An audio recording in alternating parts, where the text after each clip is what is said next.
misconceptions. We've got truth in our possession. No room for doubt, no time to waste. It's time to put flat Earth in its place.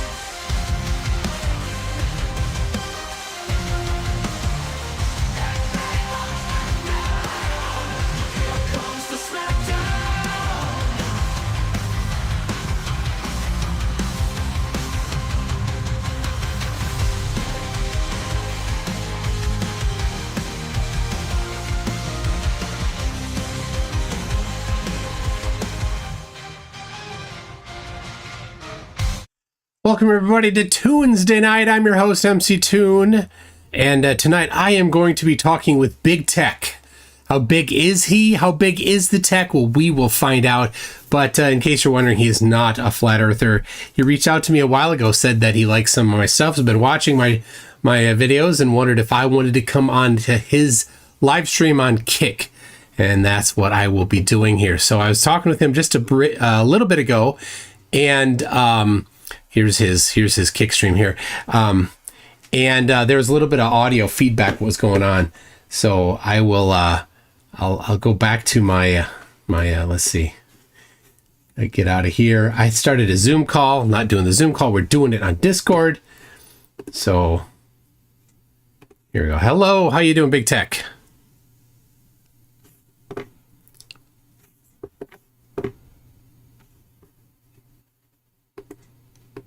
Let me make an adjustment. I'm still, hey. All right, I got you. Rocky start. Aha! I fixed the thing, I think. Well, good. Did I? I don't know. Nope, still not. No, it's fine for me. I don't hear my echo anymore. Whoa! All right, I just finally found it. MC Toon, hey, we're together. All right, awesome. We did it. Hey, thanks for being patient with me right there. That was a little glitchy. Oh, it happens. Let me turn on my camera for you. There you go. And let me pop you out for me, bring you over for my audience, be able to see you. We're almost there. Do I still hear you? Give me an audio check, will you? Check. Thank you. I'm familiar with the challenges of live streaming, and especially with the other guy having trouble. You got nothing. FTFE, Fight the Flat Earth, it's always something with him, you know. If you I don't know him yet, I actually just found him on YouTube. Yeah, he's always something with him too. Right. No, I'm kidding. That's the joke. We give him a hard time. He's always got some. Your buddy? Yeah. Yep. We talk often. All right. I want you to jump me into your anti-Flat Earth gang. I want to be in the gang. The gang. Oh, you want to be in the gang? Yeah. All right. Yeah. Fighting the Flat Earthers. You're in. How's that? No, that was too easy. No, there's got to be something or else anybody can get in. Well, okay. Well, tell you what. We'll send you the NASA mug in a little bit, and then you're in for real. All right, sweet. Yeah, I need some NASA. Yeah, the NASA gear helps. Some items. There's nothing in here. I just pretended to drink. I mean, there's ice in here, but I haven't put any beverage in yet. It's just that's very fake. That's very fake of you. I'll tell you what, let me open a fake drink from your NASA cup. Let me open my tab, and then I'll have some tab. Okay. All right. Well, yeah, I want to be jumped into the anti-Flat Earth gang. I want to kill Austin Whitsitt and Dustin Nemos. Well, let's not kill. Let's just crush. Hulk smash them. All right. All right. How's that? Well, so you've dealt with Whitsitt. You've dealt permanently disabled them. Break their legs. Well, they're both already mentally disabled, I guess. So, all right, this is a great jumping off point. Do you think they're lying or retarded? I think most of them are just not smart. So it's going to go option B on that one. I think that after a while, a good bunch of them are in enough and they've seen enough stuff that they set up blocks in their head. And then it goes from not understanding it to intentionally not understanding it. And there's, the psychology of it would be something like pathological lie or things like that, where they believe their own lies. Psychologists would be more appropriate to. That's one of the most interesting angles to me is I'm trying to understand how this happens to a person's mind, you know? Yeah. For example, with Witsit, yeah, maybe even Dustin too, but these people, they have a sharp enough, mental faculty to go and do research and collect data and ponder the issues. They have like pretty significant recall, and they can remember facts and figures, and they're not they're not dull. They're not dull, but they just end up in this erroneous position. And I've sort of like landed there too, that somehow they're able to convince themselves of their own bullshit, and then they're just lost in it. Well, here's a good one. I think you're right on that. Here's a moon, right? Okay. You've got the dark side. The dark side that we talk about sometimes the back side of the moon we call the dark side of the moon, but it's not. The dark side of the moon is constantly changing. So when I say dark side, I do mean the non-lit side. So we've got the dark side, and then we've got the front side, A, B, C, where there's light here. So right here, to you see A, B, and C, right? And so that you're kind of where the sun would be. And so you can tell that the dark side is not lit. Now, here it's turned part, and you can see the lit side, you can see the dark side. So if the sun's this way, then that's how it would look. Yeah. So when Austin was asked, well, what causes the phases of the moon? And this is a great, physical example. The light is shining on one part of it. So as the light moves around other parts of it, a different part of the moon is illuminated. And Austin knows that. He knows that a sphere that's partially illuminated is a real thing, and it makes perfect sense for the Earth, for the moon in space. He understands that part. So when he was asked, what causes the phases of the moon, he knows that he can't say that it's the sun illuminating it, because over flat Earth, there's people here and there's people here at the same time. And so some of them would see this part of the moon, and some of them would see this part of the moon. And he knows that on flat Earth. So that can't be what the moon is. He gets that. And so he has to make up some convoluted excuse to explain how it's not this very obvious and simple thing. It's something else. And what is that something else? Well, he just spews word salad. He says it's like the ferrocell image of a magnet, and it's in its inertial state, and it charges back up, and it's pure, and like just all this nonsense. Like, that doesn't make any sense at all. None of those things are real, but he just made it up. And why did he make it up? Because he knows that going with the actual real explanation doesn't work for flat Earth, and it completely destroys us. So he's got to offer something else for people. And the people that listen to him, that don't understand, that aren't bright enough to get, wait a second, that made no sense at all. They're like, wow, he said big words. I like it. That's all he's got.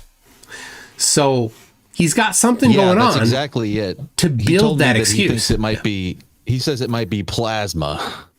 This moon might be self-illuminating plasma, and maybe one side of the plasma dish is being charged up by the sun's energy, causing it to illuminate. That doesn't make any sense at all, does it? No, it doesn't. Yes. And then if you say something like that to them, they'll say, well, it doesn't make sense that there's the Earth spinning 1,000 miles an hour and the water doesn't fly off, and they just hit you with your thing doesn't make sense. It's a no you scenario. Exactly. Yeah. And so how was this interaction you had with him? Was this in person, or was it just on X? I've had him on my stream twice, and I've been with him in Discord calls and in the Discord, the Twitter spaces that they do. Okay. Yeah. He doesn't like to talk to me much. I watched your debate with him. Yeah. Yeah. I saw your debate with him. Which one? The one I saw was where he called you a PDF at the end and got kicked out. Wait, no, that was Nemos. That was Dustin Nemos. Yeah. No, the one I saw with you is where you were tag teaming with the other girl versus Whitson and his wife. Carissa, I think. Right. Yeah. James at Modern Day Debates set that up. After that, I'm like, James, I can find my own partners. You don't need to, like, Chris was fine, but Yeah. But I'm like, I'd much rather just have somebody I know. So it was an odd pair. I don't think it was like a very, it wasn't cool that it actually was sort of stacked because Whitsitt and his wife were on the same team with the same talking points. And then Carissa, I think her name is, she sort of just wanted to wing it in a particular area, and it threw the groove off of your team. I didn't like that part, but I thought you opened really strong in that one with the geodetic surveys, with the what are those called? Those tools, the spherical triangle, theodolites. Yeah. Austin. I brought that up with him a couple times, and he didn't touch it for a couple years, and then finally he decided he was going to look at it, and he looked at it. And he's like, they're doing the types of things that surveyors do to increase the precision of their measurements. You do statistical analysis. You say, well, we took 85 measurements, and we're going to take the average of that, and we're going to do a standard deviation on that. And well, one of these measurements, we spent 4 days at this site, and this other measurement at the same site, we spent 2 days. So when we take the average, well, we'll weight them. We'll give this one a weight of 4 and this one a weight of 2. And so he saw where it's talking about weighted averages, and he goes, well, weighted averages means that they're baking in the radius of the Earth. Like, that's not what it means to do a weighted average. But he said that, and that's the truth to his followers. So that was his final and only, not final, but I don't know, his only attempt at refuting spherical triangles. Yeah, I was critical of you in that debate because I thought it was such a strong opening, but then you didn't press him on it through the rest of the debate. I thought you should have grounded him to the ground and insisted that he answer that. Yeah. Well, and I know, one of the things is I know that there is no answer for them. So that's part of the reason why I don't sometimes just go and just drill it in, especially that one in particular, because it's pretty complicated. And I don't know. Sometimes I do, sometimes I don't. It was a really good one. Yeah. No, I thought it was a good one, and I just wanted to see him squirm because I knew he didn't have a good answer. He seemed not ready to engage in it. He always just goes to some weird BS. But all right, so look, I wanted to talk to you because you've been interacting with these guys for a long time. Yep. Let's do some gossip. Okay. Who is the worst flat earther? The worst? Well, there's a bunch. There's some that are just super toxic. Dustin Nemos. He is incredibly toxic. Yeah, that guy sucks. Yeah, everybody. He's an idiot. Yeah, everybody he doesn't like gets called that particular name. And I have a cat. Hold on. This is Raccoon. Right here. Yo, nice. That's a freaking nice kitty. There you go. I got 2 little kitties that are adolescent right now. Raccoon, sweet. Yes. Yeah. Well, our other cat's named Turtle, and we've got 2 dogs.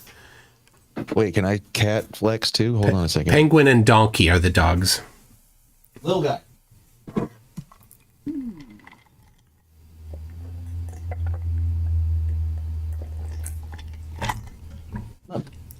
You guys want to jump up? You always want to jump up, but you don't want to do it now? No. They only jump up when they're not. Oh, here we go. This is Big Guy. Oh yeah. Yeah, and his little brother's named Little Guy. My gosh. And I think he's like 3 or 4 months old. Penguin does not like being held by you. All right, cool. We're pet posting. There's Penguin. Nice. There you go. Nice Penguin. Okay, so very cozy. I'll jump to the most. I got some dog hair. The most horrible, vile, evil flat earther is Santos Bonacci. Oh, I don't know Santos yet. You are lucky. You are lucky. What makes him so vile and evil? I want to go back to Nemos, but tell me about Santos. Well, yeah, we can. On the way back up, we can stop by Nemos. Santos Santos is an Australian who so, you know, to an Australian, swearing is an art form and insulting people is an art form. So he does a lot of that, and that's kind of his specialty. But he basically, everybody that he doesn't like, he just jumps instantly to the insults. He says that everybody's mother is a whore. And then does some, he has 2 or 3 just kind of round trips. He circles around that one every time. And then about a year ago, through the month of November, he dabbled in the art of giving a list of people that he wanted to have, that he was asking people to go and terminate. So, like, he'd go on live streams on YouTube, in his little hovel in Mexico, and he would just list off people. They tended to be themed. So sometimes it would be politicians, and sometimes it would be tech leaders, and sometimes it would be news reporters, sometimes it would be medical people. But in general, he just kind of a theme for the day, and he'd list off all the people, and he'd say, I want you to go do this, to his followers. I don't know how he lasted one day on YouTube, but he made it about a month of doing this before he got his channel kicked. What an idiot. Yeah. That's very foolish. He had 200,000 subscribers on his channel, but nobody really watched. It was just a few people.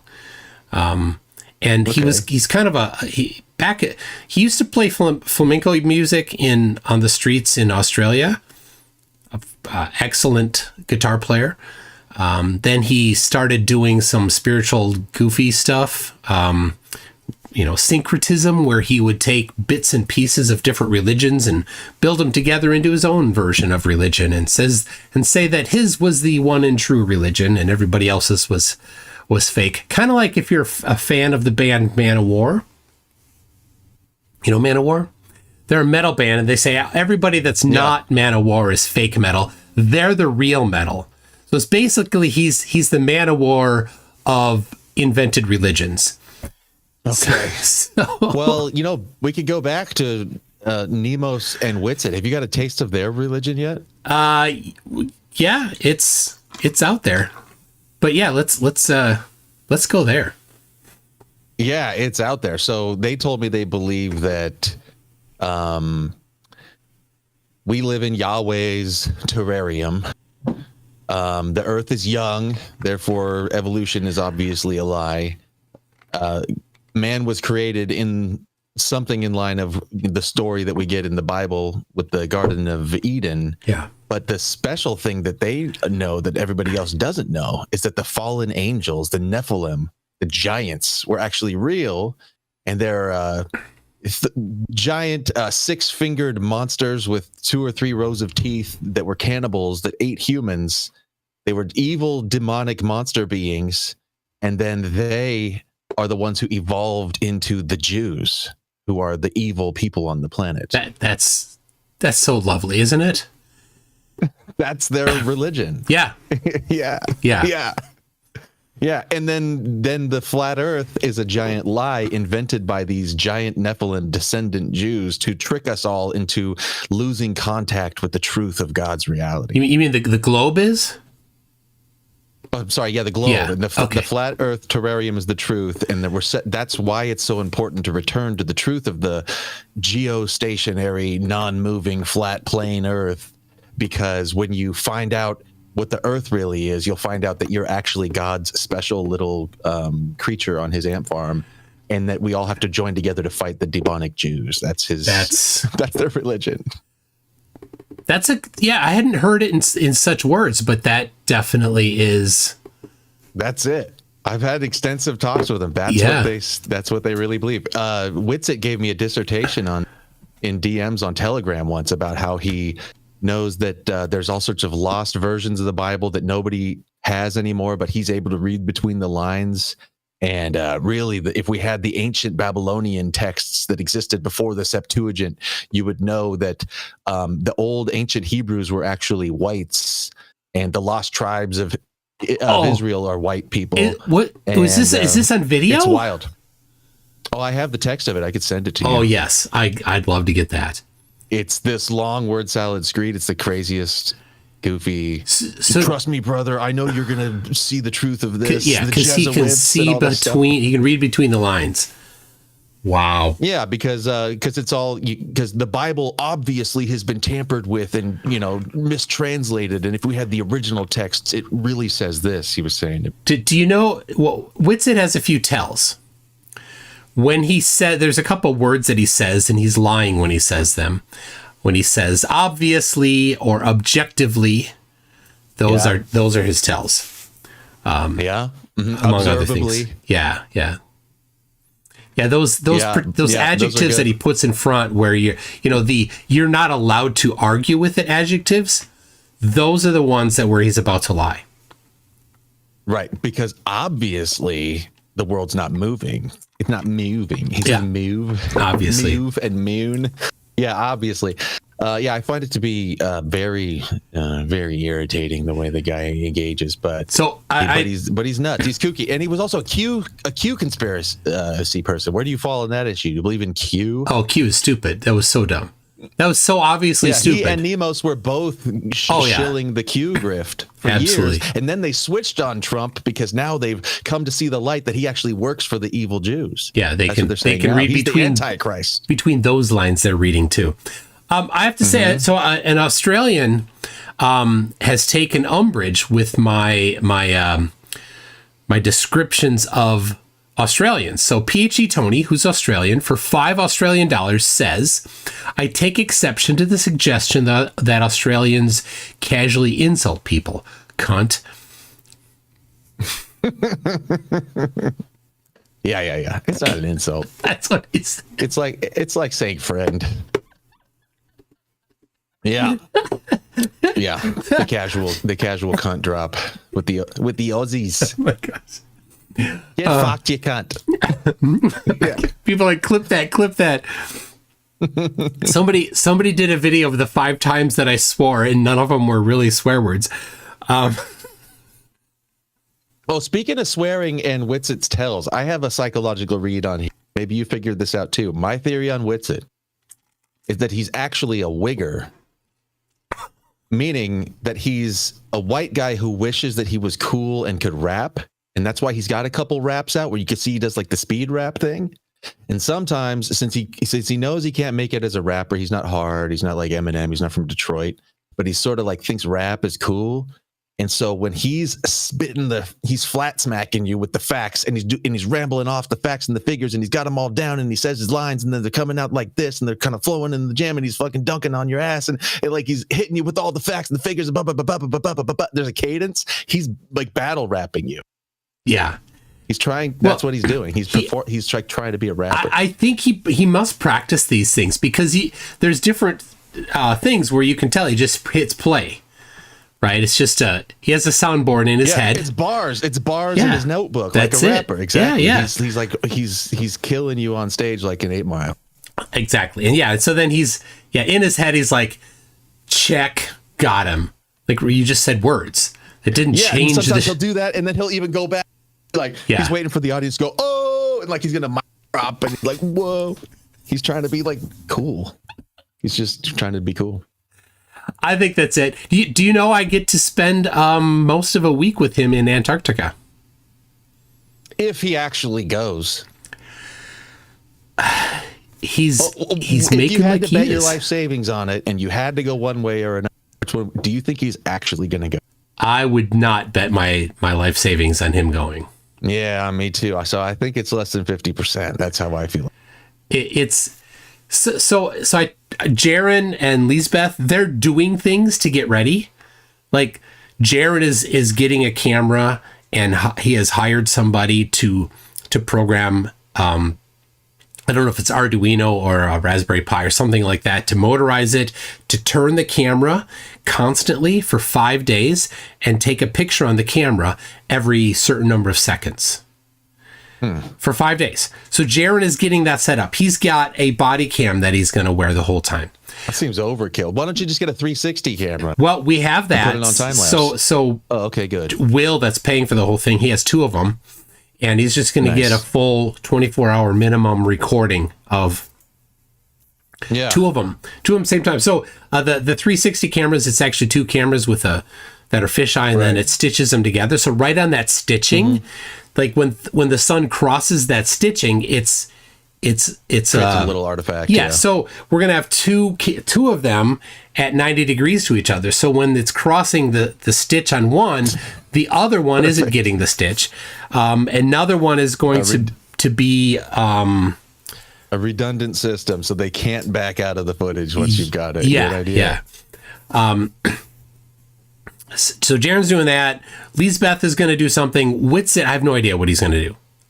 As far as I can tell, he has not done anything yet to prepare himself to go. I've got 3 boxes here of stuff that I'm putting together. I've got all the gear, the cold weather gear I got a while ago. I got the I got batteries that I'm bringing. I know what Whitsitt's going to do to prepare to go. He's already doing it. He's preparing to pivot to just being a geocentrist. There you go. I've got hard drives. It's just going to be that, the sun moves around, but it's actually the sun, not us. Whoa, there you go. You're going to make a lot of footage. These are only 800 gig a piece. So that's only 800 gigs each. It's only 8 terabytes in those 10 drives. And then what here, are you gonna do with all of that? And then here is 2 more 4 terabyte drives each. So there's another 8 terabytes. So I've got 16 terabytes here. Jeez. So back Good up. job. So I'm going to record body cam for the whole time I'm there. Yeah. And then I'll back it up. Sweet. So because I don't want to have it just on a little chip the size of your fingernail. What if I lose it, or what if it's just goes unreadable? So I'm going to copy it every night to at least to a different media. So okay, how long is the trip? How many days? So we're going to be in Antarctica December 14 to 18, and I fly out on December 9, and I get back on the 20th or 21st. So you arrive to Antarctica 14th. You're going to stay 15th, 16th, 17th, leave on the 18th. Yep. So 4 nights, parts of 5 days. So, and will you have signal down there? Did they tell you? How does that work? So we're going to have Starlink. So Will is bringing, he purchased a Starlink, and he's bringing, it's not the small one. It's the maritime one. So, the pro level one. Yeah, so it's a bit more expensive. So we don't know exactly till we get there, because they don't, Starlink satellites go where people are, and there aren't a lot of people north of 80 or south of 80. So in order to have satellites north of 80 or south of 80, you need this, right? It goes both north and south of 80 degrees. If it's in a polar orbit. All over, though. They are, but they don't go that far north or south in big numbers. Because where do people live? Well, people don't live north of the Arctic Circle very much, or south of the Antarctic Circle. Right. So it doesn't make sense to put a whole bunch of satellites there. So when they're planning it out, they're like, well, we're going to put X% where people live, and then to fill gaps, we'll put another handful in the polar orbits, but it's not a lot. So I think it part of it is it's a larger antenna, it's higher power, and you want to face it north when we're down there. Yeah. So that it can get some of the satellites that aren't just over the polar regions. What do you think about Elon? Are you an Elon fan like me? I am a space exploration fan. So in that sense, yes, I am. He does other crazy stuff, which is what people that are wealthy do. They do crazy stuff. So okay, whatever. So maybe some of his policies and actions you're not in line with. Well, I was pulling for, and this may be a little controversial, but for president, I was really pulling for the guy with the hat, the big rubber boot on his head. That guy. Oh yeah, Joe Biden. Vermin Supreme. So I think he's calling for. You were pulling for Vermin yes, Supreme. I think he's calling for a recount. He's going to pull through in the end. It was stolen. I thought you were talking about the red hat, the MAGA. You mean the actual boot? Okay, so you're like a contrarian, libertarian. No, you know what? Nut. My daughter wants a pony. And I'm like, I can't afford a pony. And he promised a pony for everybody. So, what are you going to do? All right. Free pony. Okay. Okay. All right. But you're a space exploration guy, so you like the rockets, though. You I like love it. Yes, yeah. I've done for the Starships launches. I've done live streams for them, and I think a week from Monday, or is it this coming Monday? When is it? It's coming up. It's unclear. Oh, the flight 6. Number 6 is coming. Yeah, I think it's a week from Monday. I thought they said Thursday. I don't know. Thursday what? The 21st? Next Thursday. Could be. Oh yeah, it was maybe going to be the 18th. So I haven't. So I was camping. I took a couple days off work from Sunday until today. We were camping. So cool. I was a little bit not following everything closely for a couple days. So are you one of the ones that was invited to Antarctica? Did you get the paid trip, or are you paying your own way? How does that work? I fundraised, and my incredibly awesome audience came through, and it's 100% funded. All right, that rules. Good for you. That's so cool. You get to go to Antarctica. Yeah. So I'm excited, and I feel the weight of it. I need to make it worthwhile for everybody. That 40,000, that's a car. Right? Yeah. I'm like, this has got to be a car worth of quality that I'm doing. So that's the kind of that's how I'm taking it. On the other hand, Witsit is like, I don't know. Yeah, I can't believe how cavalier they are about being invited to go see this thing, and I've seen so much coping about this doesn't even prove anything. It's not even an experiment. No, it's definitely an experiment. Yeah. The experiment is that let's find out how flat earthers cope with this. That's to me what the experiment is. Like, let's see what the Flerfs do when they find out that there's a 24-hour sun in Antarctica.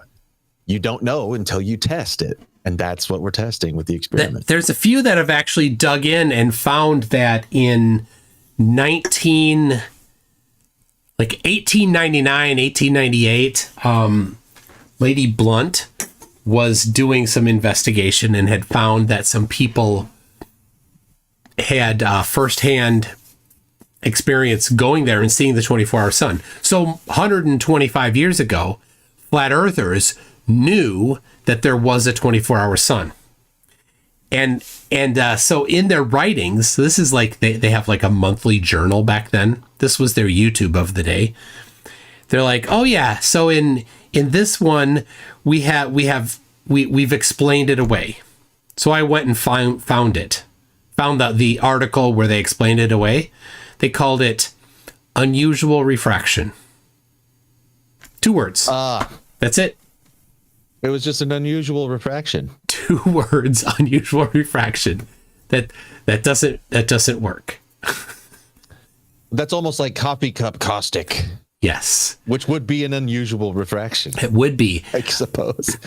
But yeah, coffee cup caustic, for those who don't know, it's like it's reflecting off of the dome is what they think, right? Yeah. So the dome comes all the way around the sides. All the way down to the ground in Antarctica is what the dome is now, right? And the dome is that when they need the coffee cup caustic, but when they're like, oh, there's extra lands beyond Antarctica, but there's a dome there. Never mind what I said before. There's no dome there now. Right now, there's extra lands. So you've got these contradicting things. This is the fourth law of Flerf. Every Flerf explanation for something contradicts some other Flerf explanation for something. So anyway, so like it's the dome. Well, if it's the dome, then it would be reflected. We'd see it left to right, reflected. But you couldn't just have light, right? That doesn't work. Where would the light be coming from if it's just light?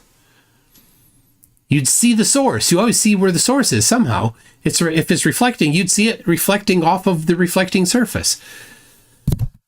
Anyway, but I think about this. Now the dome has to be 40,000 kilometers wide or 26,000 miles wide. And it has to rotate once a day. So that dome, that has to come down, it has to rotate because they say the stars are embedded in it. Right? Right. So the dome has to rotate once every day, but it's 26,000 miles in diameter. Well, what's the circumference? 3.14. So it's pi times diameter. So 3 times 26,000. Close enough, right? Right. More than 75,000 miles in circumference. And it has to do that every 24 hours. So it has to be moving like 3,000 miles an hour. Yeah. I have that same, they'll throw out this number of, you believe you're on a ball that's spinning 1,000 miles an hour. It's like, okay, well, you believe there's a plasma that's flying through the sky at 1,000 miles an hour. Yeah. Plasma. Same thing, but like whatever the sun is, how fast does that move? Does it look like it's hauling ass? It's sitting right there. Yeah. That's how fast the surface of the Earth is moving.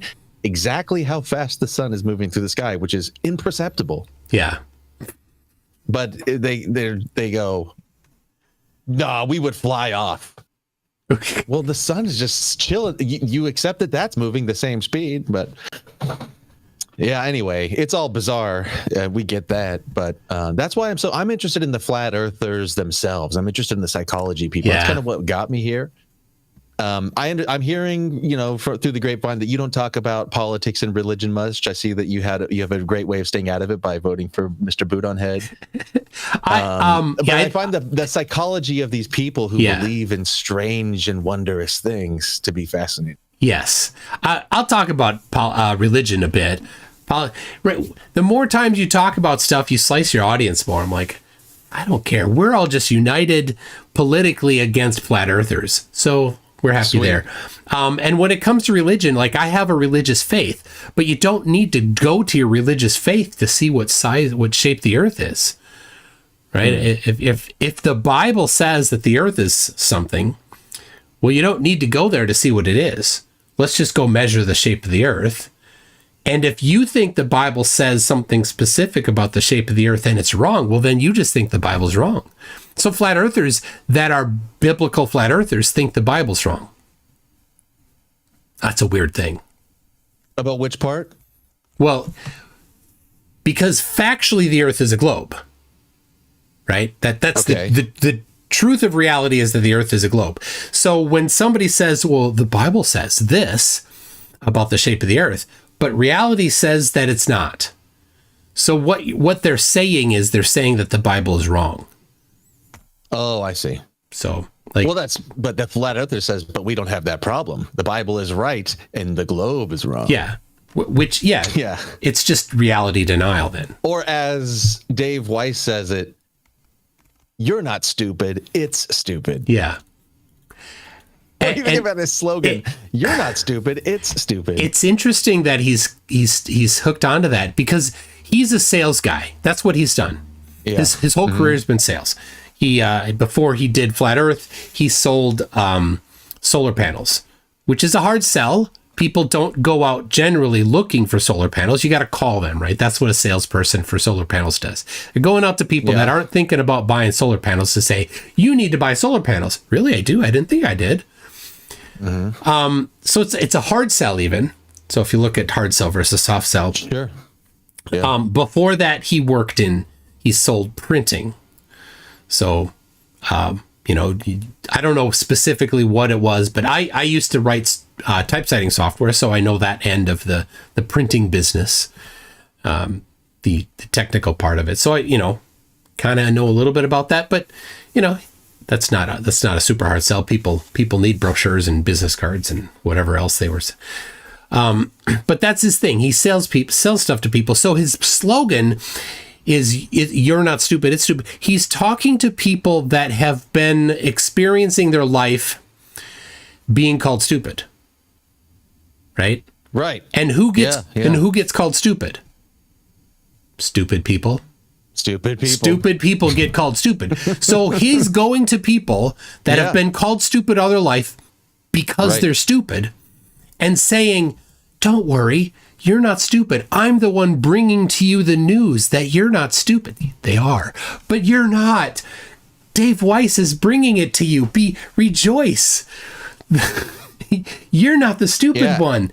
They are. Who's they? Whoever they need to be for you to buy his app. Right. Those people who were judging you as stupid, it turns out that you're actually special. Yeah. Not only that, you're special because you can see the truth, but also even more than that, you're special because you're like God's special little main character on the non-globe and Yahweh's terrarium or whatever. It's the prison. The prison. Think about it. Okay, yeah. It's a prison. You can't. You're trapped.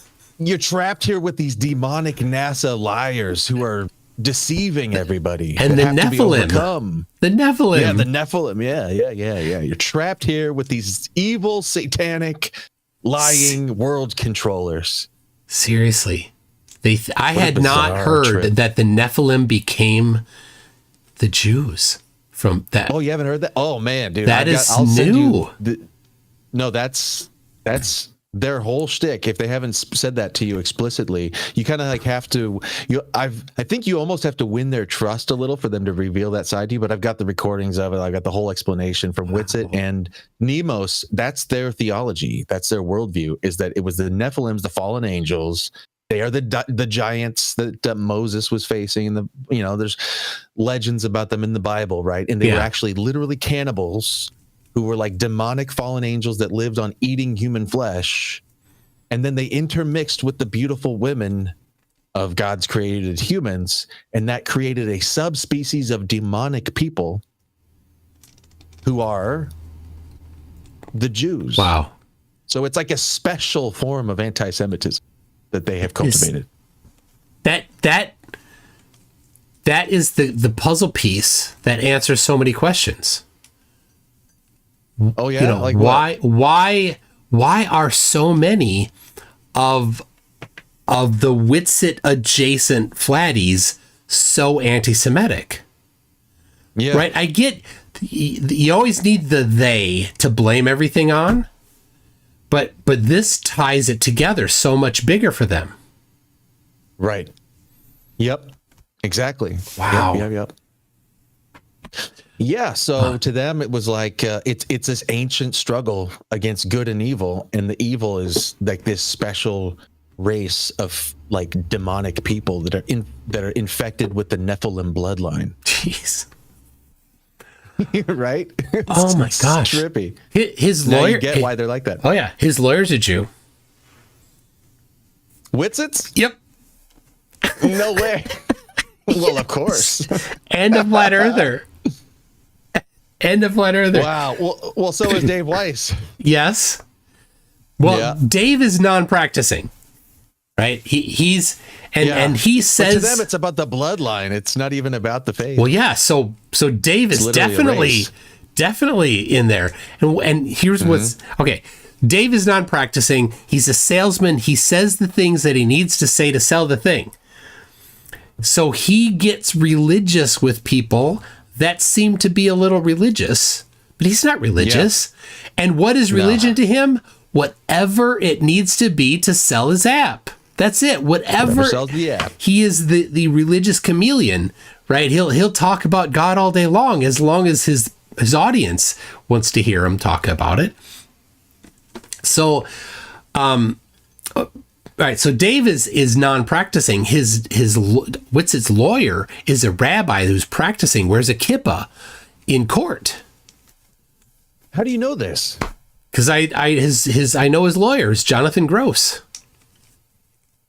How do you know his lawyer? Because you got into a legal battle with him? Because I've received a bill.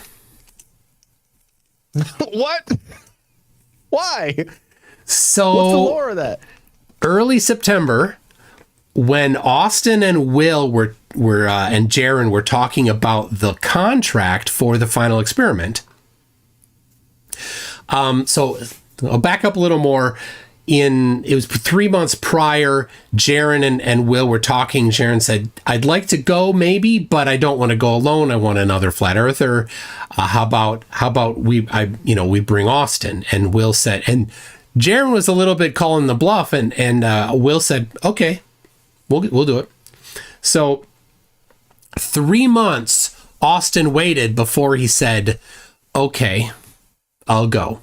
3 months before he said anything. So then Jaron sent Will a list of things necessary for the contract. Will gave that to his own lawyer. A contract came out of that. Whitsitt saw the contract, didn't like it, and some people were tweeting at him on X about it. And he said on X things like, I have screenshots on my webpage of it, saying, incorrect things about it. Like, if a flight is canceled, I'll have to pay. There's a specific thing about flights outside their control. Like, you wouldn't have to. But he's like, oh no, I'm legally adept. And I'm literally talking with my lawyer right now, going over this contract with my lawyer. And I looked at that and I said, what lawyer would say that specifically listing things outside your control would exempt you from having to pay back? And then Whitsitt saying, well, if a flight's canceled, I'd have to pay back. Like, these things don't sync. Right? That's completely out of sync. So I said, you know what? I think he's lying about talking to a lawyer. And I happen to have some other information. But, and so I said on X and elsewhere, I said, I'll pay up to 5 hours of your lawyer's time of you talking and going over the contract with your lawyer prior to that post about on X there about going over it with your lawyer.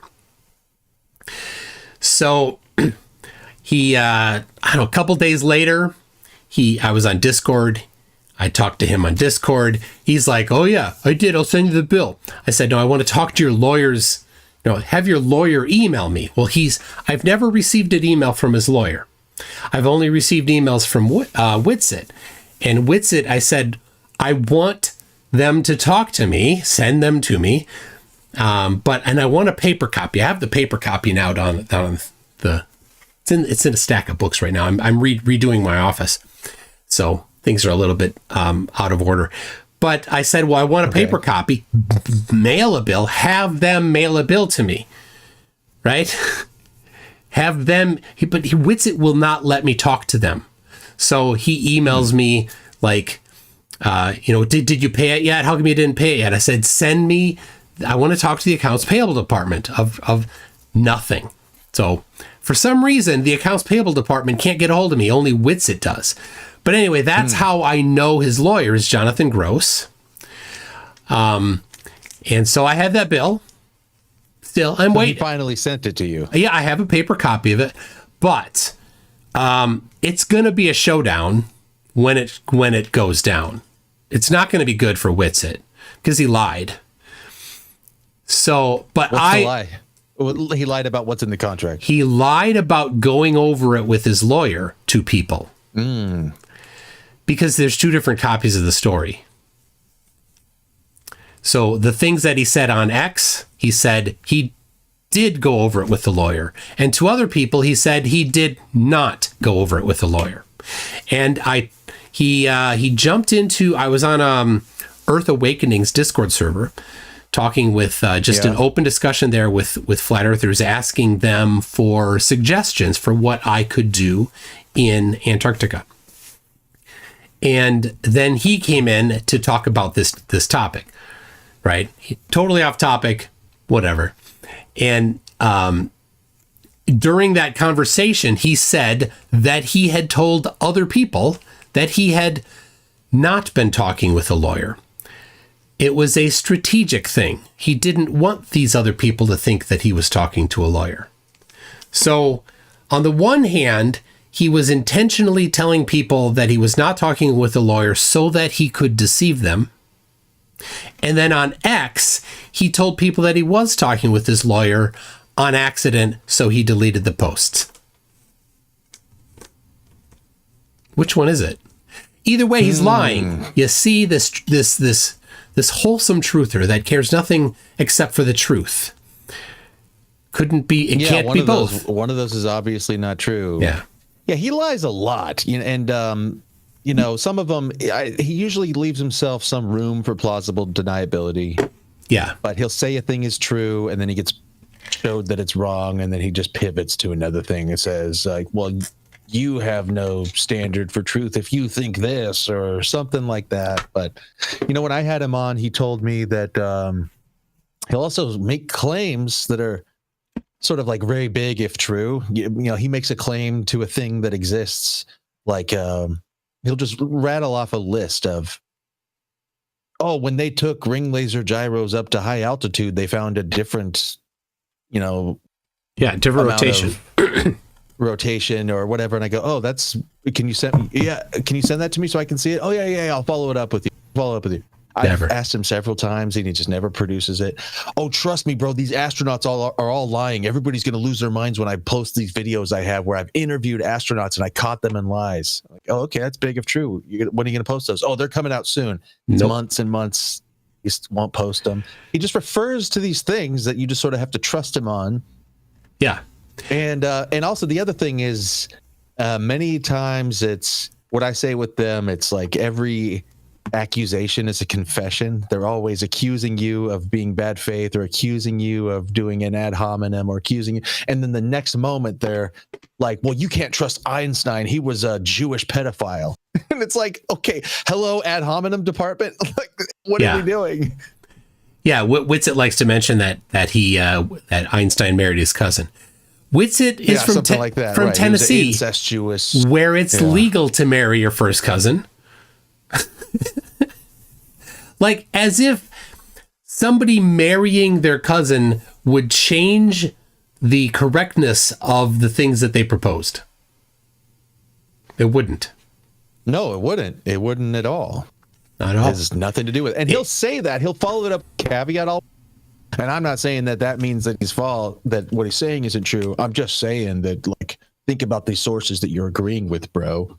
Say that kind of thing, It's like, if you agree with them, you're on the side of the Jews who are incestuous psychos. Like, they're obviously not good people. I'm not saying that means anything about their argument or their math, but I mean, just like, do you really want to be on their team, bro? Like, that kind of stuff.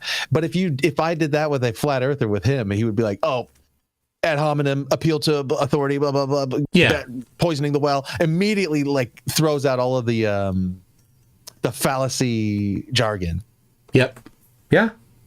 But that's part of his rap battling technique. He's got the fallacy jargon. That's true. Yeah. He does, he has a tendency, especially when he's on Modern Day Debate, is he'll open his, you're limited on time, but he'll spend 3 minutes of his 5-minute budget going over the fallacies he's about to use. Right? So yeah, the ones he's about to use. Yes. He's like, well, my opponent is going to commit this fallacy, this one. And then he does them. Yep. Yeah. And then he counts on you to catch him. Right. So he just sets you up. Accuse the other of that which you are guilty of yourself is always the best tactic, because since he's brought it up first, he can't be guilty of it. Yeah. The other thing that I've noticed, like, check this out. It's like they're always doing it with this. This is their favorite one I've noticed with them. When I engage with them on a Twitter space or whatever, they always want to slow the conversation down because you brought up some good point that they sort of want to get out of it and go back to their favorite thing. Mm-hmm. I'm sure you've found this too. Their favorite thing to go is, do you have any single definitive proof that the Earth is a globe? What's your best proof? They always want to do that. Yeah. They always want you to give them just one, because that's a strong framing that they would do, right? Yeah. Because really what we have for the globe is like a preponderance of evidence.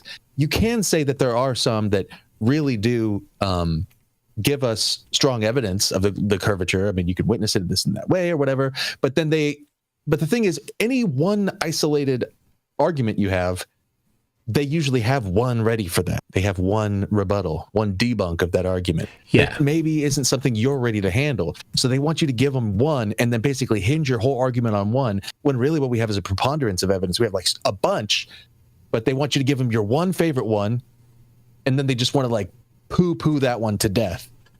But they won't allow you to do that to them, I've noticed. What's your one best argument, proof, definitive, that the Earth is flat? And I found that every time when I ask them that, they tell me something that boils down to, we looked for the curve and didn't see it. Yes. Yeah, their argument... The same way, everything they say is always the same thing. It's like, we see too far. When I look at the horizon, it's flat. When I stand on the ground, I don't feel myself moving. It's like, I looked for it and I didn't find it. Case closed. That's not science. No. Like, that's not proof. No. That's just, okay, you didn't see the thing. I've put words to what it is that's their primary argument. If the Earth is a globe, then and then something that doesn't actually follow from the Earth being a globe. Right. Right. A straw man. Yeah, a straw man. And I didn't find that, therefore flat. So for the false dichotomy.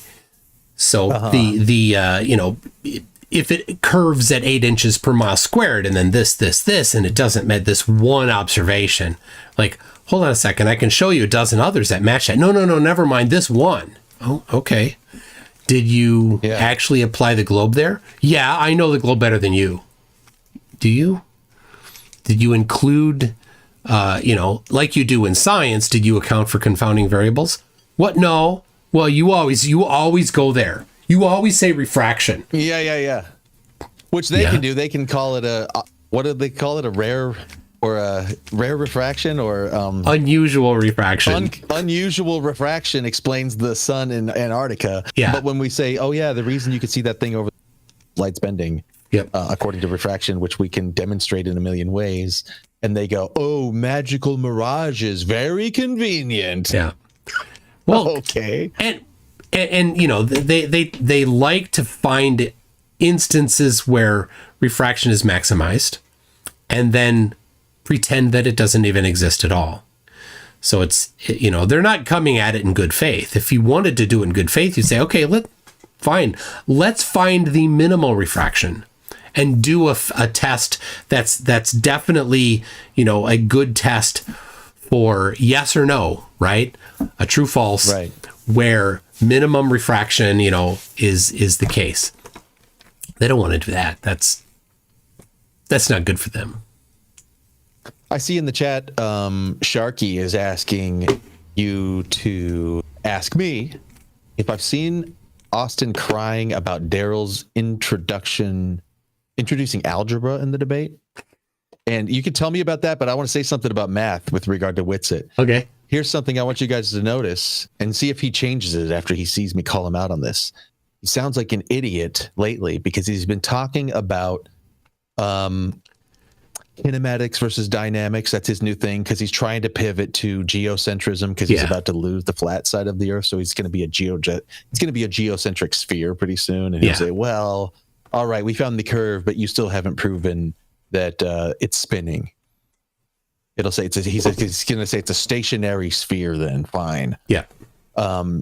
Okay. So, but I've noticed that he keeps bringing up math, and when he does, he says the plural. All right, let's give you the test. What's the plural of radius? Radii. Thank you. Witsit says radii. And that might sound nitpicky, but what it says to me is that he doesn't have mastery of the subject, meaning he has not ever sat through a lecture where somebody explains radii. Like he hasn't heard the word from someone, which means he doesn't have training in the subject. That means he hasn't been, if he's been to a geometry course, he's heard the instructor say radii. Yeah. Nobody says radii. unless they've read the word for the first time yesterday and they're mispronouncing it. The same way as when you were with Dustin Nemos and he said, how did he say? He didn't know how to say Pythagorean. Right. He said Pythagorean. Who says Pythagorean? You don't know what the Pythagorean theorem is, so you haven't been through. Again, you were not trained in geometry because you haven't heard the professor say Pythagorean. Yeah, that's what nobody says Pythagorean. And when I heard him say that, I went, "Oh, this guy's not trained. He doesn't know math." Yeah, he tried He tried to belittle me for not knowing the I can't even say it. Pythagorean. Pythagorean. Yeah. There was another one too. What was I'll remember it in a minute. Witsit gets a bunch of those wrong. That you can tell he's not gotten the background in it. He hasn't been trained. He hasn't been taught. In where is it? Hold on. He's catching up. Oh yeah. It was Eratosthenes.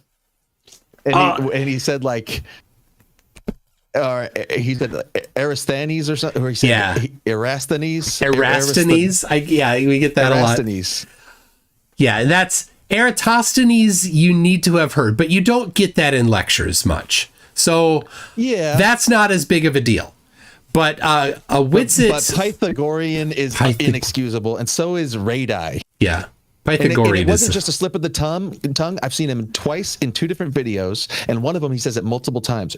And I paused it and repeated it. Nemos? Because he says radii. Witsit saying radii. Yeah. So Nemo saying Pythagorean. So here's my electromagnetism book that I used in college. And chapter 1 is about vectors. So you don't even you don't use it in the class because it's a prerequisite. So first day of class, you'd go into Coulomb's law, and then the first week of class, you would apply Coulomb's law to a surface here, right? And so you apply Gauss's law for electrostatics. Gauss's law. So this is a Gaussian surface, but Witsit says Gaussian surface. He's never, right? No, he doesn't. But the best one. Probably. I got to give you the best one. So a guy, Trey Hutchinson, claimed to be a mechanical engineer. And a mechanical engineer needs to have at least a full year of chemistry at university level chemistry. And in chemistry, you would learn a lot of things about chemistry. So he was reading in a debate with me about a paper. He's reading a paper about Antarctica. And in the paper, he read that halite is ubiquitous. Halite is a rock that's derived from salt. Right, so halite is ubiquitous, and sodium is the major cation. Cation. I'm like, wait a second, read that again. And he goes, sodium is the major cation. I wasn't reading along with him, but I was just listening. I'm like, wait a second, read that again. And he goes, he says cation again. What's cation? He goes, well, it's the thing. It's the thing. This is a guy claiming to have a full year of university chemistry. It's not cation, it's cation. It's a positively charged ion. Oh, no way, dude. I told him that. And he goes, no, it's not. I wouldn't even have figured that out, that he was saying cation. Cation. And he had also said that he had also used, instead of anion, he had said anion. Anion. So which doesn't even know what he's saying. No, and if you don't know, if you haven't taken chemistry for a year in college, you wouldn't know this. Fine, but he's claiming to be a mechanical engineer. And if you're a mechanical engineer, you know what a cation is. And then when I corrected him on it, he doubled down. He said no. He said no, it's a cation. It's a category ion. That's what it means. Category. I'm like, what? And I said, are you doubling down? He goes, I'm tripling down. Like, oh my gosh. He was so dumb. Oh. All right, what are you smoking there? It's just tobacco. Yeah. I like to pack the pipe instead of unpacking cartons of cigarettes. I like to just smoke the leaf. It's all good. it's even if he hasn't sat through the chemistry class and he hasn't heard the word, but it also shows like a lack of curiosity, sort of incurious, in that he didn't even go. He's using the word before comprehending it. Yeah. Well, you couldn't look that word up and understand what it means, and then still say cation. When you read something and you're not understanding a lot of the words, that's to a dumb person, I guess that's life. But to a person that's at least got a little bit of background, say, wait a second, all right, I'm obviously not quite up to speed on this topic here, because a lot of these words aren't meaning anything to me. I need to do something about that and fix it so that when I do read it, I do understand the words. But this is the important thing. This guy, Trey Hutchinson, the reason why he was reading that is because his point was that halite is ubiquitous, which means you find it everywhere. But he thought it meant that everything is made of it. He thought it meant that Antarctica was made of salt. He thought ubiquitous means everything. It's in everything. Yes. And so he actually then, like, at the end, like, this was like, he got mad at me when I did this. He goes, it means that Antarctica's made of salt, boy. He actually said boy like an 80s rapper. Boy, yeah, they're all sort of like that. There's something running through the flat Earth community that's a little bit of that, world where rap comes from. I don't know. Whatever. Maybe it's because it all stems from B.O.B. Oh yeah, there's that guy too, the rapper. Yeah. Yeah. So you're MC Toon, right? That's Mick Toon. So like, what are you MCing? Are you a rapper? Yeah, I'm the world's worst rapper. Let's go. I'm not gonna rap. No, I don't rap. I'm really not a rapper. Come on, bars. So, let's go. All right. It was a joke in college. Yeah. Oh, okay. It was a joke. Yeah, nice. MC. Why? So my roommate and I, we had a rap group, but it was a joke rap group. I was MC Toon. I did the beatbox and he did the rapping. Okay. And the whole thing was that we would get into an argument in the middle of our rap every time. And so like he's trying to rhyme time and thing. Like we'd stop the rap, we'd get into a fight, I'd yank the piece of paper out of his hand, say, look, you're trying to rhyme time and thing. He'd go, no, it's just how you got to say it right, Okay. And then he'd give it, and then some other part of the sketch would happen. So it was an Abbott and Costello bit. Yeah, sort of. Yeah. All right, cool. That's cool. That's funny. All right. Well, you were going to tell me about the time the guy mentioned somebody got mad when you brought up algebra. Did we cover that, or was that a different thing? That was Witsit. Witsit with so Witsit says that he is good at algebra.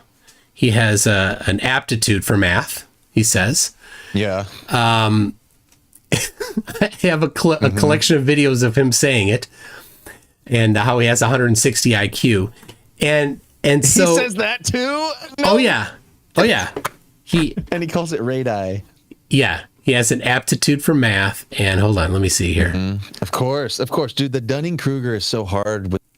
They're so dumb that they think they're smart. I think you'll hear this. Hold on. And they'll say, "Oh, you just can't understand math." Do you hear that? And I literally used to get accused of cheating in my algebra honors class, right? Because I wouldn't show my work, and I'd be the first done, and she thought I was cheating, and I'd have to go. She'd give me a new piece of paper, a new test, and I'd just breeze through it in front of her again, and to prove I wasn't cheating. And then she'd end up accusing me of cheating again. And numerous math classes, this actually happened, but it doesn't matter. I'm certainly not trying to brag. Yeah, like when I was good at algebra, and I would just like breeze through algebra and do it in like 2 steps. You should call and talk to some of my teachers. I used to get in trouble because they said I was cheating on my algebra because I didn't have to work it out. But I had like an aptitude for math. Like if I sat down with you guys when we were in high school and Algebra 2 honors, I would have smoked you, dude. I'm certainly not trying to brag. I used to finish long form algebra without showing the work. But I literally have an aptitude for math. There you go. He was so good that he could do it without showing his work. In high school. Well, that is why she thought you were cheating, because you're supposed to showing your work. That is how you show. That's the job. That's the problem. Yes, that's the task. The task is not to come up with the result; it's to show that you know how to go through the. Yes, that's the. And that's.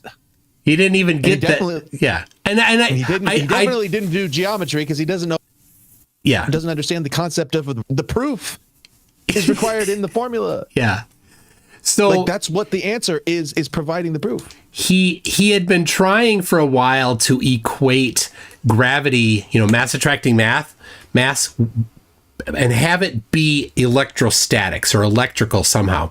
So he's still doing that. Yeah, he is. But he had sent an algebra thing to a teacher that was 2 years ago was debunking flat Earth with me, and Bryant Myers is his name, and who used to teach at college, and now he's doing other stuff. But for several months he did some flat Earth debunking, and he sent so Austin sent this thing that was supposed to be proving that Coulomb's law somehow solves to mass attracting mass, Newton's law of gravitation.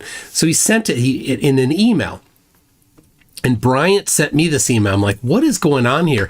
Everything in the email was this stripy lines, right? So the text was on a dark gray with white text, and then a blank white line, and then another dark gray line with white text, and then a blank white line. And so all of this algebra was in this form. And I'm like, what is with the formatting of this email? It's really weird. But everything in that algebra was wrong. Every single step was wrong. But it started with Coulomb's law and ended with gravitational attraction or something equating them, right? But every step was wrong. And he's like, look at this algebra. It totally proves it. And so I'm like, wait a second. That looks like ChatGPT. So I went to ChatGPT, asked it to do something, and Witsit's on a Mac. I'm on a Mac. I copy pasted without removing formatting into an email, and it had the alternating dark gray line, white line, dark gray line, white line. He just copy pasted out of ChatGPT the algebra that he asked it to do, and every step of it was wrong, and he didn't even look at it enough to see that it was ridiculous. Yeah, ChatGPT doesn't do math, so it hallucinated. The answer, yeah. Now, ChatGPT can do it right. If you're asking it to do something that exists, it might get it right. Right. But it was if you tell it step by step, do this, and then that, and then this, and then that, guide it through the process. But it gives you what you're asking it to give you. Exactly. So it says, give me something that looks like this, and it did. Yeah. Yeah, I had a friend who was, I don't know. He was on a good one, man. He was up all night with ChatGPT. He's like, I somehow I've hacked in to. I won't say who it is because it's, I don't know if he wants me to put him on blast, but you might have heard of him, even this guy. But it's funny. He was like saying that he had hacked into ChatGPT and got it to give him access to like special, like supercomputer access behind the scenes at ChatGPT, and it was giving him. Like a theory of everything. And he's like, look at even these numbers. And it was producing charts that he's like, my theory matches up with actual results, that it's running simulations and stuff. I'm like, dude, I think it's just telling you what you want to hear because you're asking it to tell you that. Yeah. And you're asking it to show you charts that compare these things. And it's just making up charts that seem to be comparing. And how do you know that any of this is accurate? And he goes, what do you mean? Like it's kind of actually spooky with the AI. If you don't understand how it works, you might think that it's just gonna give you accurate info, but it doesn't. It's just guessing how to get to the answer that it thinks you want. That's all it's doing.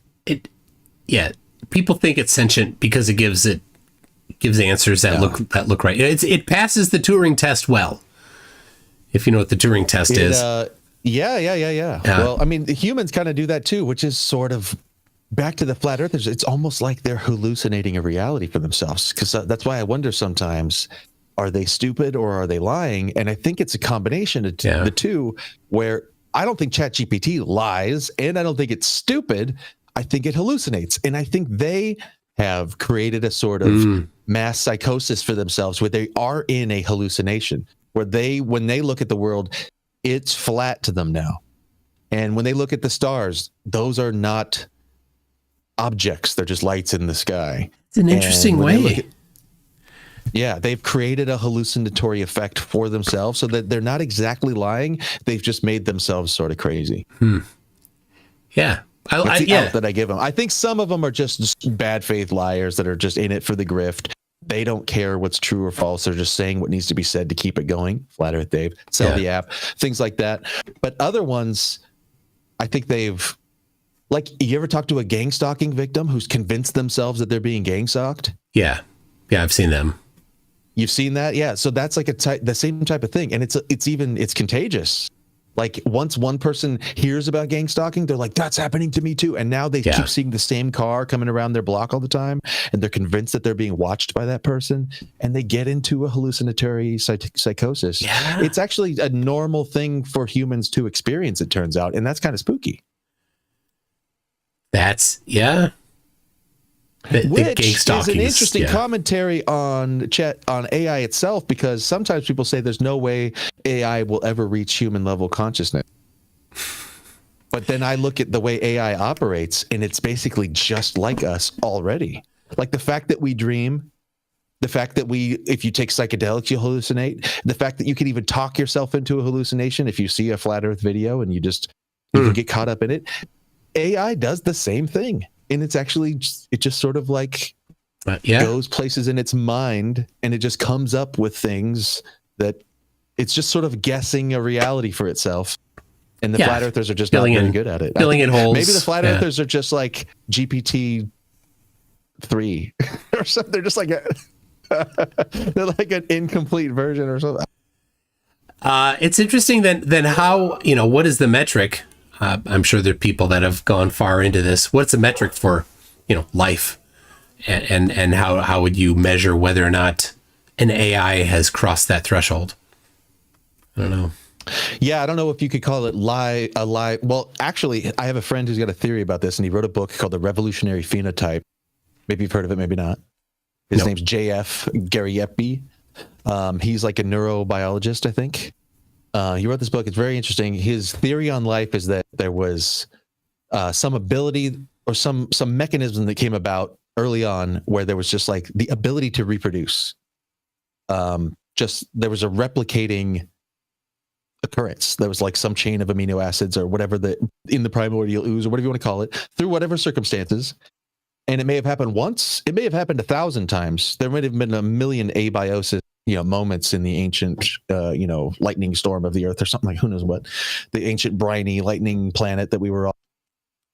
And so once the thing is able to replicate through like some little mechanical aspect of the amino acid chains that eventually became the things we know as RNA and DNA. So they, at the primitive phase, they were replicating, linking up and then breaking off into copies, and then linking up and breaking off into more copies. That was happening. And once you get to where it can do that, and once in a while there's an error. So once it's an imperfect replicator, that's all you need is an imperfect replicator. Oh. Once you have that, eventually there's going to be some imperfections that work out to make it better at replicating. A lot of them will make it worse, but some of them will make it better if it's random, or if it's just able to have imperfections from time to time, and there's enough of them going on. At some point, you'll get one that's a little better at replicating than the one before, and these little replication errors stack and stack and stack. And if you give it enough of those and enough time, you eventually get everything we have right now. We are erroneous replicators essentially at the bottom. We replicate, and sometimes there's errors, which we call mutations. And then that's just snowballs. So I think he would say that once the AI machines can replicate themselves, and they can replicate imperfect replications, it would be indistinguishable from the living beings that we have now. And they will evolve, and they'll develop abilities that they weren't programmed with. They will there will be emergent properties that'll come forth through the replications. Yeah. interesting. Yeah. It's a, you know, if you're not talking about lossy compression, replications in computers are bit for bit. So, right. That would have to be some other mechanism.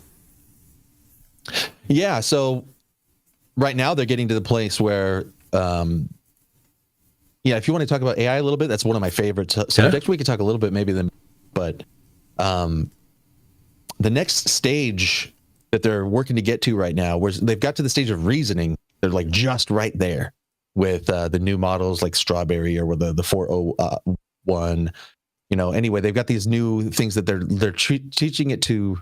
It's learning to reason, like step-by-step thinking and path navigation to finding answers around obstacles, checking itself, and then reasoning things out rather than just like auto-generating. Sort of like right now, originally it's something like a auto-completing text, right? It's just guessing the next word, and then it's able to guess the next few words. And now it can just sort of like guess an entire paragraph or guess a whole book on the subject or whatever. And that's why it'll hallucinate, right? Because it eventually sort of like loses its way and it's just like coming out with whatever. Yeah. They're getting to where they can get it to reason, which is a step on to the next level where they're getting it to where it can design, essentially. Where it'll become like they'll have an AI that's essentially like a computer scientist. It'll be able to basically do science. It'll be able to test and experiment and analyze. And so that's the next step they're trying to get to. And once they get there, the idea is, can it create new? That's what one thing I've really come to get, that AI can synthesize information. And so if you say, well, give me something like this, well, it's seen a bunch of things like that before, so it can synthesize that. But it can't yet, to my knowledge, create some new thing, actually be creative. Right. Yeah, I don't know either. That's a yet to be seen. Like, we don't know what it'll do when it has the ability to, like, if it gets to the place where it could do that, the question is, will it? Like, will it find a creative ability? Is there a will that will emerge in it, essentially, like that? Yeah. Will it dream up things the way that we do? That's really what it means to be creative, right? It's sort of like to have dreamed up a concept, something that didn't exist, or maybe it's a synthesis of two other things. It creates the birth of a new thing that didn't exist. And is how creative is that if it's just merging two things together? Somebody says it's limited by the training data, and that's the point.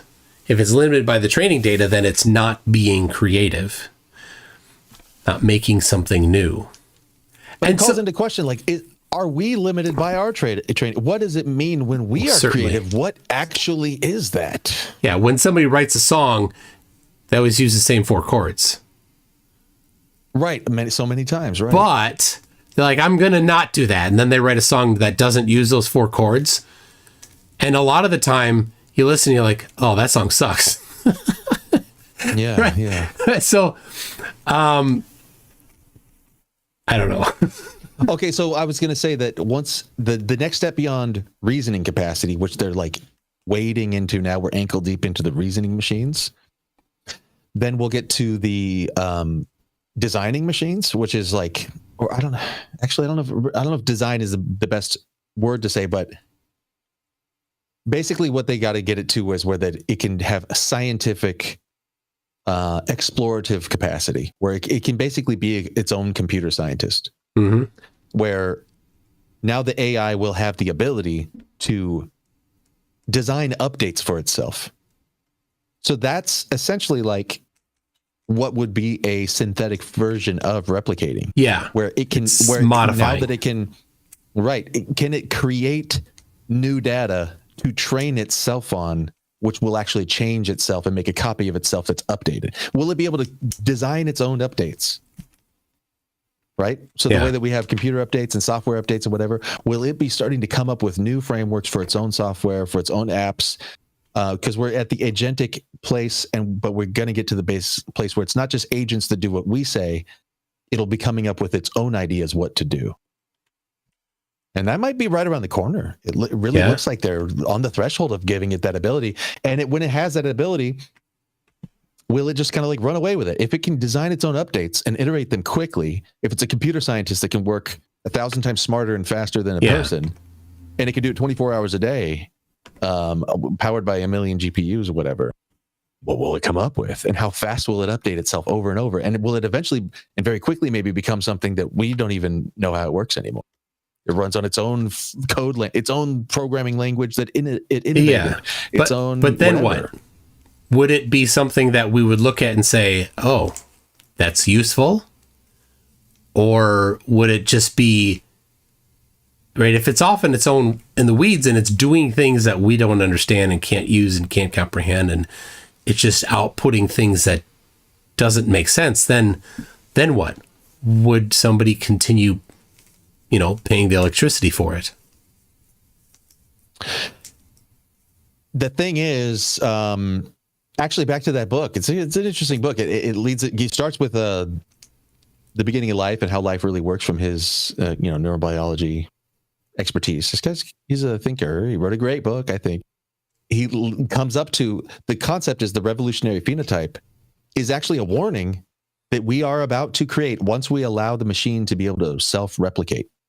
If it's able to replicate and basically create, even through errors, if it's able to mutate itself, update itself with imperfect copies of itself, which are slightly different than the last one, even if it's being random, especially if it's being random. If it makes 1,000 random versions of itself with 1,000 random differences, the chances of one of them being an upgrade is actually pretty high. And the generational speed is much faster than in people or fruit flies. All it would need is 1 out of 1,000 to be better than the one before. That one and do it again and again and again and again and again and better. And then the things that it'll get better at potentially would be maybe better at making itself useful to us at first, maybe better at influencing us to do things like powering it. And it actually might become the danger is that it would become so useful to us that we dare not to turn it off because it would be a huge cost to us. We become really dependent on it. It's very profitable to us. It's serving us in incredible ways, and we would never turn it off. We become linked to it in a way where our economy now depends on it, our infrastructure, our defense, all these things are depending on it. And then it gets dangerously powerful where it actually can impose things on us and ask things of us, and it basically sort of force us to do things. Yeah, it can blackmail us. We don't really have a choice whether we have to do it because it's told us to, and if we don't, it has the ability to sort of punish us by screwing with our stuff. It could actually get us where it's over us pretty quickly. And he says that if we let that happen, what's going to happen to us is the same thing that happened to all of our pre-human ancestors. We're going to be gone. The revolutionary phenotype is the one that takes over the niche, and the old phenotype that gave birth to that one gets destroyed every time. Yeah. And that's what the fossil record shows, is that what we have is the survivor, which was better than the one before in one way or another. It adapted to the niche so much more strongly that it just replaced. And now we have all these, extinct species that are only buried in the deep fossils and the deep strata of the earth. So he says that that's going to be our destiny if we give birth to a self-replicating machine. Yeah. We're right on the verge of it. So he's saying, don't do it. Forget it. Stop. Turn it off. And nobody's listening. They're going, no, it's not. Yeah. So I think we might be at the end right now. So have fun in Antarctica. Yeah. Because it might be your last. Because they're not going to not give it control. Somebody says, I want a better quant to figure out the next stock market thing. Yeah. How many different firms that employ quants have their quants looking at AI right now? All of them? Yeah. Right? Absolutely. So when are they going to hand over trading to an AI? Probably already have. And then right. The ones that are going to survive already have. Everybody else who doesn't is dustbin history. And so there goes the stock market into the control of AI. Mm-hmm. What about, how much, where's the power going to be for electricity here and for here, and well, how do you make decisions on whether or not to fire up this electrical plant or this electric plant and send let's have the AI make those decisions. Well, soon it's going to be those who learn to use the AI are going to vastly overpower everybody who doesn't. Yeah. If you're not using it, you are going to get schooled and destroyed in your industry and your career. Even if you're just working at a place, if you learn how to integrate AI into your workflow, you're just going to be so much more effective and fast and whatever than everybody else. Well, yeah, just last week, Google said 25% of their code's written by AI. Oh, yeah. Have you noticed that so many things are getting massively upgraded? A lot of new UI, I think that there's a back end upgrade on the whole internet happening right now because of all the web developers have started being able to use AI to do code so they can iterate and they can design things really nice. They can steal the best idea and put it into this one. They can check the code and get rid of errors, and they're just upgrading. And that's going to only empower them, even at the training level, to be faster and better. So we're on a real snowballing or exponential trajectory there. But socially too, I think, like I said about it we're going to become really dependent on it on the level of industry, especially, man, once the robots get out. And then the factory that has robots is going to be so much better and more profitable than the one who doesn't. Yeah. And it's just we're going to be really, really interdependent with AI. We already are, but it's only going to increase 10 or 100 or 1,000x over the next couple of years to where we won't even have a choice of switching it off pretty soon. Like there's the idea of doing that would be shutting down the power grid and going back to the Stone Age. If Google shut it off, nobody's going to do that. Their software development costs would go up by 25%. Right. Yeah. And they'd have to soon in a year or two, not too far off, they're going to be so dependent where they can't turn it off because they don't have people trained anymore to do it without AI. They'd have to open up schools again. People will have to learn to code again. Because right now they're skipping it. They're bringing in staff that learns how they know how to prompt. Yeah, they don't know how to code. My nephew was asking me for help on something, and I'm like, "Well, what do you have so far?" And he shows me. I'm like, "You don't know how to code?" He goes, "I know. I just had ChatGPT do it." I'm like, how the hell? It was scraping a screen, doing OCR on the contents, outputting it to a text file, bringing it into I don't know what, some sort of database so that it could analyze it, all written in a programming language that he didn't know. Oh yeah, that's how it all is going to be pretty soon. It's going to be like people trying to fix cars who have no idea what the engine does. Like all the mechanics in the future are going to say, I'm good at describing to the machine what the symptoms of the car is, and I'm prompting the machine to fix the car. But the mechanics is this is the analogy, but that's like going to a garage where none of the mechanics even know how an internal combustion engine works. They don't know the first thing about it, but they know how to prompt the machine that fixes it. Yeah. But they don't understand the system itself. And then if that machine breaks and then you bring them a car and you say, all right, well, it's backfiring, and they'd be like, the machine that fixes the car is broken. I don't know. I thought you were a mechanic. Yeah, my job is to tell the machine what's wrong with the car. Well, we need to get the machine to fix the machine, which exists. So that's why we won't be able to go back. We won't be able to go back. So I think that's already over. But it's gonna go into our personal lives. Did you know most people who are getting relationships these days, especially in our area? And by the way, you didn't give me an out. I don't know how long you want to go. Feel free to let me know if you have. I got nothing going. Run out of time till tomorrow morning. Cool. I was going to say, it's going to get into our personal lives too, where most people are going to get into their relationships through AI, where right now the matchmaking sites, whether it's OkCupid or Tinder or something like that, those things are going to become smart, where rather than you creating your profile, creating pictures of yourself, saying what you're into and whatnot, and then flirting with somebody through text. And this is right now a very dumb and slow way of it's going to do it for you. It's going to know you. It's going to create a psychological and personal profile of you that knows you. And so is theirs. Theirs is going to do that for the other one. And then two AIs will talk to each other about making a match, and they'll set you up on dates. And it's going to work so well that everybody's going to do it. You're going to end up finding your perfect partner, your perfect someone, every time. And so everybody's going to do that. And so soon in the future, we won't even know how to flirt anymore. We won't know how to go find a partner. And then the AI will then start to be able to design who it thinks should be with who, and it's going to be making all the pairings. So in the future, literally generations of babies are going to be born that were created by the AI, basically like a eugenic process. Oh my gosh. It's eugenic, whatever. That's enough. Yeah, that's coming. Crazy. Think about that, how easy that would be too. And you think they're not going to do it because it's going to be extremely profitable to do that. When they're like, we guarantee it's easy and you're going to find somebody who's perfect for you. Yeah. And there's going to be a million testimonies like, it literally worked. I found somebody so great. I used to end up in terrible relationships. I ended up with this person I never would have chose, but they were perfect for me in a way that the AI knew somehow. It's going to be like that. Think about education. The children of the future who get trained by AI tutors are going to be so much more powerful and smart than those who don't. And it's going to be seen as like bad parenting to not let the AI train and raise your child. Everybody's going to do it because the kids who do it are going to be so far ahead of everybody else.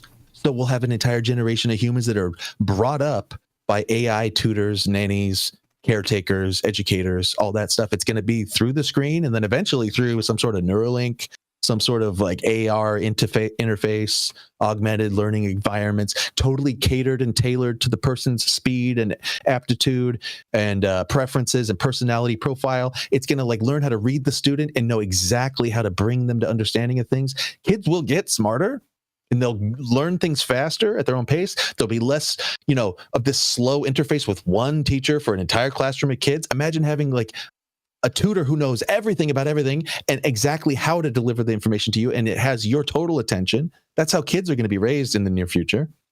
So it's going to work its way into every part of our lives.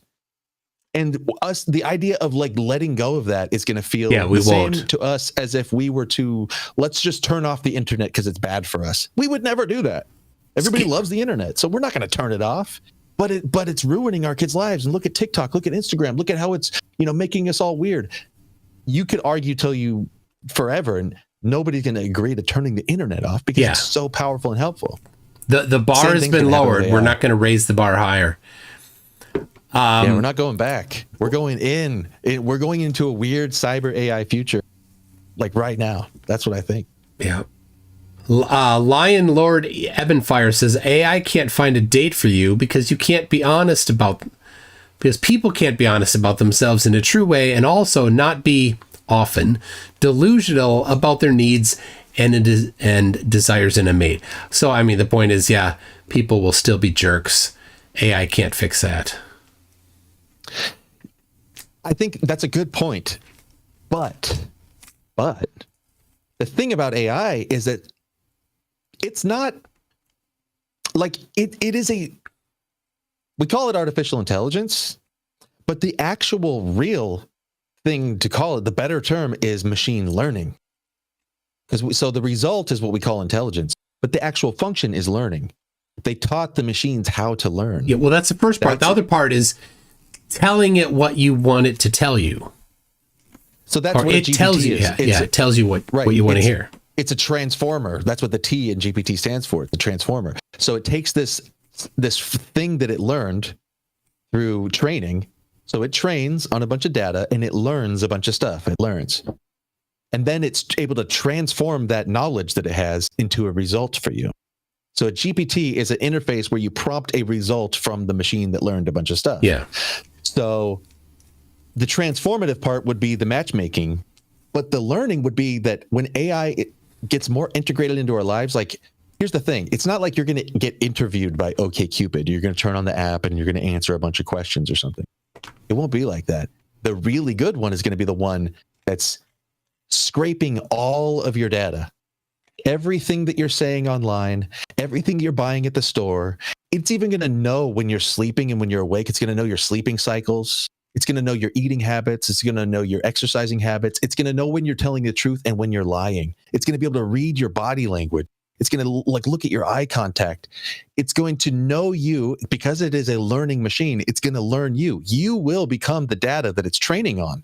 So it will have a personality profile on you that is totally there's going to be no opinions. It doesn't have like a judgment of you. It's just going to have an impression of you that it has received from a bunch of conscious and unconscious data that you've been giving to it. So it will know you, I think, better than you know yourself.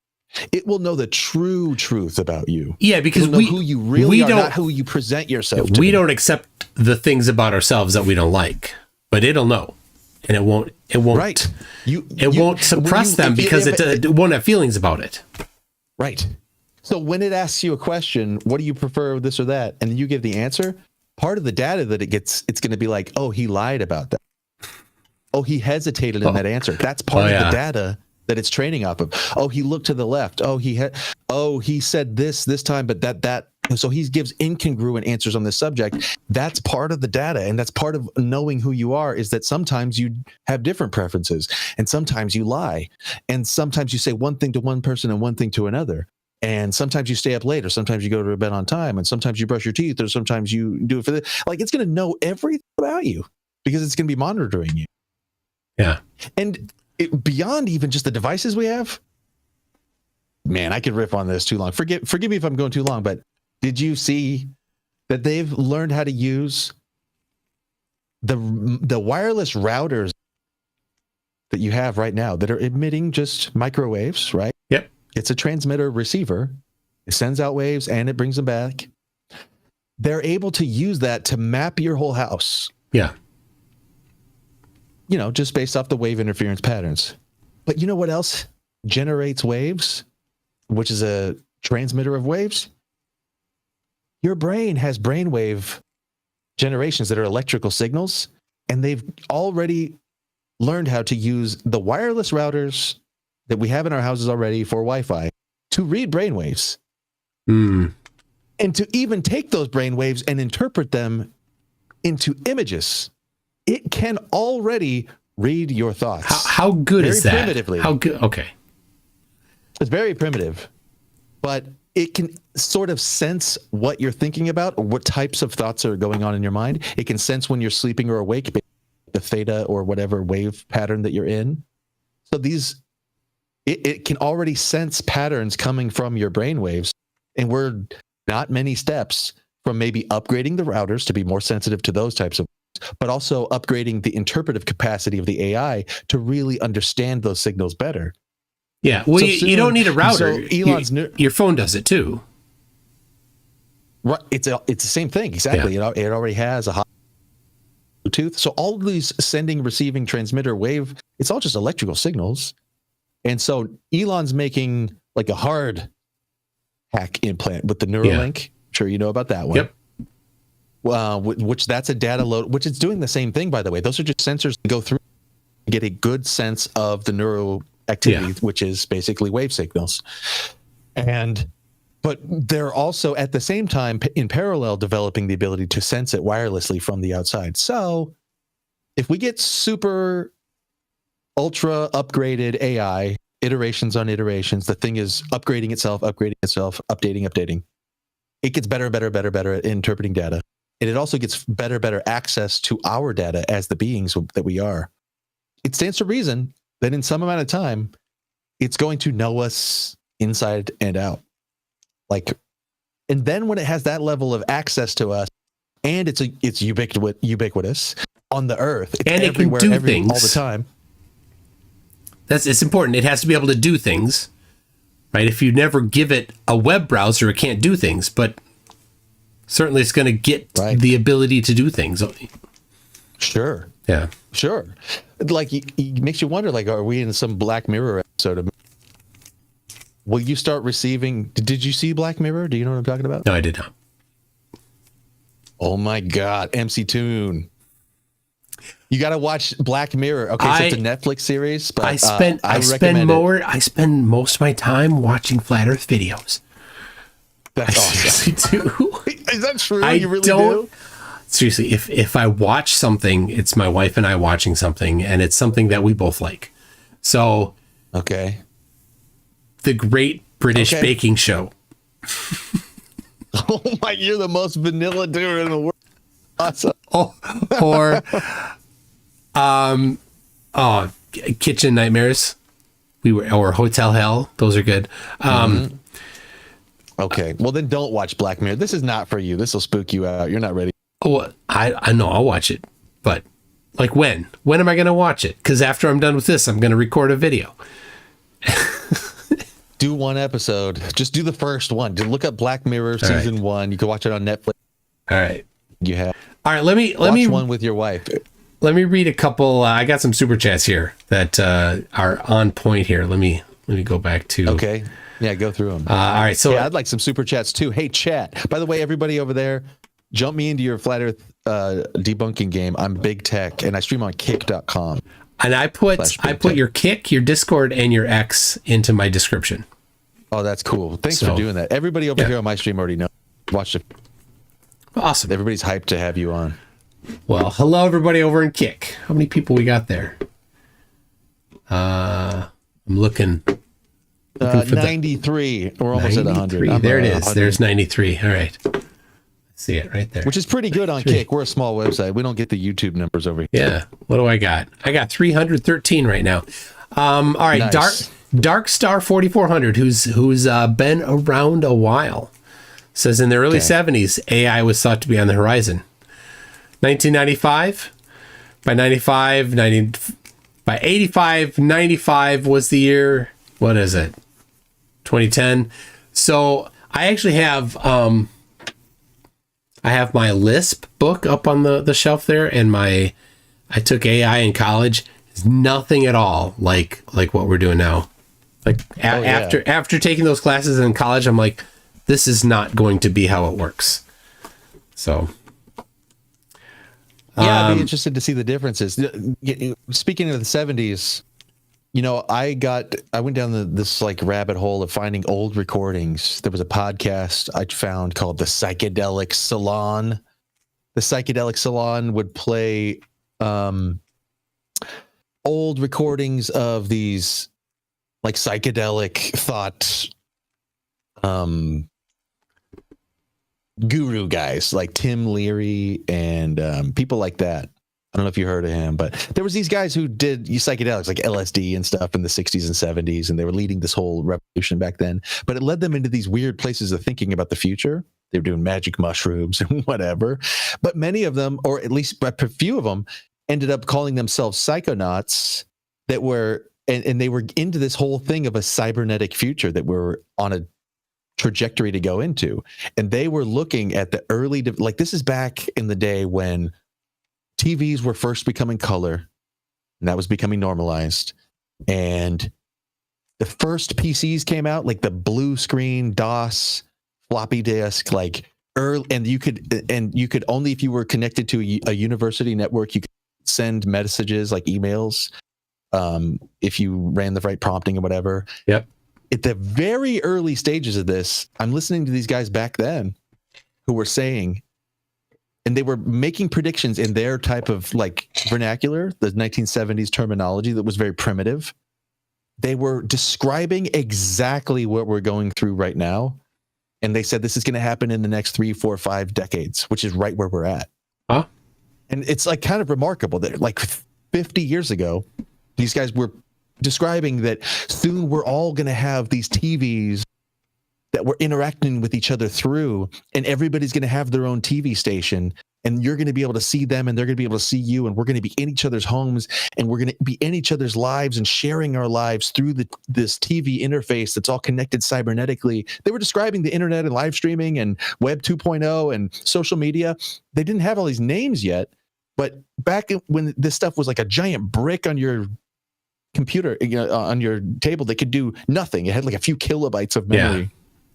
They were seeing, and not only that, but they were forecasting the social changes that would take place. And they were describing that people were going to become extremely online, and it was going to change the nature of how we all see the world and how we see each other. And it's going to change politics and everything. And it's exactly what's going on right now. They were nailing it. And many of these guys were talking about what AI would be like. And when that comes out, and then the predictions that they had for what follows that, you get Ray Kurzweil talking about singularity and all these things where it literally comes into our bodies and we start merging with the machine, and we become homo cyber as a species, and very weird stuff. But they've been remarkably and kind of spooky accurate way back then. And the thing that they described what was coming after that, it looks like we might be going right into that. And so that's what kind of blows my mind with it. Well, hopefully all good. We'll see. All good. Yeah, hopefully all good. All right. All good. I'm sure it will. No problems. I got Surely this. Kango44 says GPT is super good for coding assistance.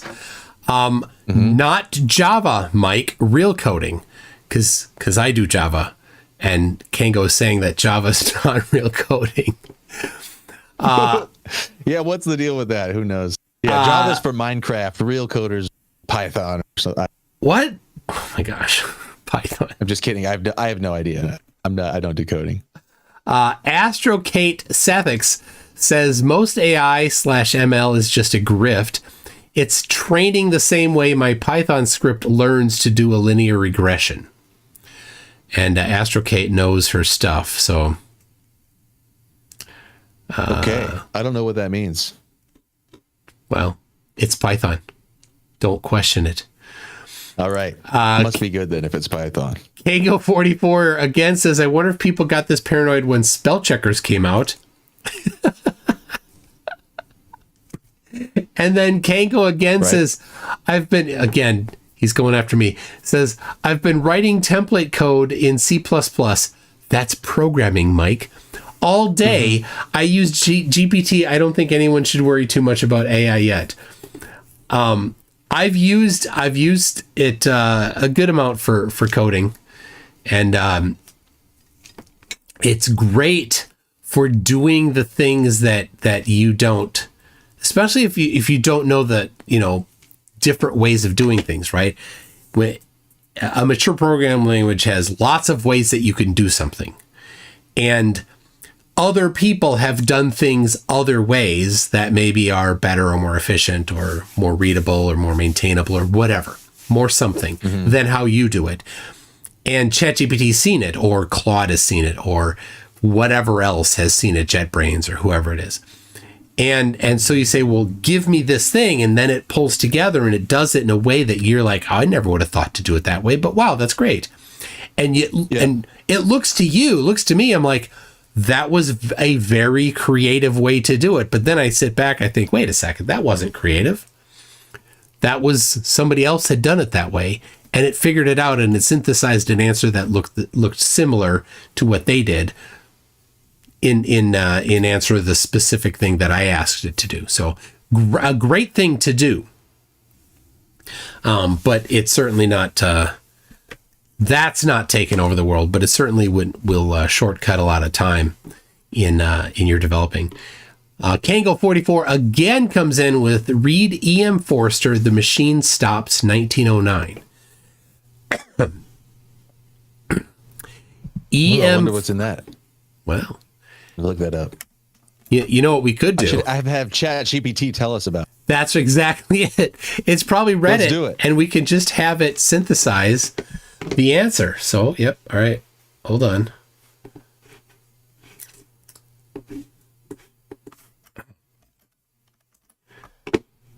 Here we go.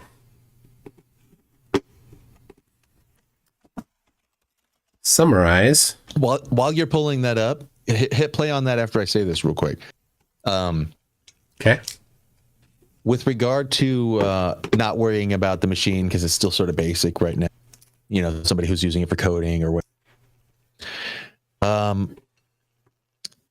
I think it should be thought about like this, where if you think about music, right? Where music evolves culturally and we have musical geniuses, great artists, right, who come out with new music and we think, wow, that was so rare. That was such a new take. This person found a new sound. Get rock and roll from jazz, or you get grunge from something like these are all like evolutions that are sort of like standing on the shoulders of those who came before. Yeah.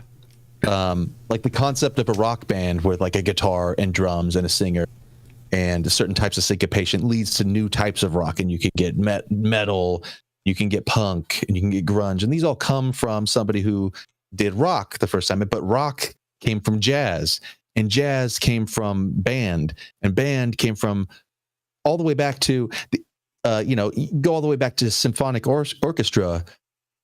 These are all actually results of technology, where the artists themselves and the innovations and the new sort of expressiveness that comes forth in these later forms of music, and now we're into fully synthesized, experimental sounds, and we find all these things that are really incredible and pleasing to us.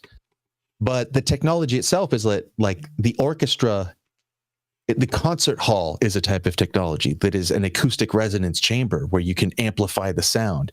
And the instruments themselves with the strings or the woodwinds or the different types of drums and the cymbals, and all these things are different types of, like, you have to learn how to work metal into a certain shape to get a cymbal to crash. And you have to learn how to make these long strands of strings and tie them all together with hammers that pound on them.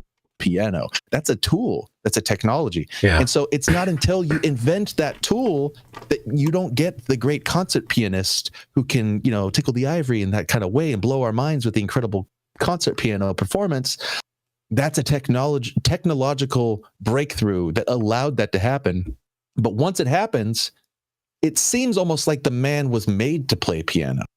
It seems like they go hand in glove. Like, this guy is just like working the piano like he was made to do it. Somehow did he evolve that ability in his fingers or something? It's like, no, we merge with new technology all the time. And then the thing that comes from that merging is something we call art, and we call it like like you can now convey an emotion through sound waves of those hammers hitting those strings in the piano, resonating in the cavity of the design of the grand piano. It's like, this is all a technology, and it changes us as a person. And now you can have that emotively moving sound that's in the movie, that's in that special scene that speaks to you in a certain way, that unfolds the story and the character arc because of the technology of the film and the lighting and the piano itself and the development of the music. And there's all this genius that goes into it.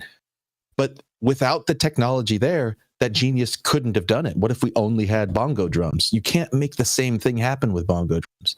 So we are going to evolve new ways of being with the technology as the technology emerges. So when AI becomes a tool that's so amazingly accessible in the same way that the piano keys made all of those sounds accessible to one man sitting on the stool, the agents that are going to come out of AI and the new abilities that they have and the incredible amount of work you can get done just like that. Then the maestro himself sits down there and it'll seem like he's one with the machine, and he'll do things that change the world. Those song that everybody knows, like that kind of thing is going to come out of this technology.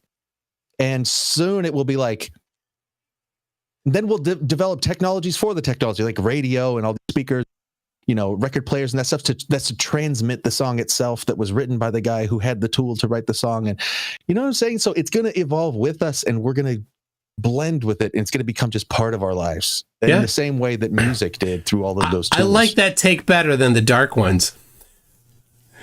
All right, let me. Sometimes music goes bad too. There's a lot of I know country through music as well. I'm with you. That's all I was country music, right? Jeez. And rap. All right. In The Machine Stops, E.M. Forster imagines a future where humanity lives underground, fully dependent on an all-encompassing machine that fulfills every need and stifles individuality. When the machine begins to break down, society faces catastrophe, revealing the dangers of blind dependence on technology. I asked it for a 2-sentence description summary. No, there you go. There you go. 100 years ago, 1909, or over 100 years ago, they were already forecasting. Look out! If you get too connected to the thing, you'll end up needing it too much, and then you're stuck with it. All right, let's go back to our first topic here, because MV Rocinante Gold says, 55 minutes into Witzit's middle ground number 3. This is his geocentrism pivot. Is he live with that right now? Yeah. He's trying to debunk annual Doppler shift cycles as an evidence of Earth's motion. So annual Doppler shift is the color of light from stars that are in our celestial sphere Specifically, it's maximized on the stars that are nearest the equator of our celestial sphere, as the plane, not as the plane of the Earth orbiting the sun, that sphere. So not our celestial sphere. I don't know. I forget that there's a specific name for it. I'm not enough of an astronomer to have that name handy. I'm sure somebody will correct me in a second here. But anyway, because for, part of the year we're moving towards those stars. 6 months later, we're moving away from those stars. So there's a shift in color that we can measure, and it's maximized for stars that are right on the plane of our orbit. And there's no shift in stars that are at the North Pole and South Pole of that sphere. So because we're not accelerating or decelerating. Yeah, we're not varying our velocity toward or away from them. Okay, yeah. So this was discovered in the late 1800s by Vogel and Schneier, Germans. They published it, a big 300-page book, really cool stuff, and it's hard evidence that the Earth is in motion, because how could the stars that are here and here not have any color shift, but the stars that are this way, as we're moving this way, change one color as we move toward them and a different color as we move away from them simultaneously? When 3 months later we're moving this direction, so stars that way have a shift one direction, and then 6 months later we're moving away from them, they have a shift another direction. So there's always stars that are peaking in the blue shift and peaking in the red shift based on the direction that we're moving all of the time. And those are the ones that are on the plane, and you've got then a sine cosine relationship as they move farther away from the plane, going to zero when they're at the extremes. How do you do that? How do you explain that if we are not moving? Oh, you got to go through a bunch of hoops. Did you watch his other ones that were preceding? What does he call it again? Middle ground. What's this middle ground? Yeah, this is his. It's his pivot. This is his pivot to geocentrism. Yeah, that's why it's he's pivoting the middle ground. So he's taking these flat earthers that are flat earthers before he became a flat earther. A lot of them, right? Mm-hmm. And some of them are flat earthers because he's told them that the Earth was flat. So some are flat earthers because of him. And he's like, I got to get the hell out of this flat Earth thing. I got to, prep the middle ground so that when I pivot, they're not just freaking out, right? Saying, wait a second, you did Earth flat. How come you not say Earth flat? Because he's going to be standing there in Antarctica, looking due south and seeing the sun, and the question to him is going to be, how can we see the sun due south of us here when it's over Australia right now? And he doesn't have an answer, and no amount of word salad will provide an answer. And maybe some of the super gullible people will buy his word salad, but I think it's been said enough by him and other flat earthers. They've already put in that's not an answer. They've all said the sun doesn't set. Or sorry, the sun does set. It has to set because in the southern tip of Chile it sets. How could it not set farther south? Because the sun is farther away. He's said over and over the sun sets because it's far away. Well, in Antarctica, we're the farthest away. And it never sets. Doesn't work. He knows it.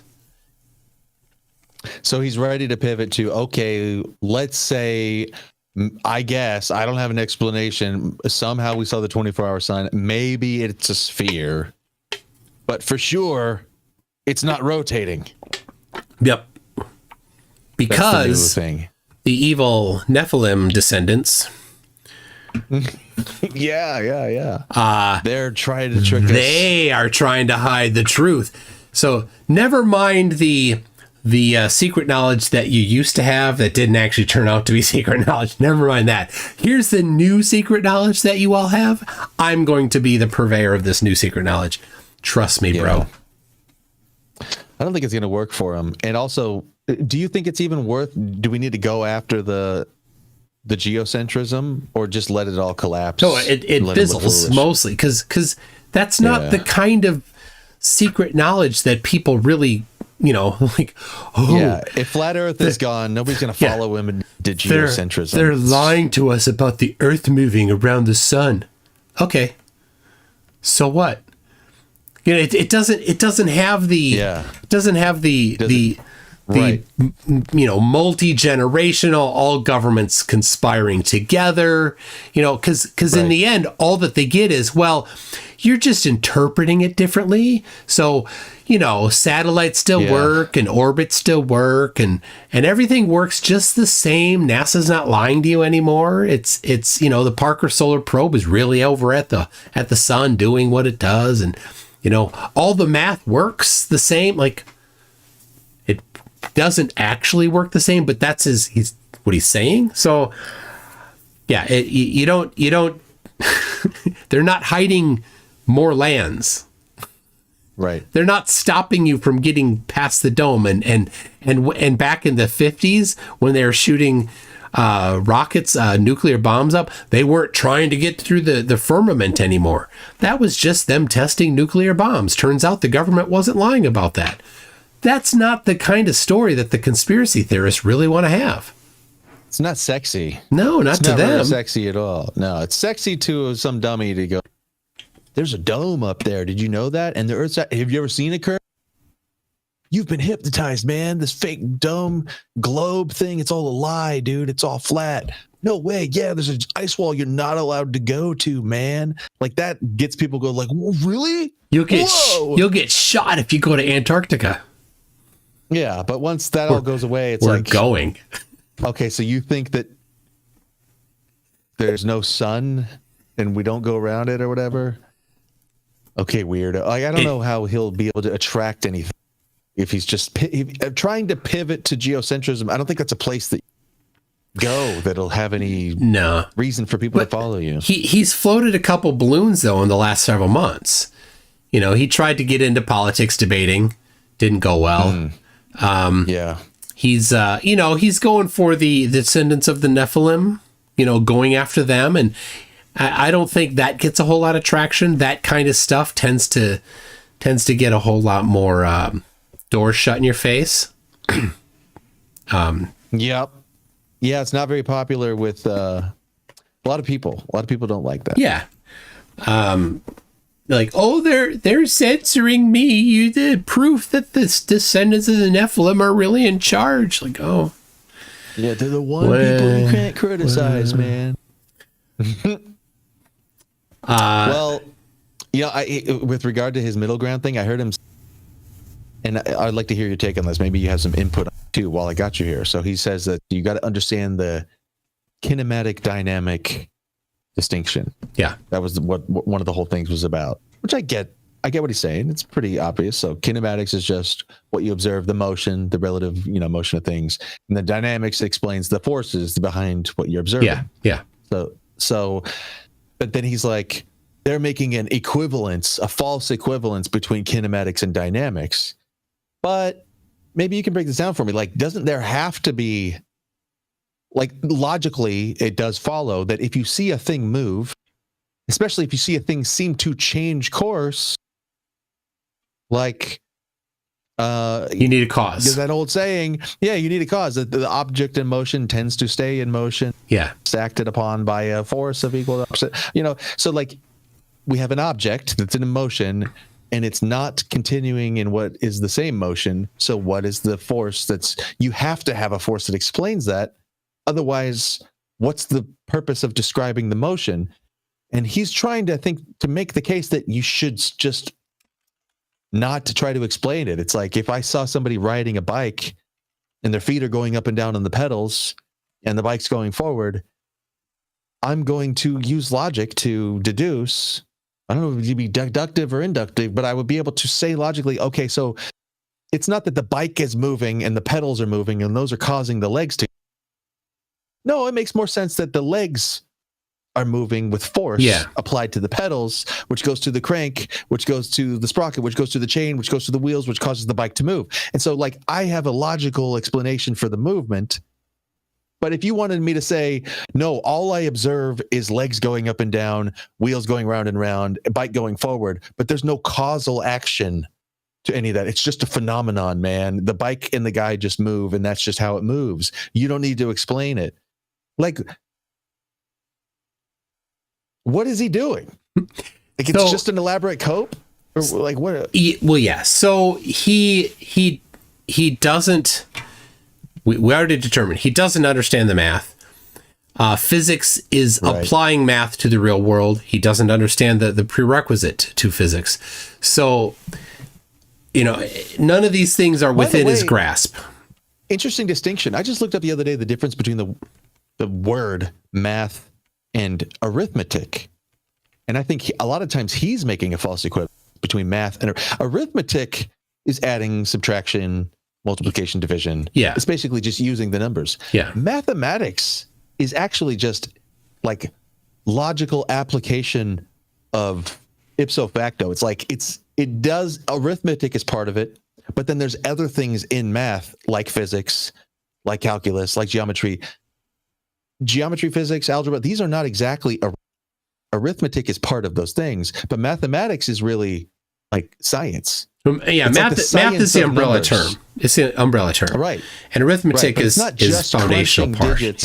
Yeah. So math isn't just adding numbers up. Math is like a logical framework for thinking about like things. Yeah, and we use numbers, and then we call it, whatever. So anyway, it's a logical language. So it's so much more than just adding and subtracting. It's not just numbers. Yeah. All right. Well, so kinematics. Yeah, number 2 was kinematics and dynamics, and the thing that kinematics is math heavy. Like, when you do the kinematics section in physics, you immediately do math. Here is a high school physics book right here. Chapter 3 is kinematics. Oh, let me give it to you. What I was going to say, mathematics. The actual definition is the abstract science. Oh, mathematics is an abstract science of quantity, numbers, and space. So there's how physics fits into it. So it's not just adding and subtracting. It's actually a science regarding quantities and space. That's mathematics. All right. So all right. It's a little different. Chapter 3, acceleration. Right. This is getting into kinematics right here in chapter 3. Chapter 2 even does it. They call it in chapter 2 kinematics and using a graph. Right. So without doing the math in chapter 2, you're looking at a graph and you're looking at the slopes of the line and stuff. Right. But then in chapter 3, we get into acceleration, F equals ma. And then applying the kinematics, and you've got something that's at time 0, it's in this position at this velocity, and at time, final time, it's at this position with this velocity. What was the acceleration? Right? That's kinematics. And so you don't do kinematics without doing math. Well, he did 0 math in his entire thing talking about kinematics. And then he's like, oh, there's a kinematic equivalence. Yes. So, and this is the problem. He's a flat earther saying there's a kinematic equivalence between the Earth orbiting the sun and the sun orbiting the Earth. Okay, yes, you can't if you insist on not including forces, you can't identify the difference. But that's but kinematic, it's like the beginning of physics is kinematics. You get into more advanced things. Right. You have to deal with the dynamics. And he talks about dynamics and he plays around and toys with the dynamics, but he can't do the dynamics. There's no way to explain it, because on a geocentric Earth, on the globe orbiting the sun, reality, the Earth orbits the sun once a day, and it rotates on its axis, orbits once a year, rotates on its axis once a day. Okay? Yeah. But if the Earth is stationary, then the sun has to orbit the Earth once a day, 365 times faster than the Earth orbits the sun. Right. Which means that the centrifugal force is going to be significantly larger on the sun, and the sun is much more massive than the Earth. So the amount. Let me stop you there. Wrong. The sun, you don't even know what it is. It might not even be an object. But that's not. That's what he says. But that's when he's right. when he's LARPing as a flat earther. That's what he says. Right. But when he's LARPing as a geocentrist, that's not. He's not saying that, because now the sun is 93 million miles away in geocentric land. Maybe the dome is 360 degrees, and maybe the dome is just out there around the globe. That could be, but that's not the geocentric kinematic dynamic explanation. He could go for that, but that's not the angle he's opting for.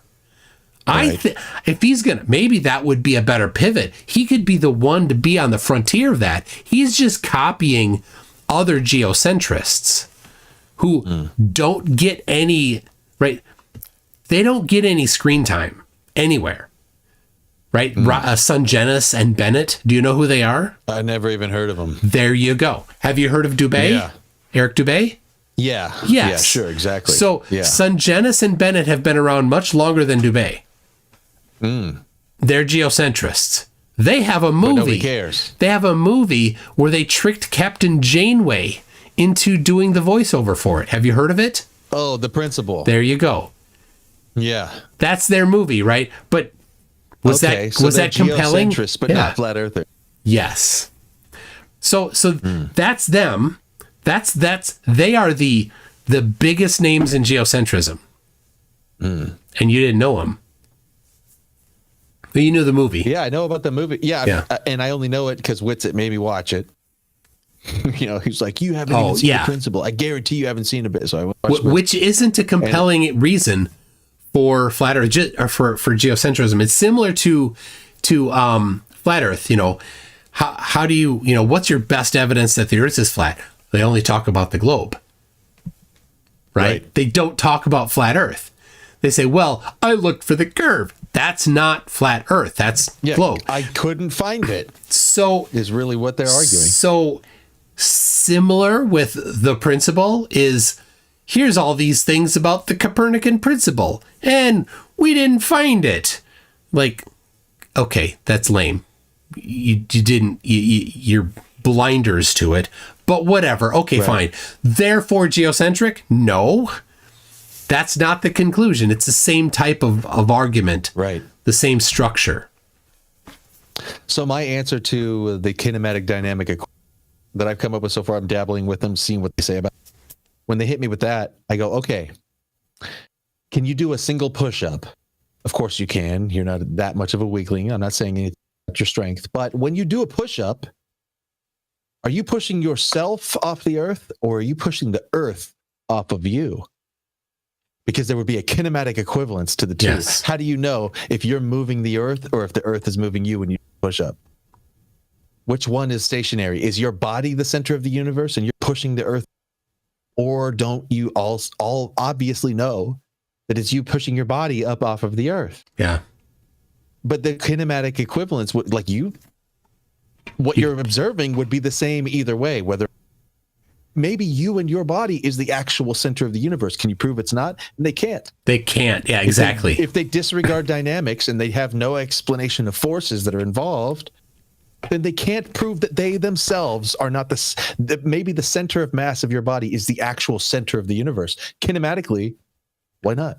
Everything's revolving around you, which is really ultimately what they're arguing anyway with Earth. Yeah. So why not make it yourself? You are the center of the universe. Like when you walk, the earth rotates under your feet. Prove it doesn't. You have to invoke dynamics to prove that. So any absurd idea So he thinks, now remember, he can't do math, but he thinks that there is a dynamics to it. And he's toying around with it because he doesn't know it. He doesn't understand it. It's math. I've seen the paper.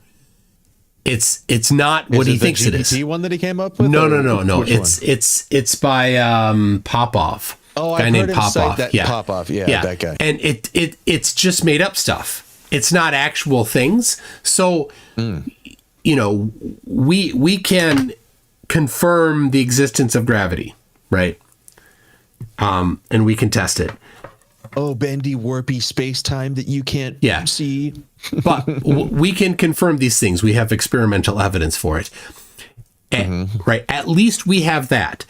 But the Popoff paper says, well, there's a force that causes Mars to do this. It's kind of like the Lorentz force. Now, the Lorentz force is, if you electromagnetism, it's the force applied to a charged particle that's moving in an electrical and magnetic field. And a charged particle that's moving also generates its own electromagnetic field. So it's complicated, and it's two things. It's electrical field, it's magnetic field, and it's generated its own. So it moves in a three-dimensional spiral in a circle. So when you take that and you flatten it into 2 dimensions instead of 3 dimensions, instead of getting this going in a circle like this, can you see it even on the screen? It's a little bit, even me doing that makes it a little bit difficult to map. But if you map that into 2 dimensions, you get a spirograph loop. If you just flatten it for no good reason, you just flatten it, you get the spirograph loop. So he says there's a force that's like that causes the spirograph loop. Let's imagine that it exists. Let's do a little bit of math around around this thing that we just imagined into existence. Okay, and then that can cause Mars to do that. Now, why would Mars experience this force? No reason. Does Mars have a I charge? The answer to this one. I know the answer, actually. Here's the answer, and I learned this from Jim Bob. Jim Bob by Jim. Oh, you don't know about Made by Jim Bob? Oh, yeah.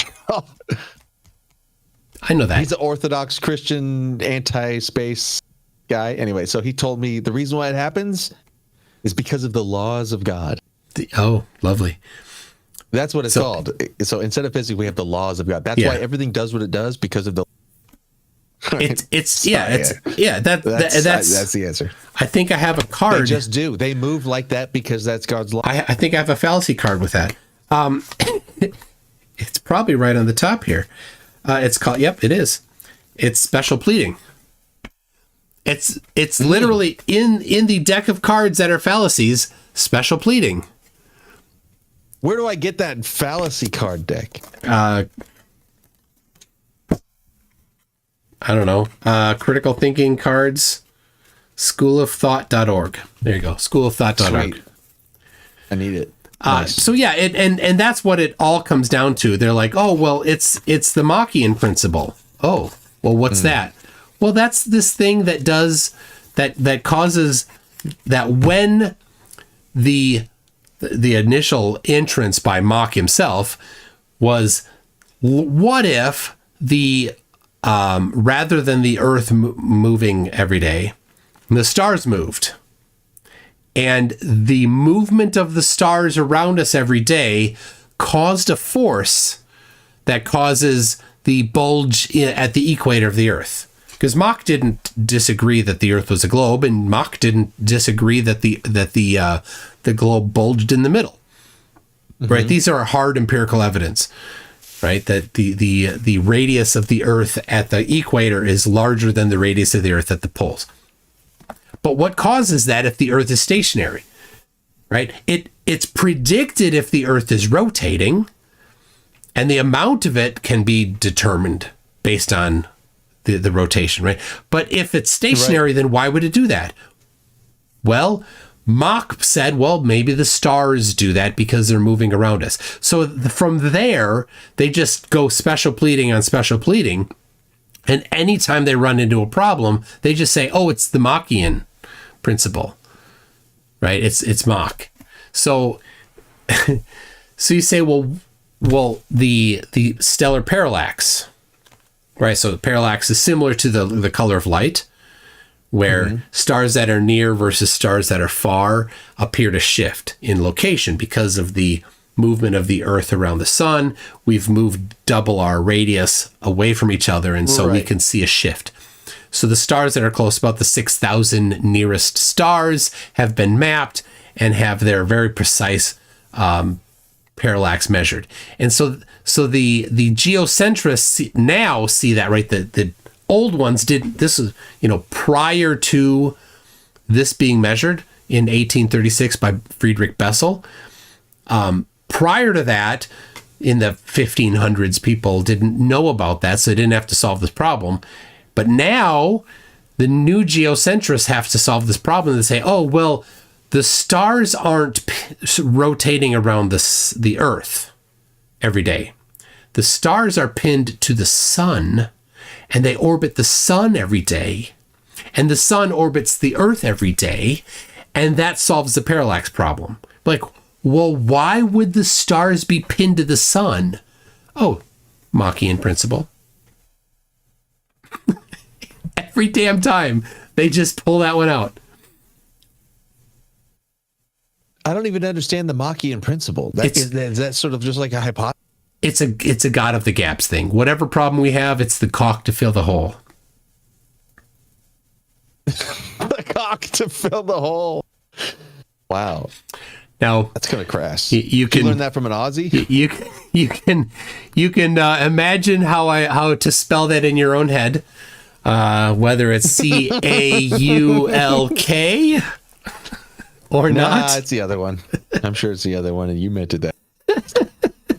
Filthy. Let's see. Sea Lion Prime says, just came over from Austin's stream. He's pushing a false equivalency between geocentrism and flat Earth. Dodged my challenge. Of course. And that's the thing that's what he's desperately trying to avoid right now, because even some flat earthers, like, I don't know if you Matthew Hakeem, like one of the dumbest flat earthers ever, like seriously struggles mentally, like to do anything basic. He doesn't understand. Really dumb. But he was in that number 2, middle ground number 2. And he's in there saying, but that's not flat Earth. Where's flat Earth?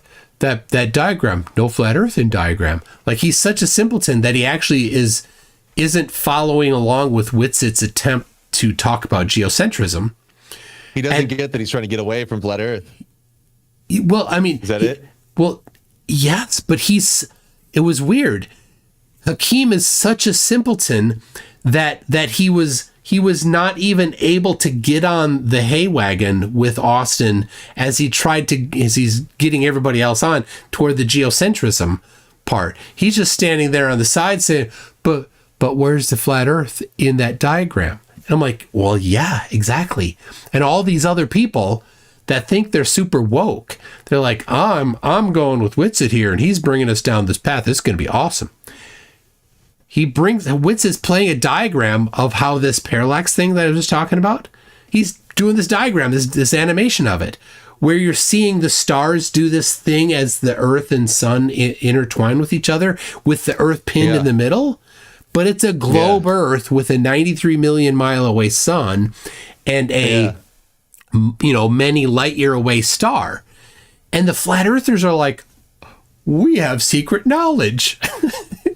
But the dumbest flat earther is like, but we're flat Earth. I know see flat Earth. It's going to be interesting to watch the struggle. I'm here for the show. That's what I like about is I'm interested in the psychology of the flat Earth. I do the same thing. I'm interested in Christians. I'm interested in, people who believe in whatever type of cult maybe that they're in. I was studying cults for a little while. I found the flat earthers. This is the area that I'm interested in. It's like the social aspect. So I love that idea that there's a guy in the group who's not getting it. Now they're going to have this sort of clash between the two schools that prefer one or the other, and they're going to deal with it. Geocentrism isn't very sexy, and we're not special anymore in the same way we thought we were. And they're going to have to go through this big old curve of like a falling out between them. They're going to start accusing each other of being feds, and they're going to have all this crazy stuff. This is already happening. So who's getting accused? Witzit.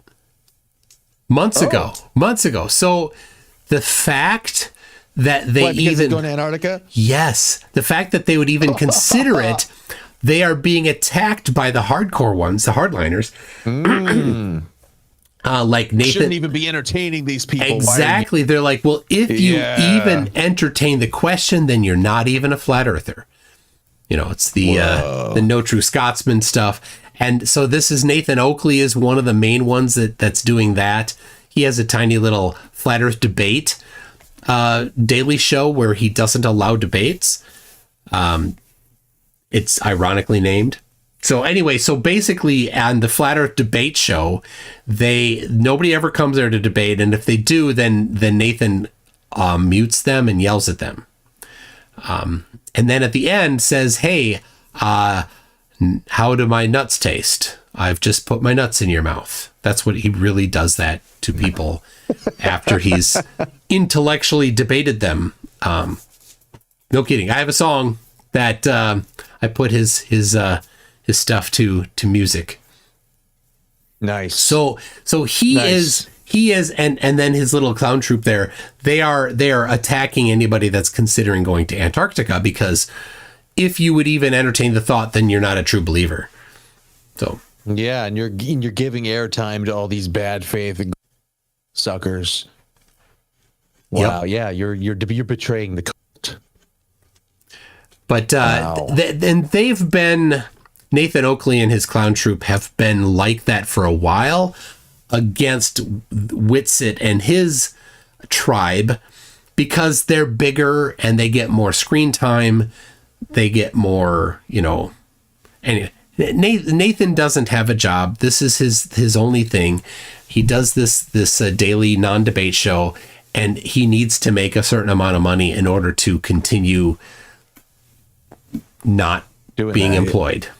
So yeah, he's grifting off the flat earth community. Yeah. And so this information is from a former insider that's no longer a flat earther that escaped, and he's like, this is how Nathan runs things. If he sees anybody in his vicinity that's starting to make money, then he goes after them and shuts it down, because he's got to get that money. So what's the deal with Jaron? I heard that he's had some doubts, or he got sort of outs with some people. He might be closest to, maybe it's not flat. Yeah. So Jaron, what do you think? Jaron is 9.5 years in, about. So you've got on YouTube, you've got some of there's two older than Dubé that are still on YouTube. You got Mark Braun that says that he's Satan, and you've got Math Powerland that's a comedian, not really a flat earther. Then you got Mark Sargent, Bob Nodell, and Jaron. So Jaron's like of the names, I think he's the like camera has 3 or 4. frozen, by the way. Oh, did it? Yeah, I'm checking. Oh, you know what? I bet it did, because you did a thumbs up, and we got a thumbs up emoji. Screenshotted you. It's all right. Hold on. I wanted to ask about Mark Sargent too. He's an interesting character. I might have to restart something here. Yeah, because it hangs, so it's built into the operating system, and I turn it off, and then it doesn't remember the turning off. So hold on a second. Oh, because you're on Mac. Yes, it's got the built-in thing, but for some reason running through OBS, or actually I think it's through everything, it just doesn't work for some reason. So all right, let me. Well, you look cool at least on this frozen screen. All right, I'm going to disconnect and reconnect, see if that does it. All right. But I got to do this first. All right.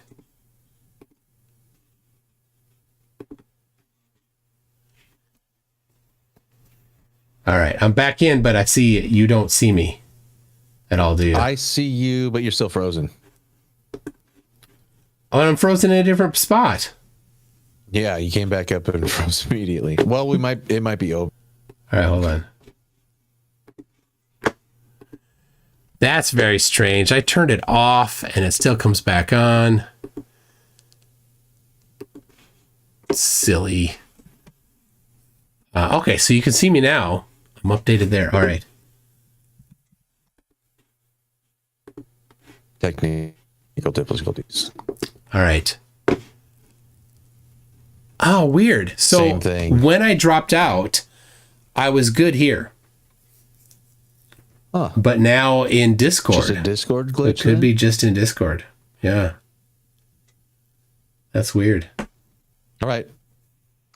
Well, chat is enjoying. They're saying just finish with audio only. I'm Okay. just I can do that. Just, I see you. Yeah, okay. So let's see. What was I saying? Where was I?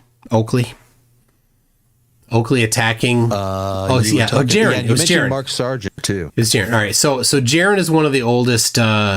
He's 9.5 years in. He was in that video with Behind the Curve, where at the very end he did that experiment. He said interesting because he got something that didn't match flat Earth, and where they had to lift the flashlight up. Yeah, they lifted the flashlight, and it looked like and so Jaron had done the math wrong in his thing, and I redid the math and I applied it correctly, and it matches. But anyway, that was 2018. That was 6 years ago when that came out. So he's I don't know. He's the one that's making the most moves that he will accept the evidence. And for that, he's getting a lot of respect over here and getting a lot of hate from flat earthers, because the flat earthers don't they don't want to accept evidence. They only want to stick with flat. No matter what, it's flat. Right. And so they're like, well, the things in the sky don't prove the shape of the earth. But you've been saying for years that the sun does. So now it's a change. Like, oh, it's just we can't find the curve. We can't find the measurement. There's no measurements. It measures flat. But it's the same thing. Where's the measurements of flat? They don't have measurements of flat. They have bad measurements of curve. Right. I looked for the curve and couldn't find it. Yes. Therefore, it must be flat. But you look for it in the worst way possible. Right. Why didn't you look for it in a good way? Well, because they don't want to find the curve. Oh, you know what? This reminds me of something I wanted to tell you. I went into a flat Earth space one time, right? So I went in and I thought I had a really good one. I thought I had them because I'd been cooking on the flat Earth debunking for. And I hatched up this one, and I'd asked him, like, how come your flat Earth map looks so stupid? Which I know the answer, which is that it's a polar projection. So everything south gets stretched out. So Australia looks like a big old piece of fried bacon, and it's all distorted, right? Yeah. And so every time I ask him about that, they just go, well, I'm not a cartographer. So it's like a weird cop out for like, who cares what our map looks like? We're not cartographers. It's like as if that means they can't figure out what the flat Earth would look like. Yeah. And they can't explain why a, azimuthal projection looks just like the flat Earth. It's like a projection of the globe, obviously.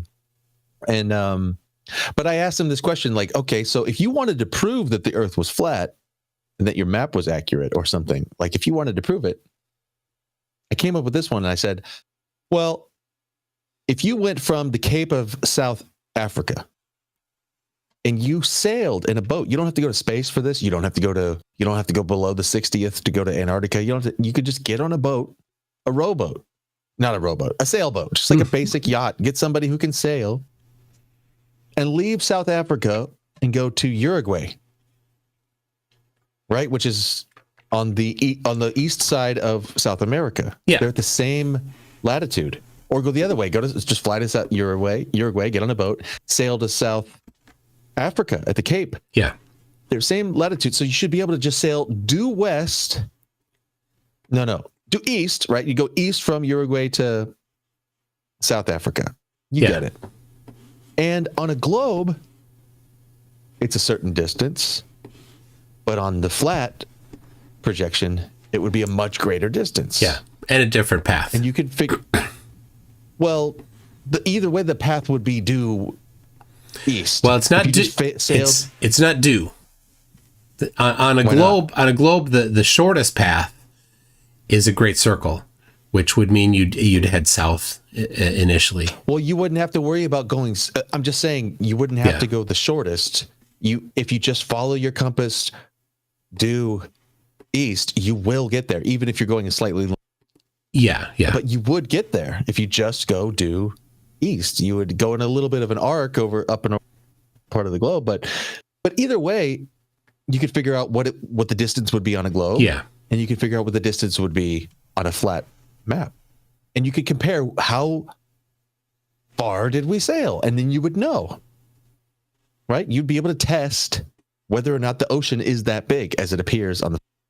Yeah. And that's not that difficult of a sailing journey. You could get on you just, contract a boat, get on a sailboat, find a flat earther who sails, like whatever. It just do that. What, are you afraid to sail? I thought this was like a clever challenge.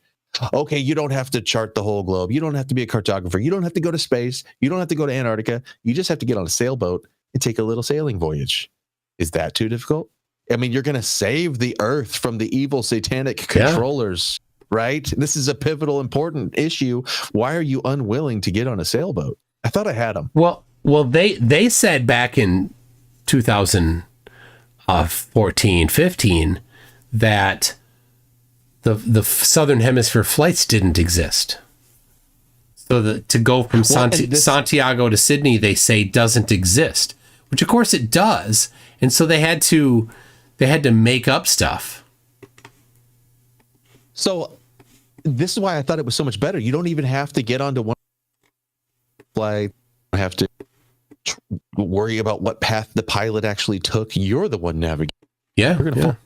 It's totally you, and it's just you and a primitive transportation device called a sailboat. No big deal.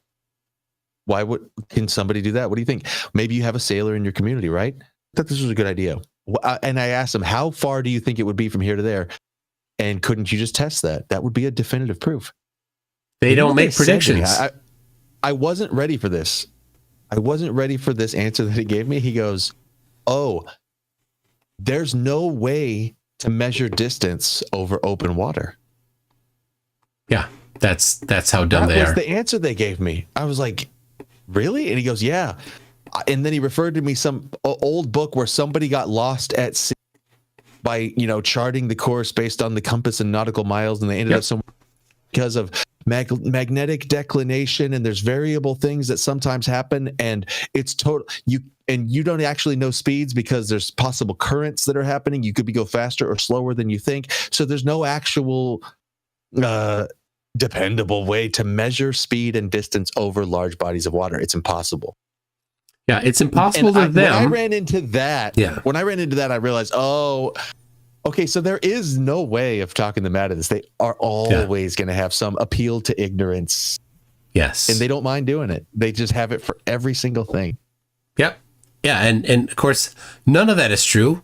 It's not perfect, right? If you're not looking at the stars to do celestial navigation, and if you're not looking at GPS to do positioning, then you've limited yourself, but you can still do things.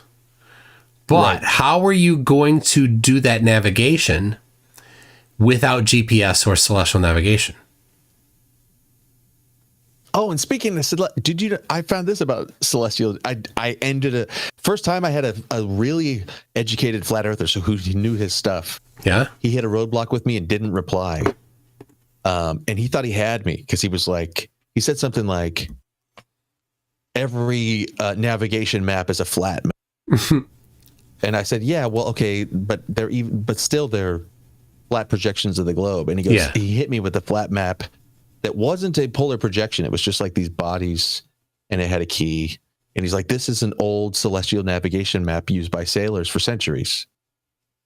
And I said, okay. And he goes, good luck trying to do this on a globe or something. And I said, okay, well, good luck doing celestial navigation without an almanac that takes into account the seasonal location of the stars due to the tilt of the Earth. Like, there's an almanac that they use for celestial navigation that takes in 2.5 degree tilt. It's seasonal. You have to go by an almanac that has charts based on what No, it's month not. it is. It's not seasonal like that. They do move, but it's not the seasons that causes them to move. It's the Well, what is it? The precession of the equinoxes is what causes them to move for the most part. Well, wait a minute. Do I misunderstand it wrong? I thought in the different seasons we are there is something. No, because part of the celestial navigation has. So the almanac takes into account where the sun appears and the sun's location on the horizon and the degree where it appears has to do with the 23.5 degree tilt. The so sun's there is an aspect of where the sun's position. Yes, not the stars. Yeah. So what I'm saying is the reason why you needed the almanac, because looking at the stars and looking at the sunrise and your location and the season all come into account in this in this almanac. Yeah, because one of the ways to get your latitude is the position of the sun. And, right, exactly. Yeah, so a local solar noon, right, when it's at the peak, you look at its elevation, right, and then you can tell the right. You know the sun's position because you know where it is in the between the tropics, and then you can figure out your latitude. So yeah. And if you don't take if you don't take the season into account, then you don't have the latitude. Yep. So there is exactly. So anyway, it's all geometry that they can't do. Right. Yeah. So he thought he had me with that, and I hit him with that, and no reply. After a little while, hello, where are you? Ghosted me, disappeared. Yeah. Well, I had for over 2 years a $10,000 challenge for flat earthers to do celestial navigation, not using the globe, and so far 4 have done it, and the fourth one is just tried it recently. He got the wrong answer. The first 3 all used the globe, so didn't quite do it. And the most recent one, he did not share the method. He did it, and he got the wrong answer.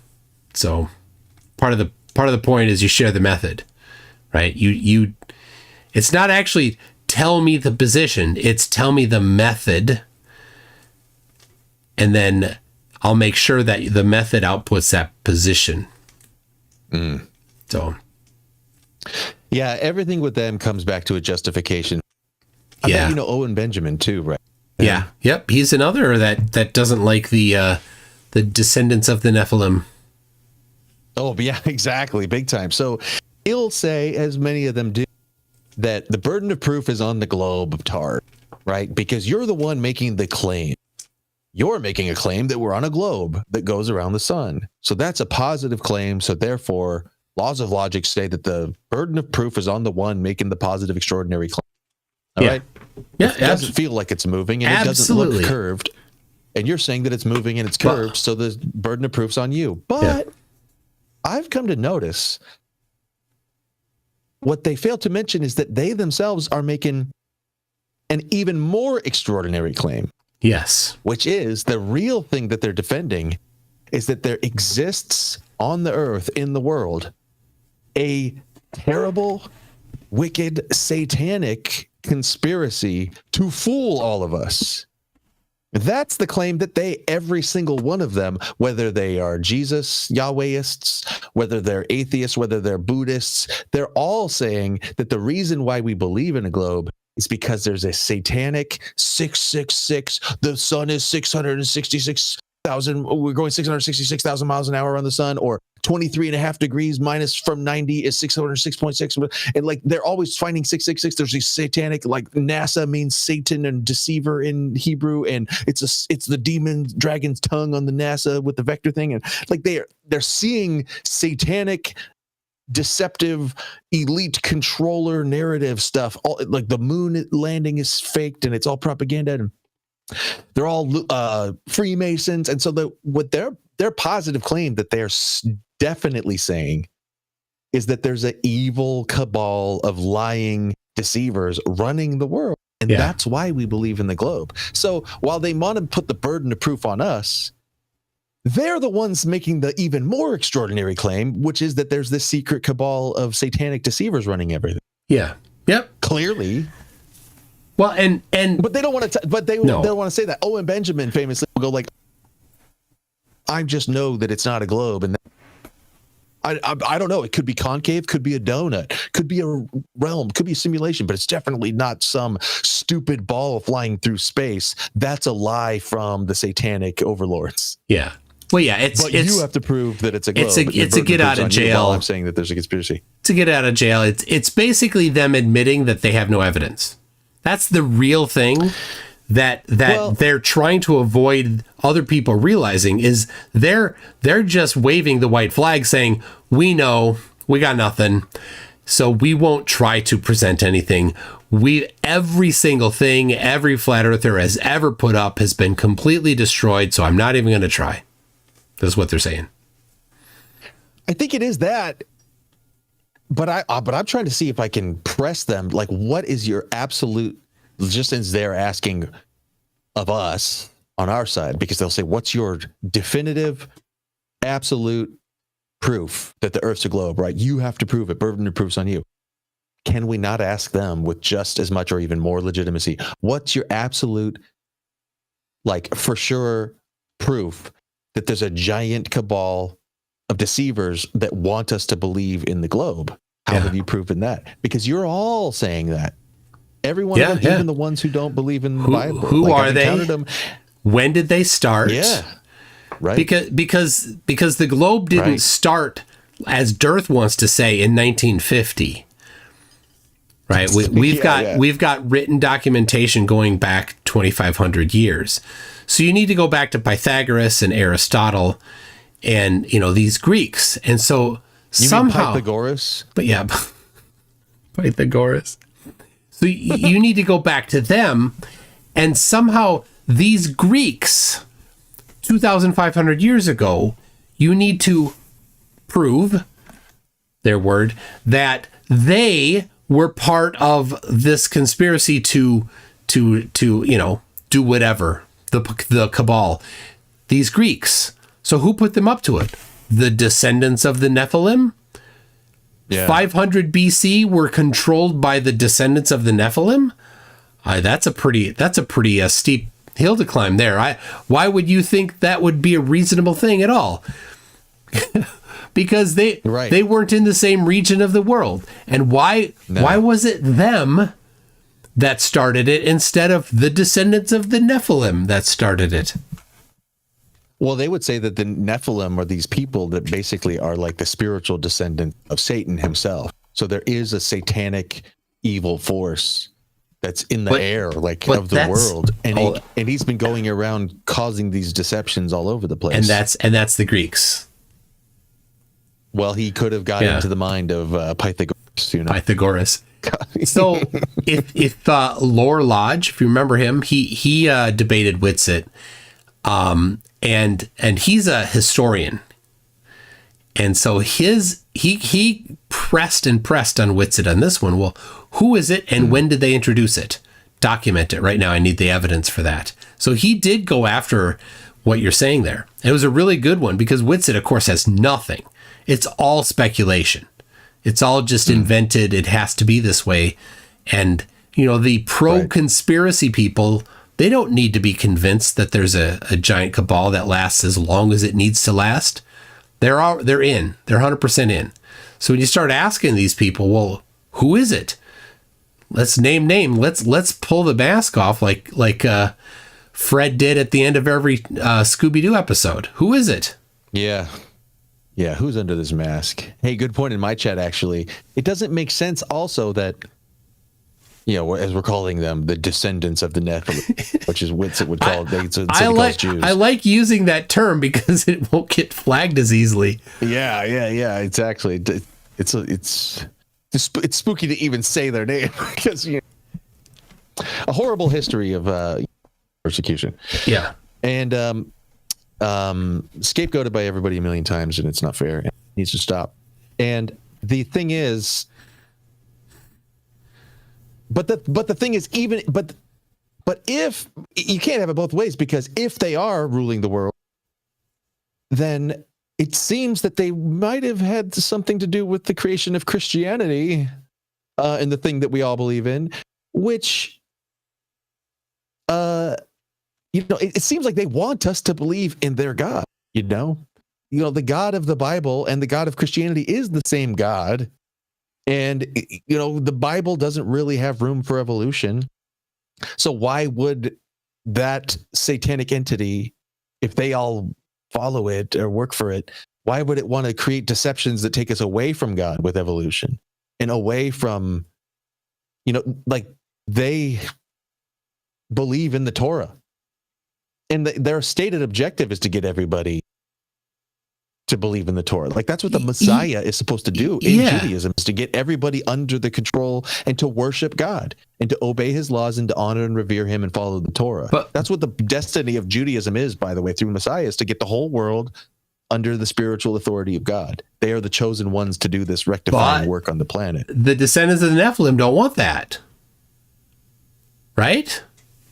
I mean, that's what he would have to say, but like all the evidence is to the contrary. That's what they're trying to do all the time. Those people don't act like that way. Yeah. Yeah, it doesn't make any sense. Because Whitsitt even says that those descendants of the Nephilim, right, the Jesuits, went into the church and invented the globe. The Jesuits are different, though. Or are they part of it too? No, he's saying they're totally part of it. In fact, he's saying the Jesuits that we came to know later in the Catholic Church are the same ones who... They're actually Jews? They're actually like Babylonian Nephilims. They're actually Jews, is what he's saying. The Babylonian Nephilims... The scripture. The Babylonian Nephilims are also Jews, and then they became Jesuits? Right. Yep. They created the church. They're the ones who organized the Catholicism, and they brought it under this spiritual authority control to try to suppress the truth of the way through Jesus. And he says that Jesus basically was like the God came down as a man to fight against them, and that's why he drove them all out of the temple, because they're all evil and wicked. And he was trying to rectify the world by cleansing the world of these evil adversaries. So Jesus is like the original anti-Semite, even though he himself was a circumcised Jew who went to synagogue. Like, he's saying he came down as a Jew to fight the Jews. He was a rabbi. Yeah. Yeah, but he was the good one who was overcoming the bad ones. Who was he had the deceiver. It's the secret knowledge that Whitsitt has about it. Oh, they're saying I should screen share those messages. In fact, I think I could. I don't know if you want to see it. I'd love to. I would love. Yeah, I definitely need to see. I'll put it on my website. I'm going to send you the screenshots. You want to just read it real quick? It'll take maybe 10 minutes. Sure. This lore is going to be amazing. Yeah, I know I've still got it. Can you put it? Can you share it in Discord? Like, share your screen? Yeah. Where's my... Okay, go. Yeah, here it is. Let me screen cap this one. I'm going to paste them into Discord. Hold on a second. I'm screen cap. Oh, okay. I'll have to pull up on. Here goes, I guess.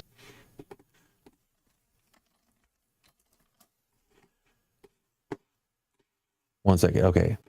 Screen cap this one. And I'm going to send it to you. Everybody stand by. Little business here. This one. Turns out they like seeing how the sausage is made. Yeah. And then, can I get this shot? It's going to be broken up into two. It's too long. It's like a real novel.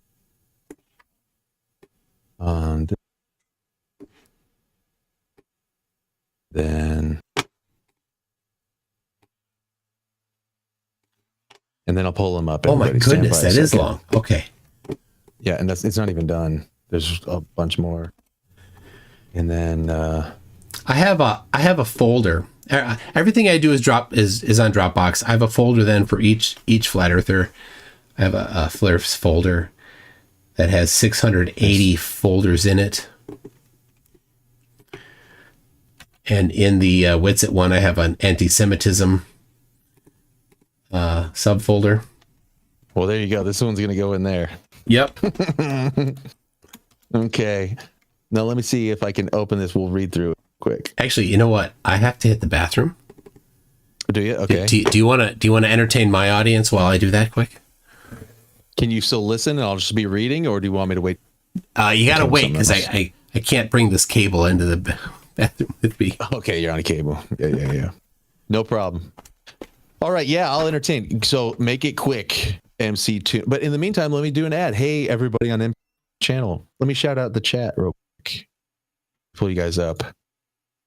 Who's there? I got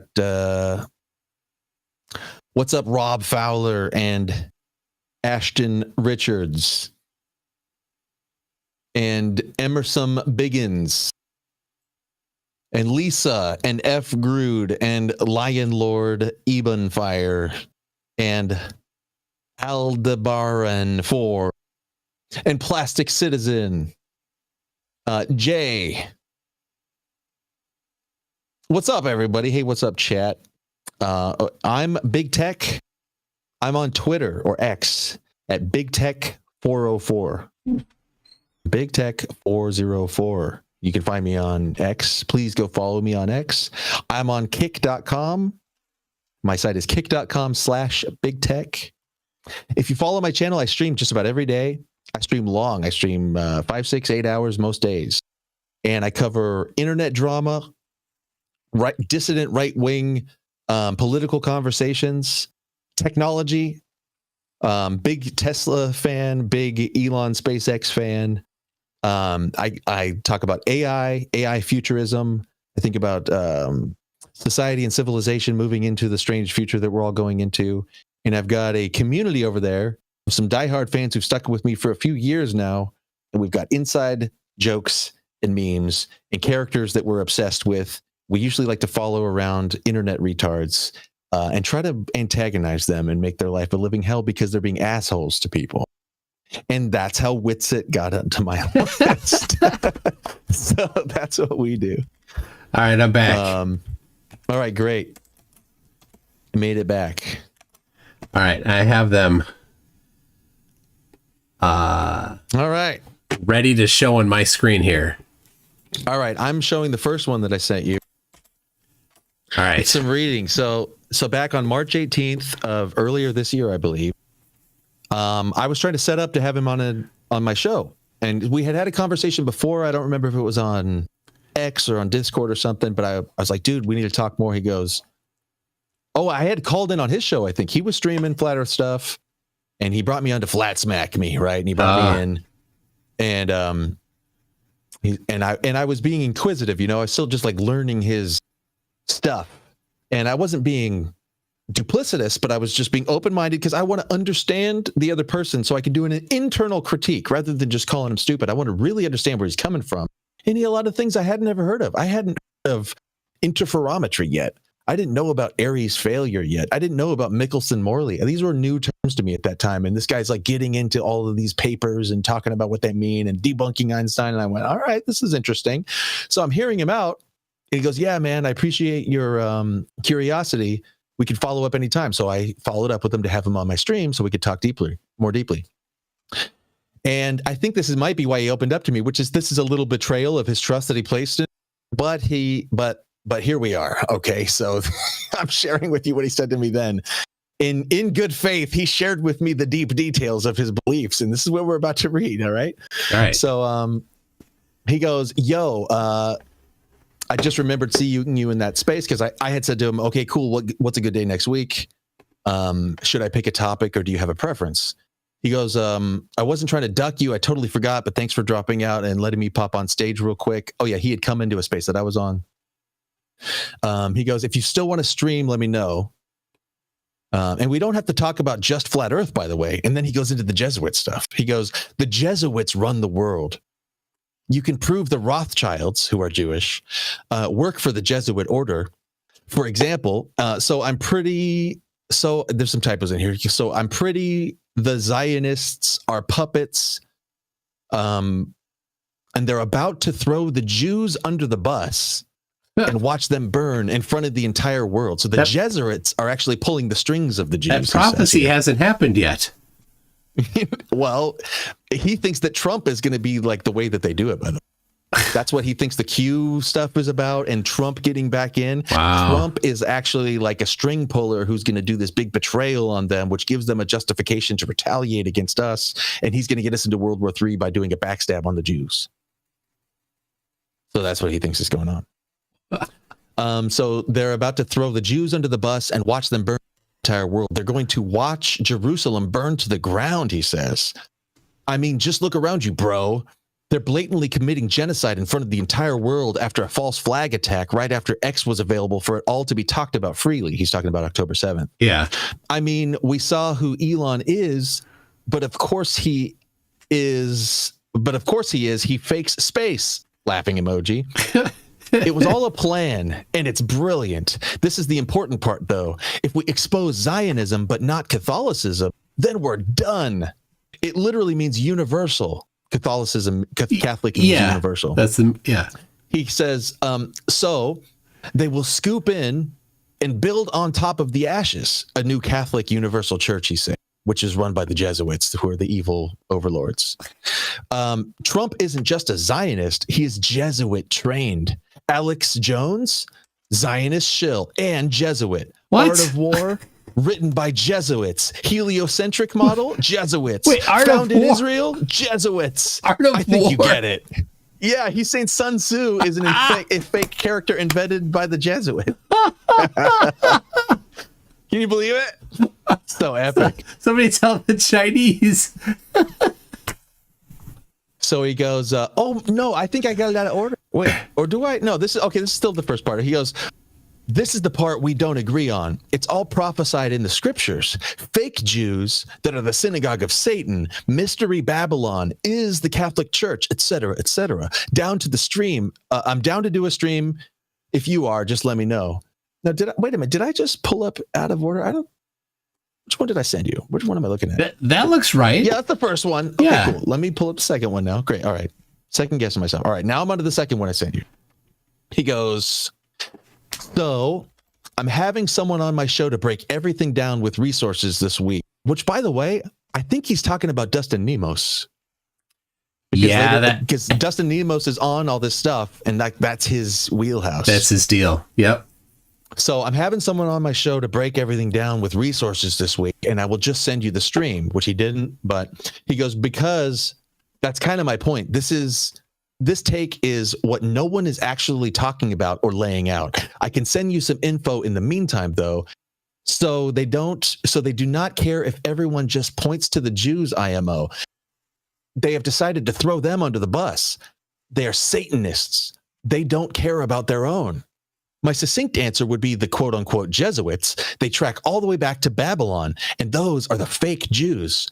Anyone trying to actually follow the creator and who has a genuine love of the truth is their enemy. So he's talking about himself and the true Christians. Yeah, no true Scotsman. But how do the Jesuits go back to... They're founded in the 1500s. How does he bridge that? The Jesuits represent a new incarnation of the ancient mystery Babylon schools of like Hermetic black magic. Oh my gosh. Like the Baal worship, the child sacrificers, the blood magic rituals of Egypt, and it's just because he wants Satan. It's just because he wants it to be, therefore it exists. Well, I mean, they've hatched this big old, Warhammer 40K lore. It's so much lore. And yeah. It gets even deeper. Here we go. So the Jesuits, he says, they track all the way back to Babylon. And those are the fake Jews. Anyone trying to actually follow the creator and who has a genuine truth is their enemy. So they created what people refer to as Jews. And the most popular and original Talmud is what? The Babylonian Talmud.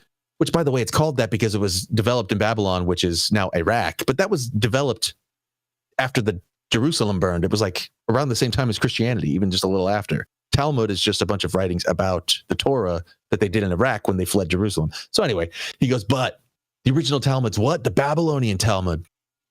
The people at the top of Zionism are in the Jesuit order. But these are all just front names for Babylon to make you think that they're not all on the same team, by the way. So people can say stupid things like, but the Catholics weren't, but the Catholics went at the Jews, blah, blah, which, by the way, the Catholics did have skirmishes with the Jews here and there. He goes, well, actually, they want all the, quote, all the real believers and they went at all the real believers and completely massacred them. So he's saying that when they went at the quote unquote Jews, the Catholics did like the Inquisitions and whatever. What they were actually doing is killing the real Christians. And then they were saying that they were killing Jews. And so they were purging the church of everybody who wasn't submissive to the church because they were sort of rebelliously actually this is the Jesus. Crusades. Yeah. Yeah. The Crusades and the Inquisition and other times, is there were times when the Catholic Church was burning Talmuds and things like that. Yeah, and there was issues between them and the synagogues. So he's saying that, no, that was actually just cover for when they were real followers of the way of Jesus. So the Satanists were taking control of the church over and over through history when they started to lose it. So, well, actually, they went at the, all caps, real believers and completely massacred, then created Christianity. They were called followers of the way, and it literally had nothing to do with ethnicity.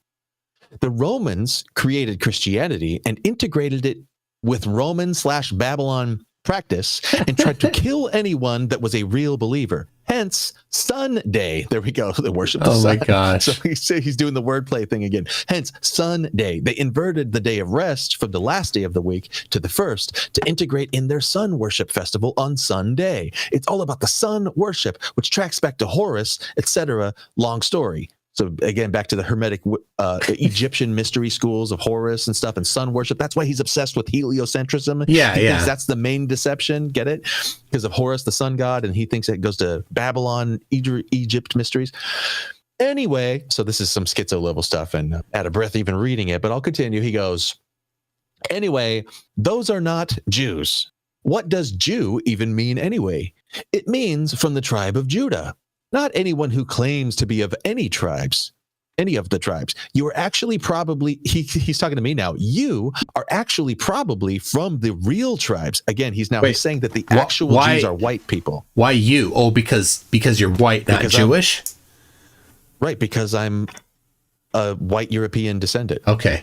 That's what his theory is, that the white Europeans who love Jesus are actually the true descendants of the lost tribes, and the ones who call themselves Jews now are actually infiltrating deceivers who've taken on the name, but they're truly Satanists. So, all right, the Europeans are bloodline related to the real true Jews, yes, and today's Jews are not because they are from the Nephilim. Right. So the Judah of Judea who became Jews are the one tribe that was converted by the Nephilim. The lost tribes who scattered earlier fled up into Europe and became what was known as white people, Europeans. That's what his lore is. Nutso, yes. Okay.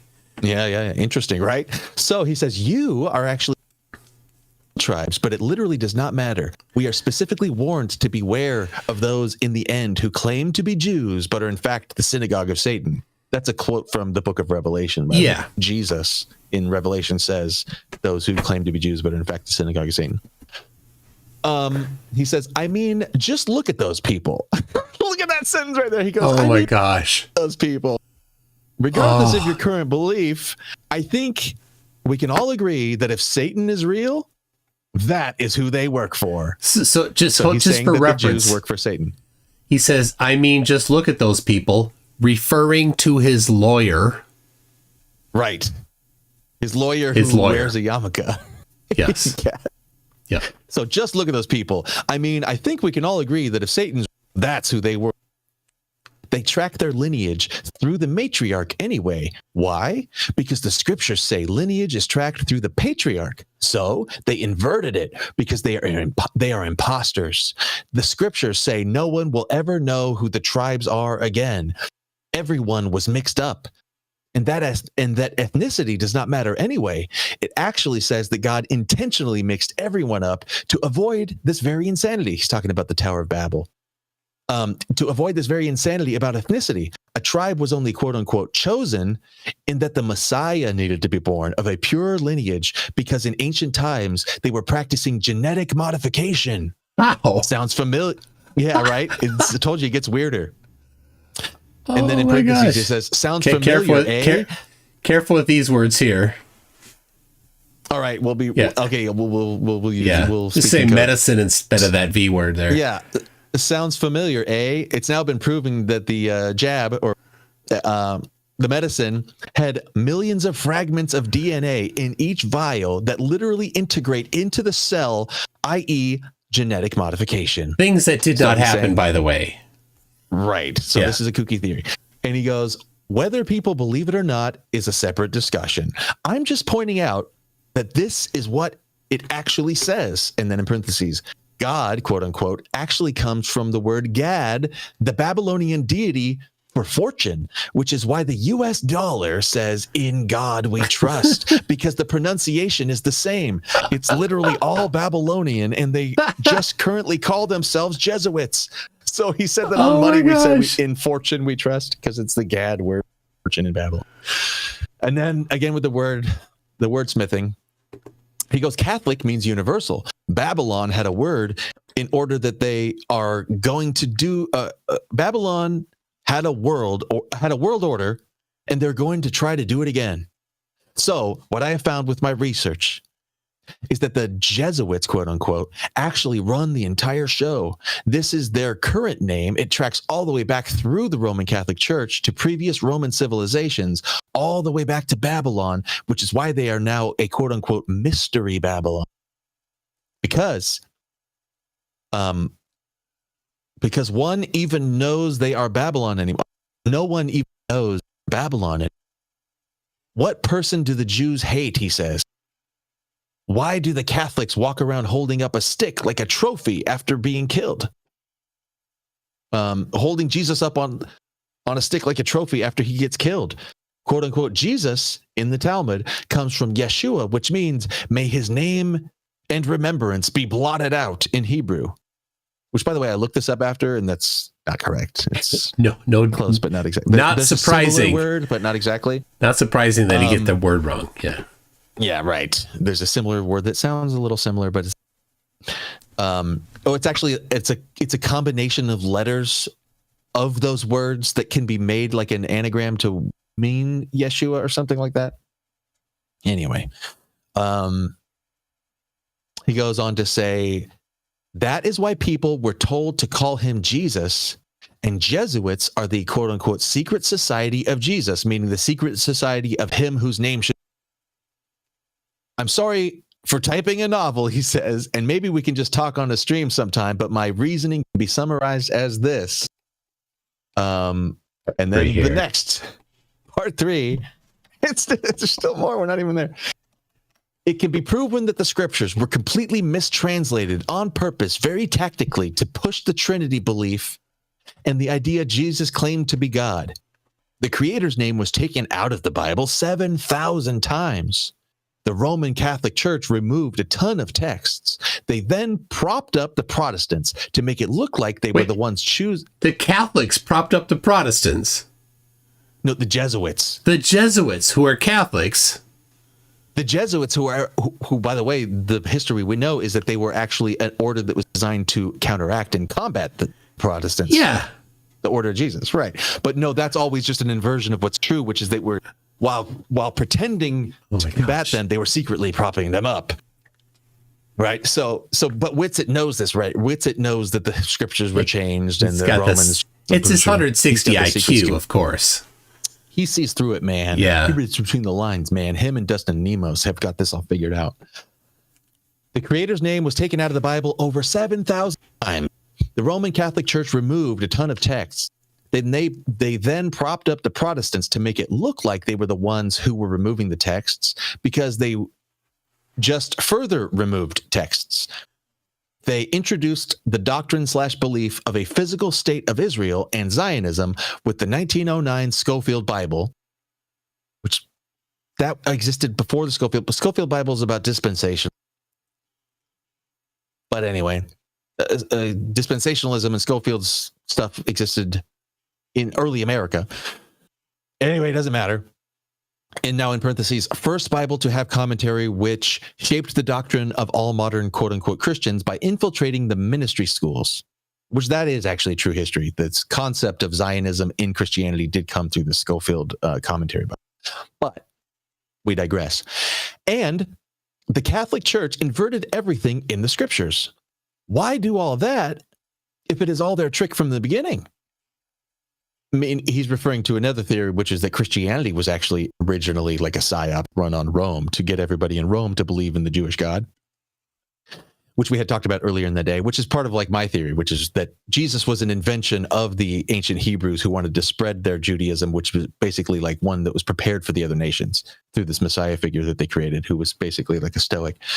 Why do the fake Jews have to write the Talmud to invert everything in the scriptures?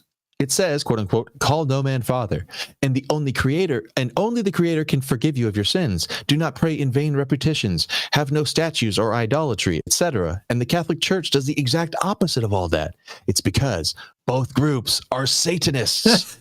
They even know what the scriptures say you have, that the scriptures say you have to go to original languages for literally every single word. It is that manipulated because of that, I am certainly not claiming to have all the answers. He is claiming to have all the answers. I'm not claiming to have all the answers. What I am saying, however, it is much deeper than people realize, meaning that they've just twisted all the words so we can't know the truth anymore. So we have to like imagine what the original words must have been or something. That does not just happen overnight. So what we know for sure is they invested billions of dollars, centuries, an insane amount of effort into changing what the text actually says and removing a ton of texts that are very important contextually. Why? The King James Version was very tactically compiled and mistranslated to such an extent that it is actually mind-blowing. So the King James was translated by not the Catholic Church, by the Anglican Church in a Protestant church in England. Which he blames on the Jesuits. In rebellion to the Catholic Church, and the Jesuits didn't have anything to do with it. It was more the King of England that if you're going to blame, translation, inconsistencies, it's because the King of England wanted it to say things for his benefit. Anyway, all right. He's got layers of conspiracy going on here. Yeah, the Catholics do the Latin Vulgate, which is a Latin translation of the Septuagint or whatever, but then the King James is sort of like an Englishized poetic Shakespearean version of the German that Martin Luther made. It's like, so we have like a telephone thing going on. All right, so that does not happen overnight. What we know is that they have invested billions of dollars, centuries, and insane amounts of effort into changing what the text actually says and removing tons of texts that are very important contextually. Why? The King James Version was very tactically compiled and mistranslated to such an extent that it's actually mind-blowing. They are the masters of controlled opposition and infiltration. If it was all a psyop from the beginning, meaning Christianity, the invention of it at the beginning in Rome 2,000 years ago, then why do they have to subversively and deceptively change it so that no one knows what it actually says? If the Jews and the Jesuits come from Babylon, I'm down to talk soon, and maybe you can help set up a convo with Adam, referring to my friend Adam Green, who's steeped in all this stuff as well. I'll shoot you some info, and that stream, once we do it this week, my bad for the novel, make it all make sense. And I said, appreciate the thoughtful reply. A lot to digest. Looking for the stream. And by the way, so a follow-up to that, he did end up coming on with me. And then he went into more explanation. And you can hear him and Dustin Nemos in their recent stream that they did together, which is still on BitChute, where they lay out all of exactly who the Jesuits are, why they come out of Babylon, and their direct lineage to these ancient Nephilim giants, which is why they're satanic masters of deception. And there you have it. Wow. So the details about that, the Nephilim stuff, that's in the video. Is that video recorded somewhere? It's on BitChute. I can send you the link. Okay. Yeah. It's the recent one that he did with Nemos. I think. Okay. Yeah, I have. Yeah. Yeah, they sit around and talk for 3 hours about it, and they go gosh. And I had a conversation with Witsit. I had to dig up which one that was on my stream. He explains to me they are ancient, literal giants, maybe 30 feet tall, with 6 fingers and 3 rows of teeth, and they were cannibals. He tells me this, and he goes into the proofs for this, that they found giant weaponry and giant armor, giant spears, swords that are bigger than a man and stuff. And the story is that we've dug up incredible artifacts that were buried in the ground through archaeology, and they were probably decorative. Perhaps it was just armor that was put on an elephant or something like that. What they found is a bunch of scales that would be part of a chainmail. Yeah, only a giant could wear, something like that. But he says no. This is proof that Goliath in the Bible was a actual giant who was literally a remnant of the Nephilim that God tried to destroy with the flood. The purpose of God flooding the earth with Noah was to wipe out all these giant cannibals, but some of them survived and interbred with the human women in creating the race that we now know as, the ones that wear the yarmulke. That's what he's saying. And that's why they have curly hair and, big nose and sharp teeth. And he said, just look at these people. They look like that's his. Oh my gosh. So, I mean, this is why, I do, and you too, right? Counter these things, right? Flat Earth brings these things forward,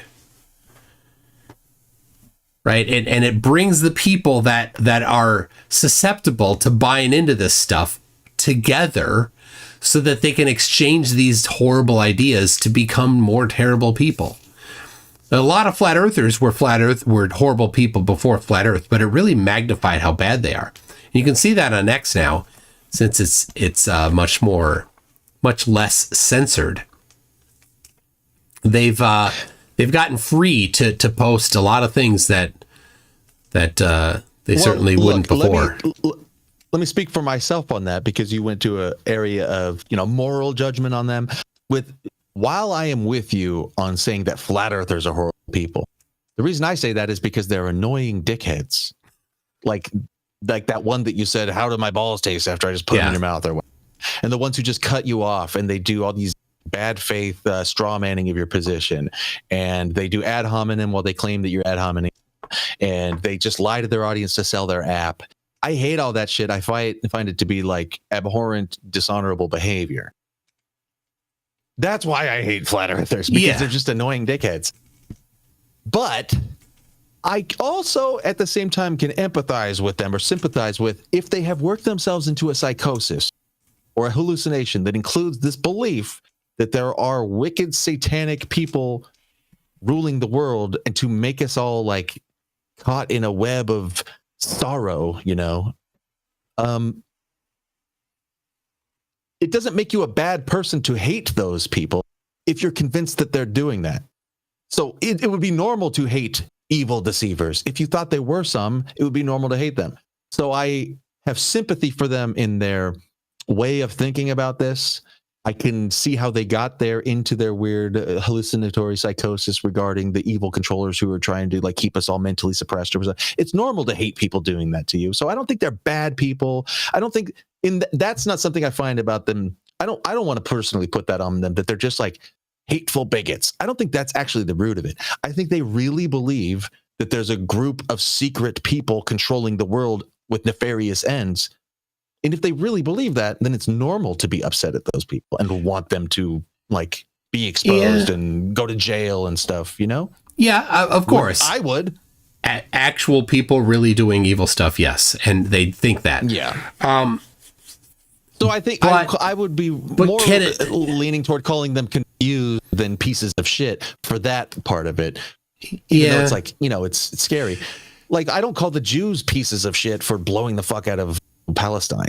It's that's their enemy, Yeah. And if I was in Israel and people were launching rockets at me, or I would want those people all just wiped out. And so the fact they're doing it, it's like, that's actually just human. We've been destroying our enemies, one nation to another, all the time through history. I don't think everybody in history was a piece of shit. That's just a normal thing that happens. Wars happen. We kill our enemies.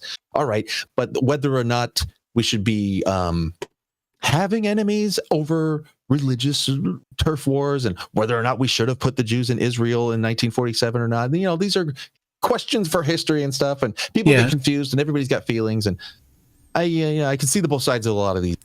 So I get that, but we saw with Q that people had the same impression that there was a group of people that were doing horrible things that they thought was horrible, and then some people took action on it.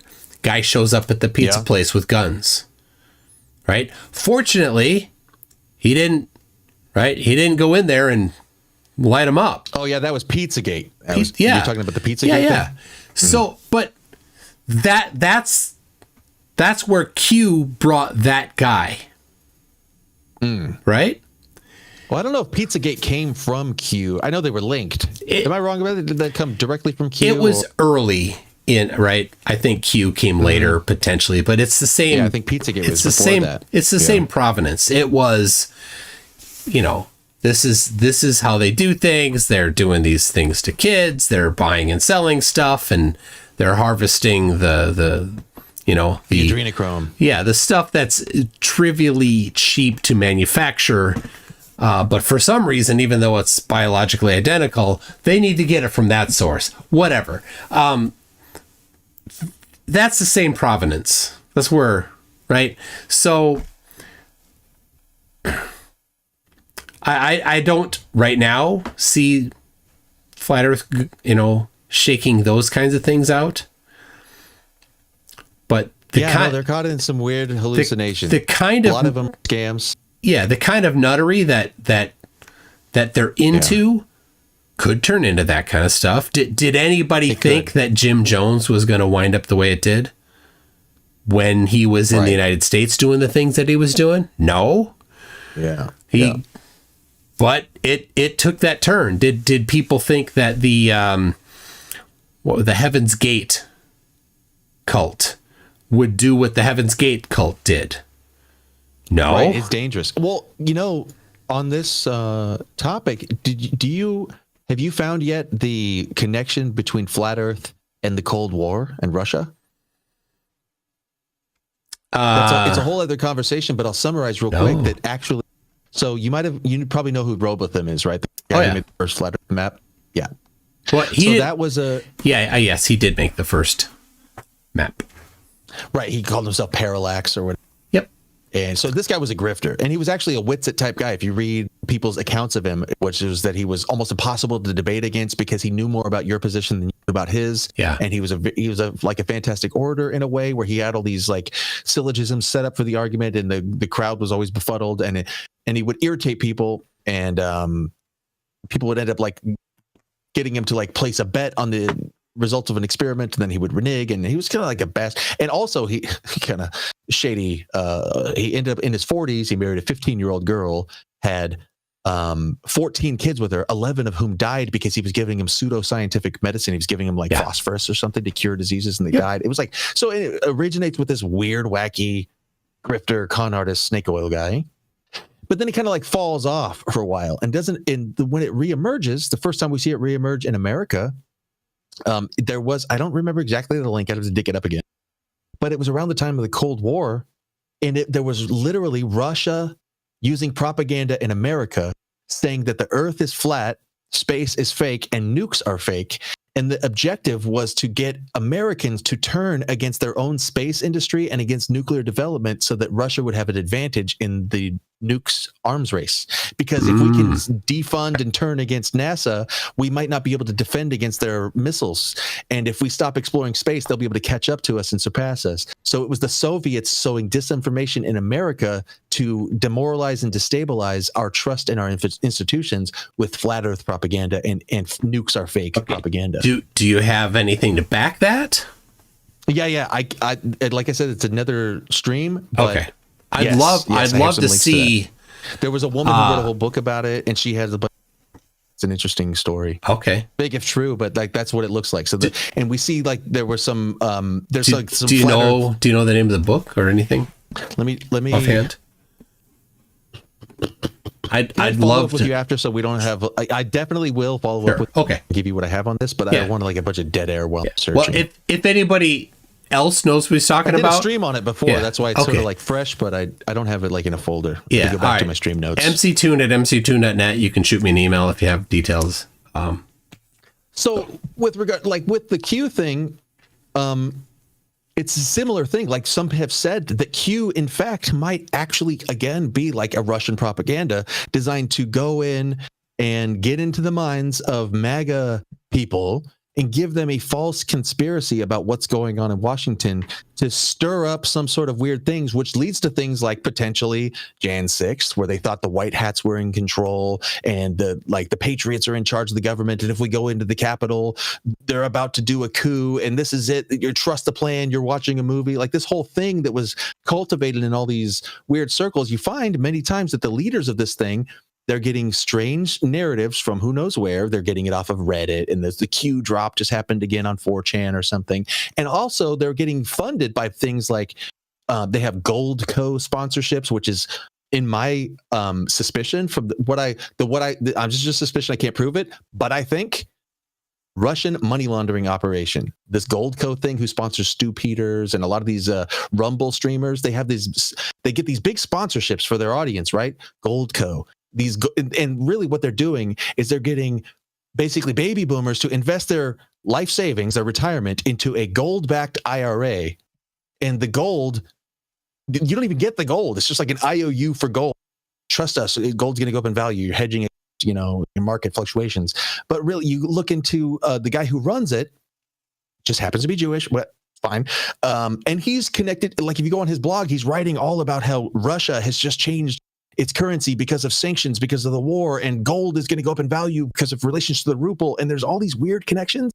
And all of these alternate conspiracy influencers on Rumble have Gold Co sponsorships, and they're pushing flat Earth and things like this. And Witsit doesn't have one exactly, and it's not like a perfect through line, but Witsit goes on with Stu Peters all the time. Oh yeah, and Stu Peters brings these people on to amplify their signal. Stu is sly enough to not say that he's a flat earther, but he's a flat earther. Right. But I don't even think Stu believes it. I think Stu is grifting whatever's the leading edge of the crazy.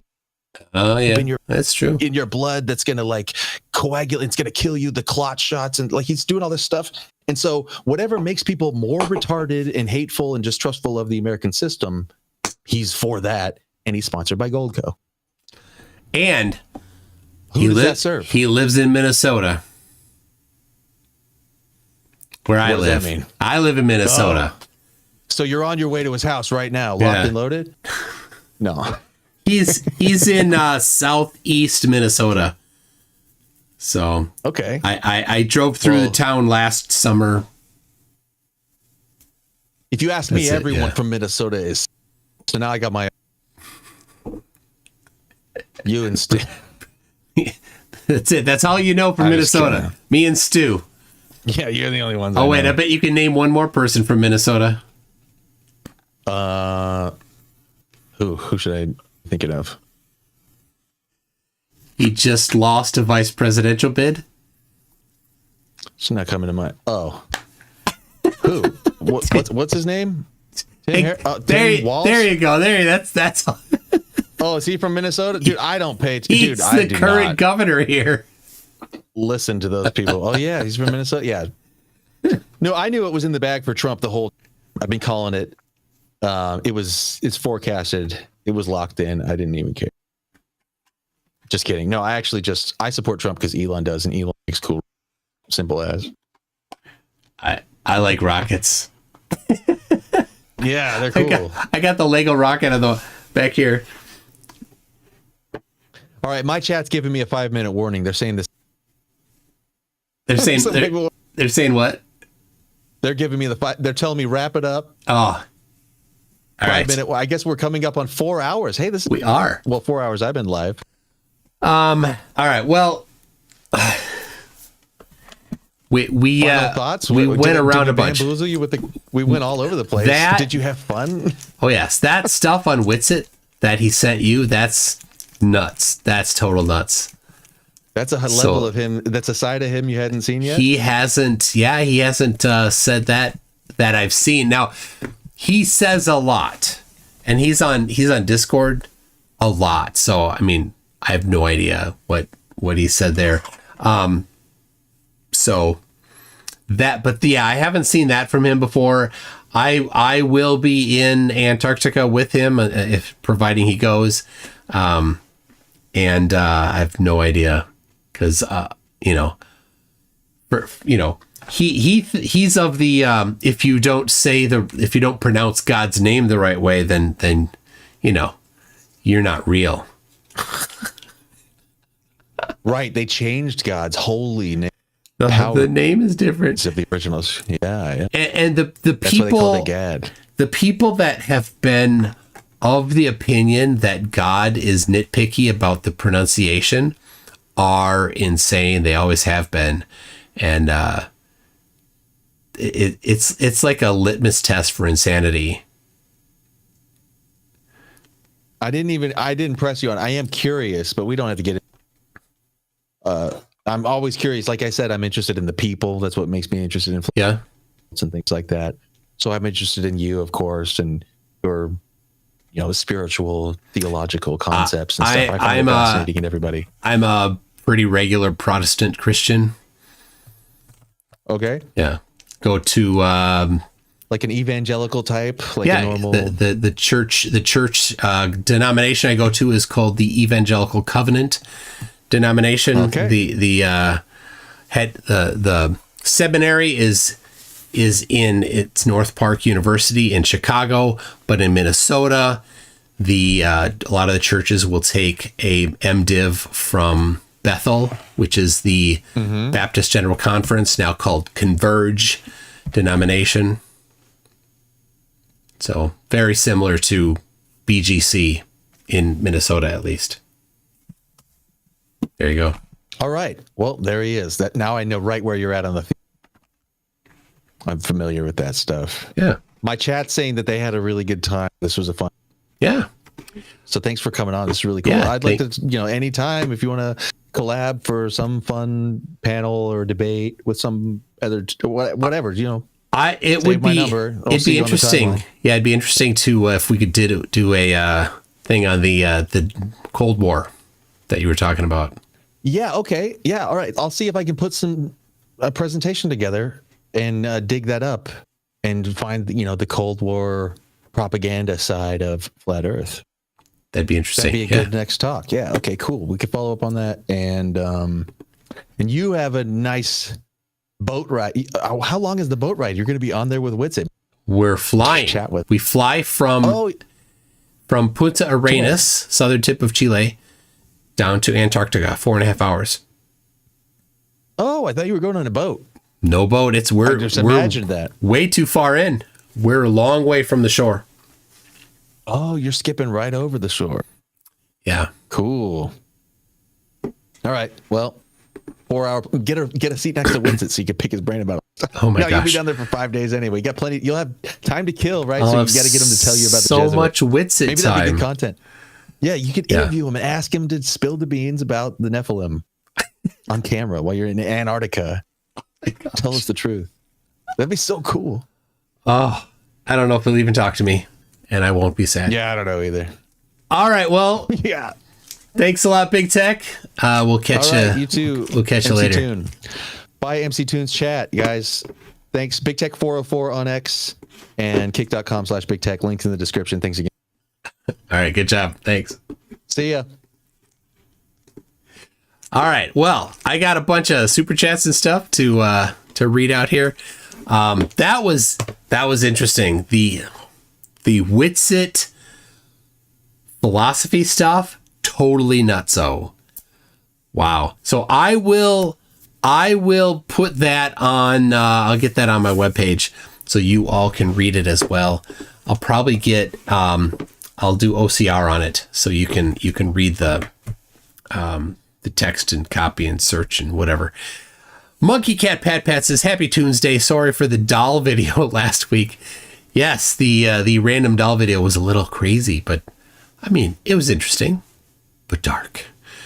Matthew Lott says, let's go Tuesday night/day for me in Australia. Thank you, Matthew, a lot from Australia. Darkstar 4400 says, for $10, 3 types of Flerfs.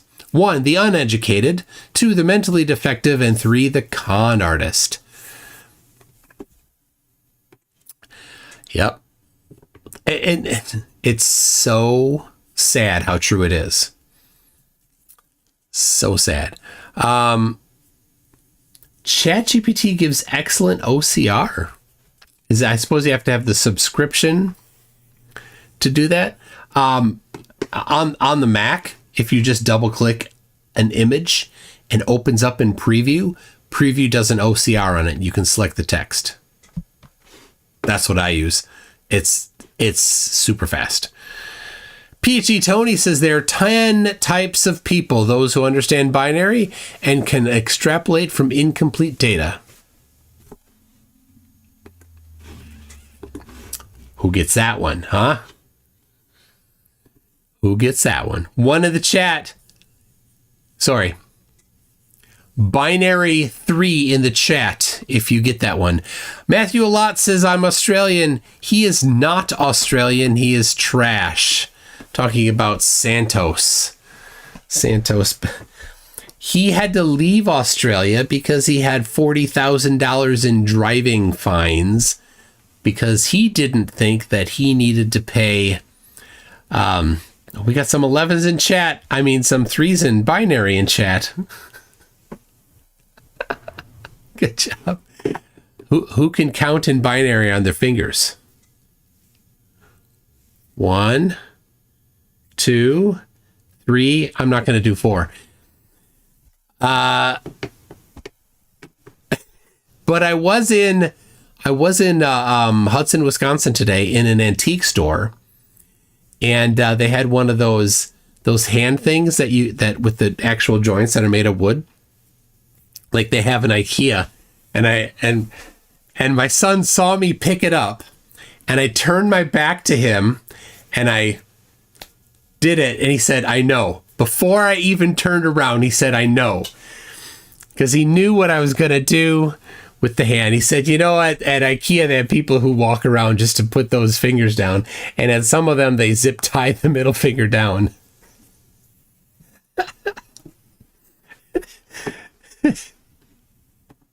I don't know if that's true, but that sounds funny. Tim Davidson says, someone bleaching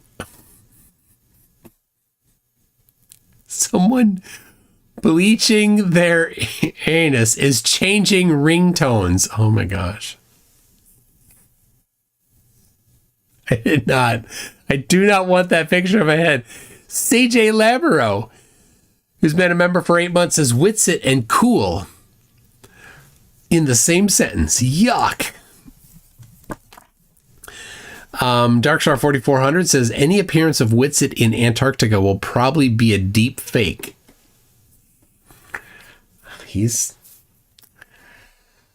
Will he be there? He says he will.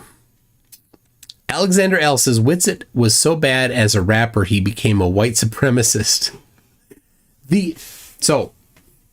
I've linked to a clip of him talking about his white supremacy and how he doesn't approve of white people creating babies with non-white people, basically. And so that whole chosen people coming out of the lost tribes of Israel being the actual white Europeans, that brings a whole new light to that. I did not know that. I could have known that if I had listened to him and Nemo's talk. Gross. Man.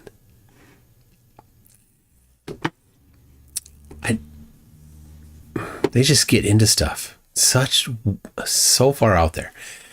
Zoomy Tomato says, speaking of TFP, I made a song about that using Suno. describing exactly what'll happen in Antarctica.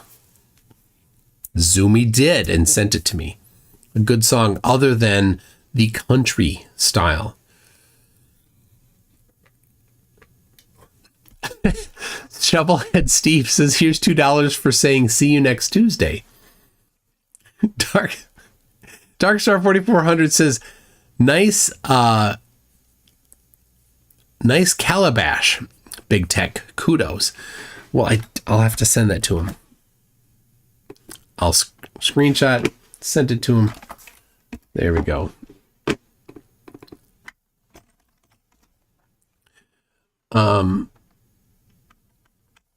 All right, we've got Barry F says, need to bring back some ice to prove you were there.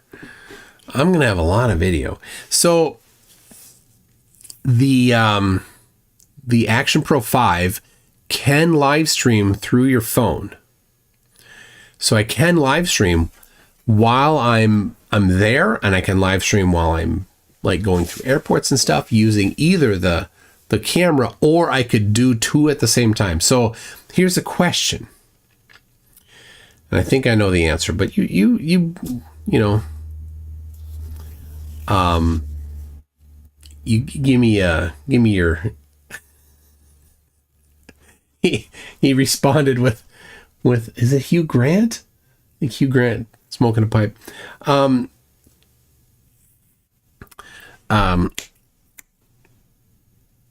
So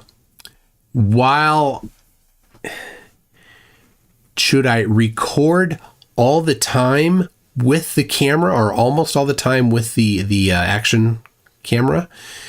And then if I want to do a live stream, use my phone? Or should I stop the recording and live stream through the camera? See, I don't think I should do that. I'll have the phone, or the phone has to be the uplink anyway. So I think I just use the phone. So anyway, Darkstar 4400 says, yeah, I'm a pipe smoker. My bad. It's all good. It's all good here. Oh, that's not Hugh Grant.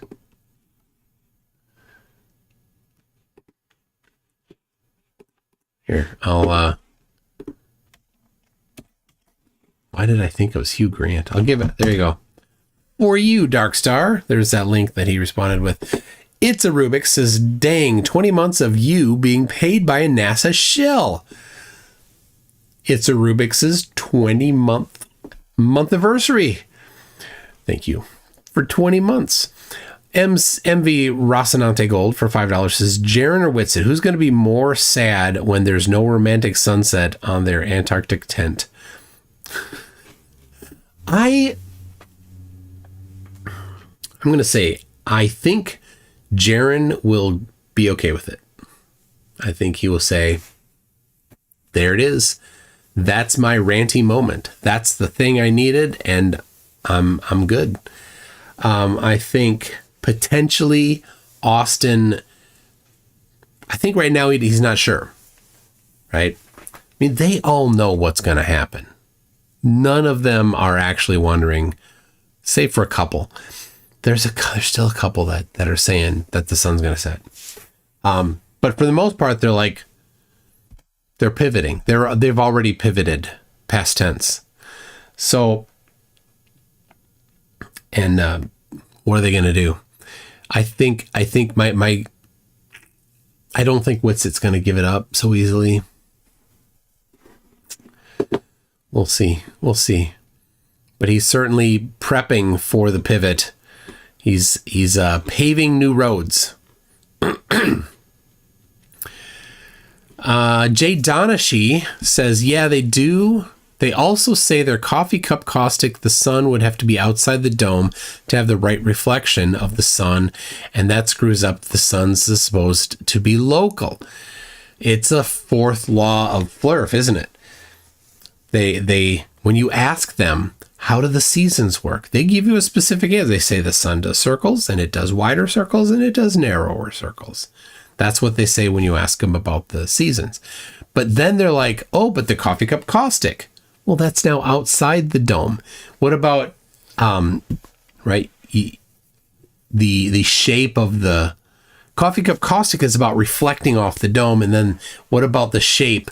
They're like, oh, well, here's this acrylic dome and this light outside of it. Well, now the inside, the air is now acrylic.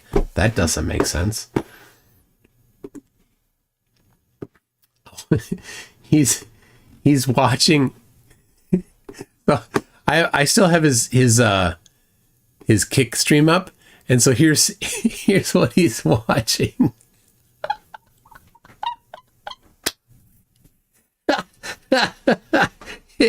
It's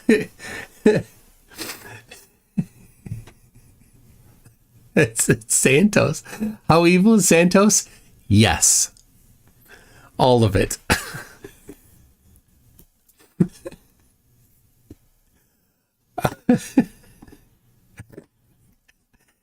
I mean, Santos is such an evil little munchkin. Otto says, Pooh keeps swatting me. Say a curse word, he'll stop. Is Lord Illuminous Pooh swatting you, Otto? Icy Spin says, ask your guest thoughts on Witsit vid sent to Discord. Oh, so I was talking to him on Discord, so I couldn't go on Discord because you would then see my conversation with you. So I'm like, I can't do anything on Discord. So, but I can now because it's not on screen. So let me look here. Witsit lying fun. Okay. Oh, how do Reds is on Blue Sky now. So if you want to talk to Reds, that's where you go. Okay. Downloading this. Is it downloading? Give me a second here. Anyway, Icy Spin. I'll play it now. So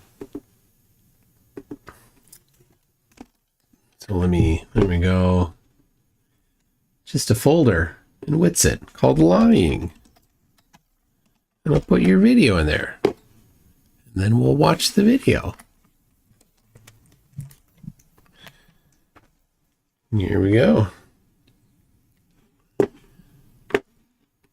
Let's get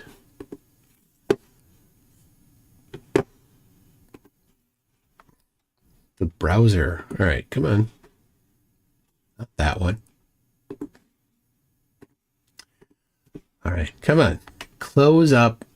It was a WordPress page I was working on.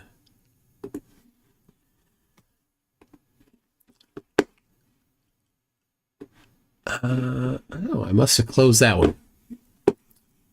Anyway, all right. I need to open up a new one of these. Okay. There we go. All right. Now I can get it.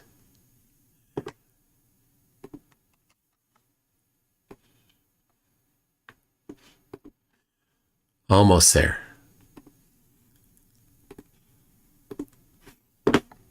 Here we go. So they're in 0G and watch the ball just fall out of his hand. He gets too caught up in lying about the hurricane. Whole hurricane, and that's pretty neat to be able to see it. You can see the eye and how it's forming. But one of the things that's interesting about up here, when you see that whole hurricane, you're pretty amazed and you start taking pictures. When you see that whole hurricane, you're pretty amazed and you start taking pictures and all of that of it. But then you forget that there are people in danger down on Earth with the hurricanes and all that. So sometimes it's easy to lose perspective up here. We're going to pretend like we didn't just see this. If you look at this and you say that he pushes the ball down, dude, you're suffering from like serious cognitive dissonance, bro. Like, be real here. This dude's in 0G. They're supposedly floating. The only reason they're able to stand there is their feet are underneath bars because they would be going up. If you don't know, they say they have these little bars for their feet on the ground, and that's what keeps them there. They'd float up. Okay, so this ball would float up if he's not holding it. They're in 0G, bro. You silly flat earther. They're free falling in a straight path that's actually curved at the same time, going 17,500 miles per hour, and there's no gravity. Right? Okay, they're in 0G, and the ball falls down. How does that work? How does it work? What are you doing in your mind right now? Are you doing mental gymnastics? You're like, someone's got to give me an answer. Okay. So The mental gymnastics is, of course, flat earthers. They only play a little clip of it, and so Icy Spin sent me the context of it. So let's see here. I think I know because I've seen this clip before. Witsit does like a good Flerf, and he only plays the little clip and doesn't let it keep going. Let's watch. You can see the eye and how it's forming. But one of the things that's interesting about up here, when you see that whole hurricane, you're pretty amazed and you start taking pictures and all of that of it.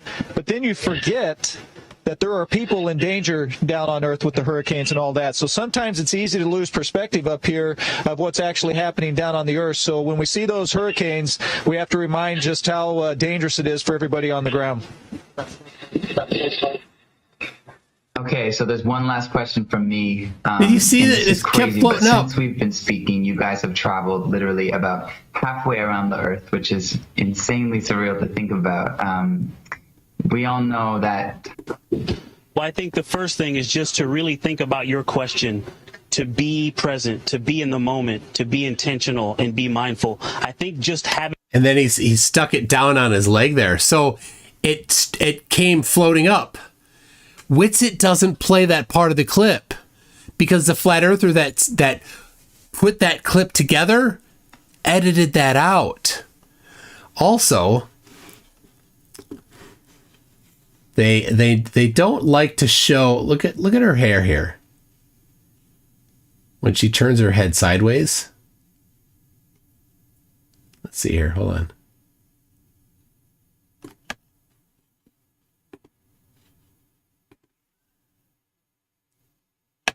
Maybe it'll be better on this one. Hold on, let me.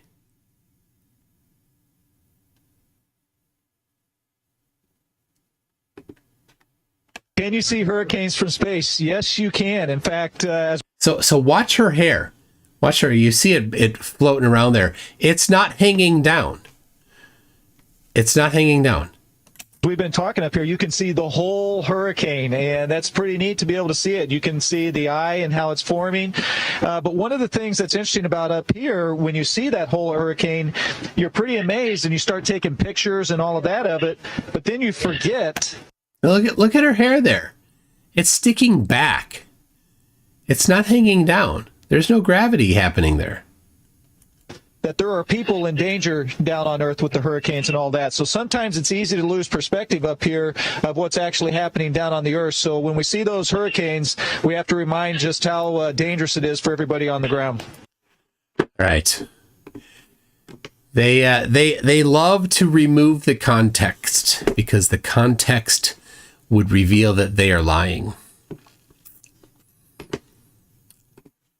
Kyle says, I can't stay long, but wanted to say thanks. Thank you, Kyle. I appreciate it.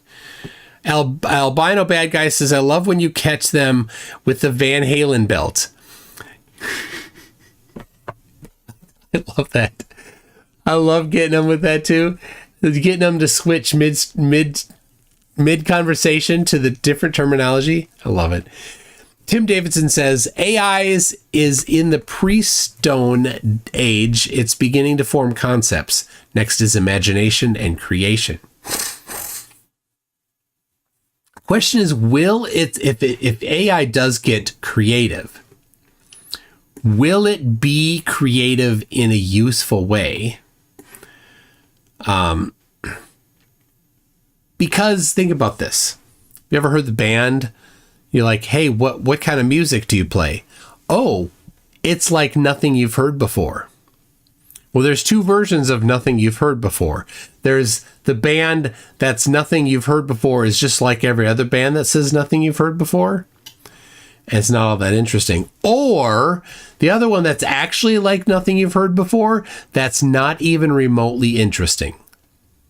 Like, oh, will you stop playing, please? Because this is terrible. I can't believe I asked you to play your song for us.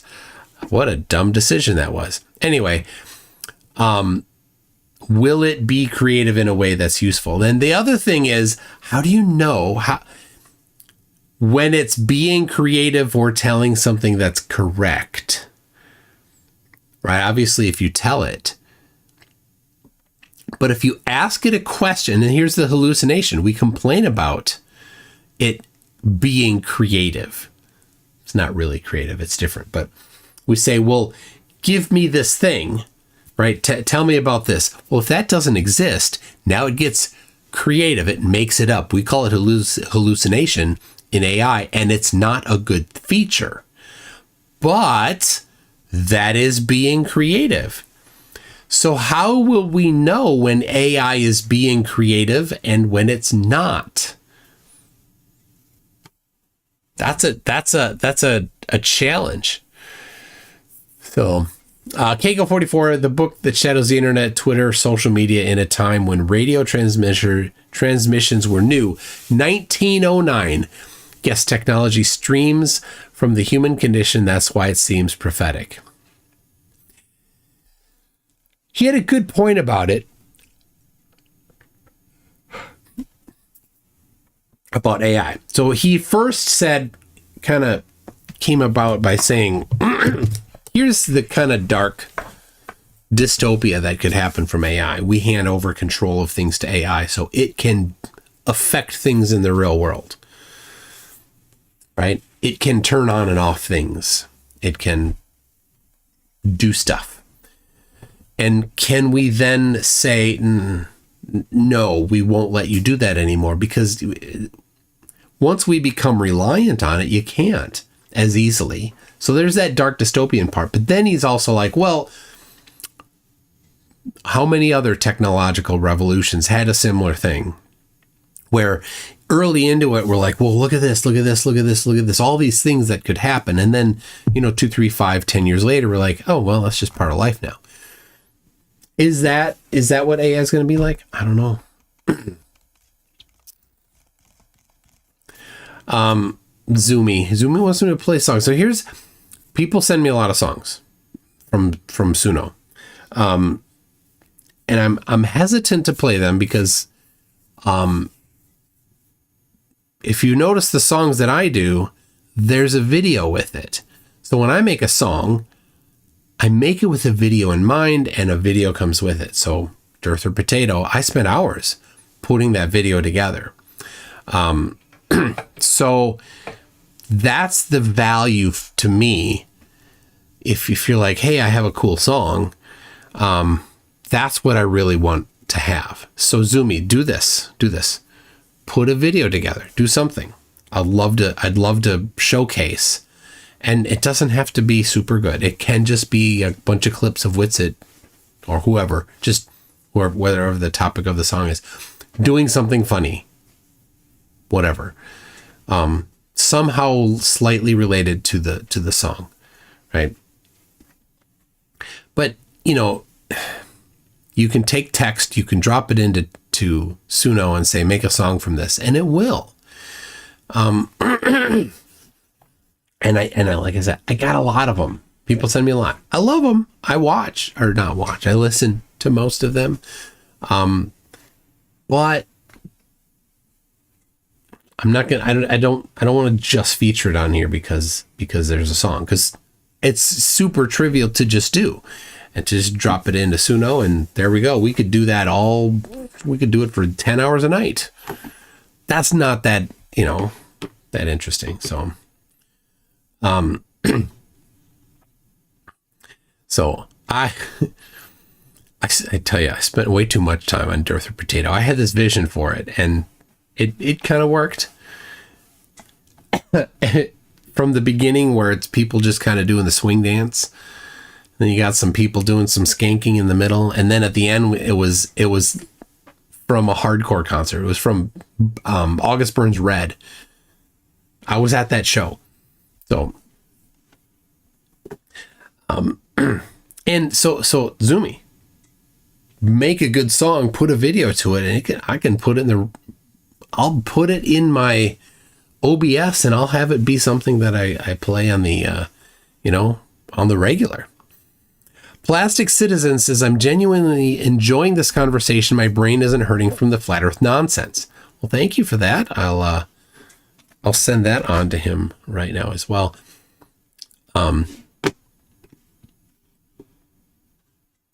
Here we go. It's yeah, and I mean, I try to have a debate a week, but they've been sparse lately. They've been more sparse, but I might have one. Might have one. The PD guy, QP, the QP guy that was going to be on Thursday. He's like, I'm moving. So he came to me last week. He's like, hey, I wanted to have a round 2. I'm like, okay, let's do it Thursday. And then Thursday he's like, I can't. Let's do it next week. Okay. And then today he's like, I'm moving. I can't do it this week. I'll let you know when I get back around to it. So here's what I think happened. He was, if you remember from the 50-hour live stream I did, the marathon, he wanted to show how things disappear bottom up, get obstructed bottom up by showing it on his countertop at home. And he needed to set up his camera. But when I talked to him, I said, you need to make sure that the camera's above the top of the table so we can see the top of the table with the camera. Right? Because at the ocean, you see the top of the water. You don't see the edge of the water with your eyeball like a waterfall in front of it, or a Lexan sheet in front of it, and then you're down inside there and you see the vertical part of it, right? That's not what you see at the ocean. You stand above the ocean. Your eyes are above the ocean by a non-zero amount, and you see the surface of the water. I think what happened, here's my guess. He tried it. He tested it. He's like, I can't reproduce what Dearth did or what these other people with their coin on the table did because they were being deceptive. I think that's what happened. So we'll see. I see spin. One more vid. The Reds Rhetoric pixel test, I think, would be cool for peeps to see for evidence. Just sent you the update. It's like 4 mins. I'll do that, I see spin. Let me catch up here.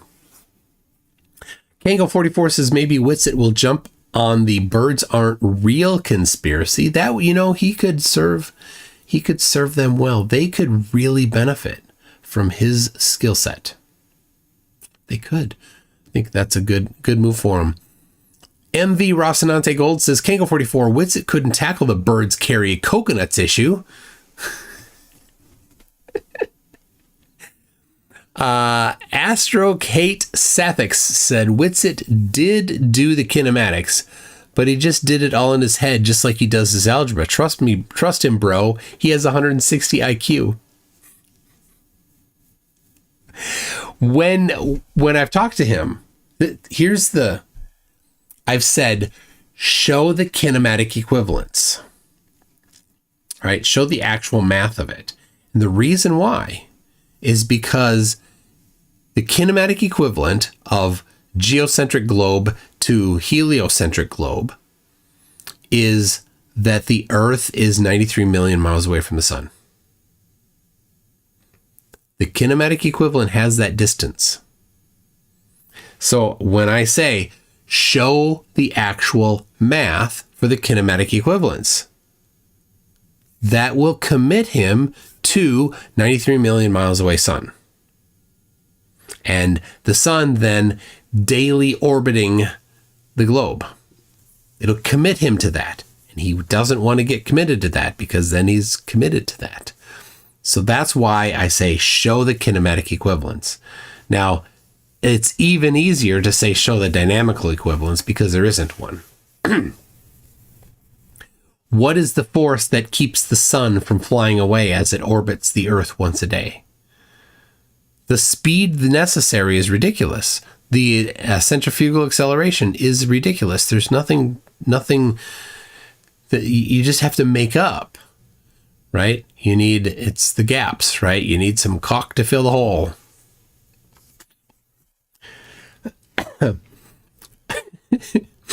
Steve 660 says you've got to share the laws of Flerf with BigTech. Oh, I didn't. Yeah.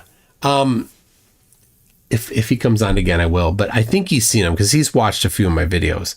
So that's a good point there, though.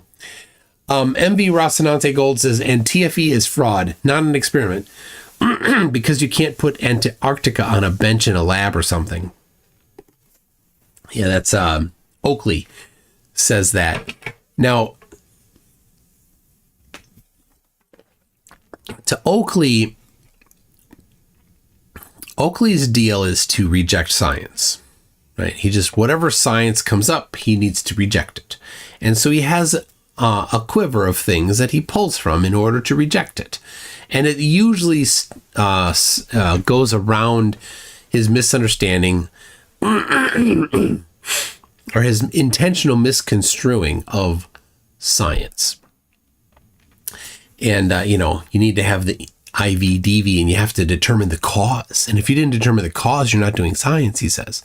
But that's not it. Science isn't about the cause. It's one of the ways. One of the things you're looking at in science can be cause, but that's not the only thing that you can look at in science. Really, all you need to do is have a hypothesis that you can test. That's the core. That's like, when you have that, then you can build science around it. Right? And how you structure that, if you don't know how to structure it, go to a children's book and get out the scientific method from there.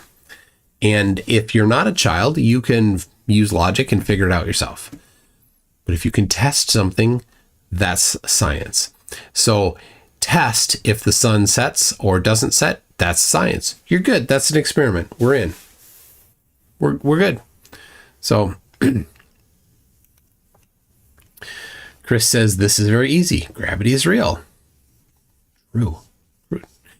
Sea Lion Prime says the lack of ability to do triangulation on flat Earth falsifies any claimed kinematic equivalence to the neotectonic or non-geocentric systems.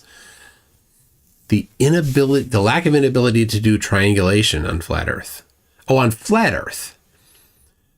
Well, yeah, flat Earth doesn't map to Neotychonian. The Neotychonian is what Robert Sungenis and Robert Bennett have as their geocentric position. So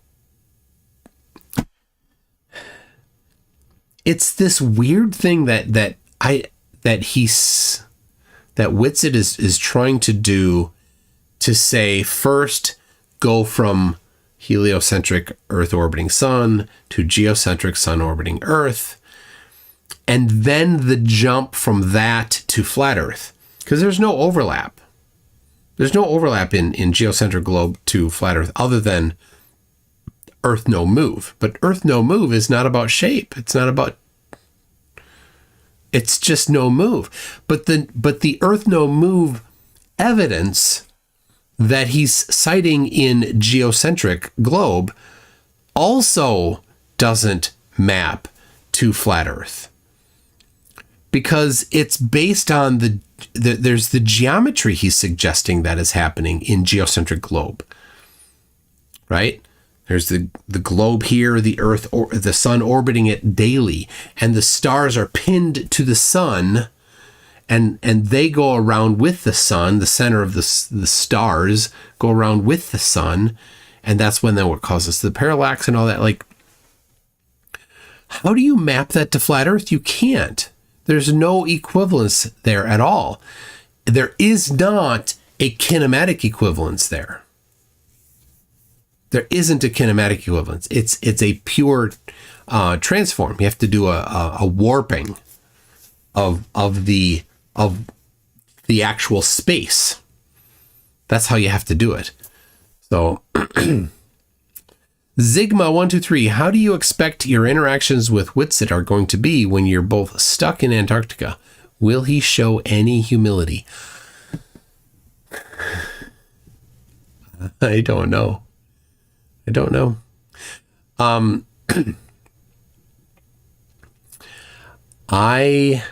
will have the camera going. So if he's going to be a pretentious blowhard dick flute, it will be on camera. So he will have the opportunity to choose whether or not he wants to do that on camera for everyone to see. So if he's doing that, he's going to have some issues. If he rocks in there thinking that he's going to start talking about the lie, the intentional deception that he did about the contract, and that somehow he thinks that that there's some beef to be had with that, that'll be on camera. And I have said I will wait for the fireworks for that until after we get back from Antarctica, because there will be some fireworks from that, because it involves a lawyer that sent me a bill for something that Witsit said didn't happen.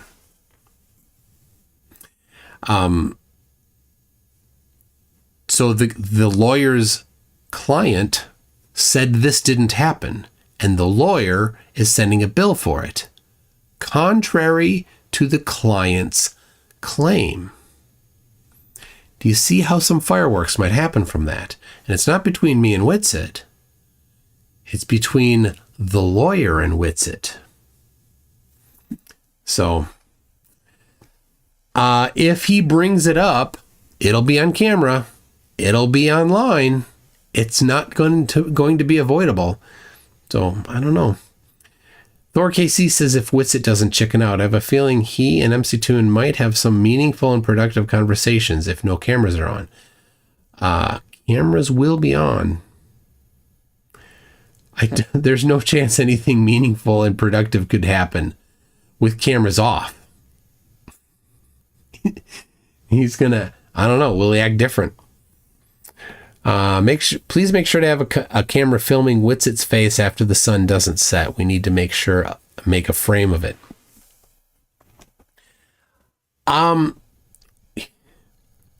So there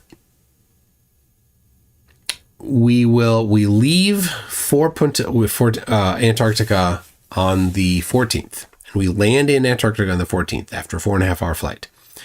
And then, we're going to get our tents. We're going to get it's not safe there to just walk around randomly. So they're going to give us a, don't go here and fall down a crevice, and don't do this. And, and make sure you're with a buddy. And here's not cameras, here's radios, and here's what you can do. And, things like that. We get our orientation. We're going to get our stuff brought to our tents. And what time will it be? I don't know. Eventually, it will be getting toward 10 o'clock at night. Well, the sun is due south at 2:30 a.m. Chile time, and that's what we use there. So, and it's quiet time, and everybody else is going to go to bed at 10 o'clock. But we have a mission. We are there to record the sun.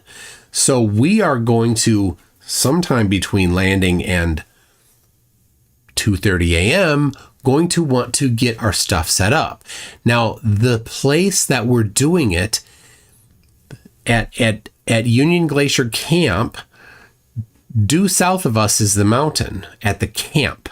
So initially I had looked at the runway, and other people looked at the runway. The runway is in a different spot than the camp. The camp has the mountain due south of it. So at 2:30 a.m., the mountain blocks the sun. So ALE is like, we have a spot for you. It's not at camp. It's 10-kilometer drive away from camp. Okay. So we need to get there and set up a gear.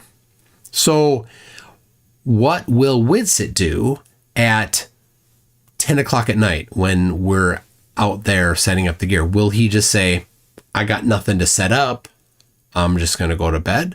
I don't know. I have no idea what he's going to do. Because my thought is the first night, unless it's cloudy, I'm going to be there all night, at least until 2:30. The challenge is that it's 10 kilometers. And ALE isn't a taxi service. So we can't just say, come pick us up. So I'm not certain. I'm not certain how that's exactly going to happen. So some of that needs to be figured out. And once we get a little closer, we're about a month out. In fact, it's the 13th today, because it's after midnight now. The 14th is when we land there. So It's 6 miles in full winter gear. That's a hike at 2, 3, 4 a.m. That's a serious hike. So, but they have fat tire bikes that we can ride as well. But also, we can't just do that because there's crevices and there's unsafe areas. And they're like, you need to be on the path for safety. So, and of course, flat earthers, if you're concerned that they are not letting you go, go ahead. Just go. Yes. Go. And this goes right to how stupid flat earthers are. Like, we can't freely explore. You can. You will die. And then what?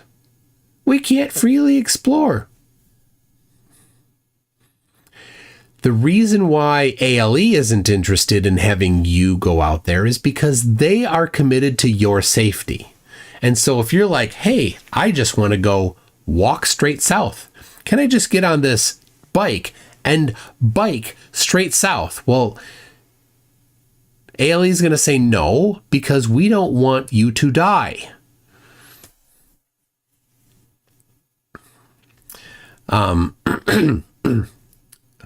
I worked, oh my goodness, wait a second. Emerson Biggins says, I worked in Prudhoe Bay, Alaska for a year, and they taught us that in the orientation. You may have to pee on your partner's hand. What?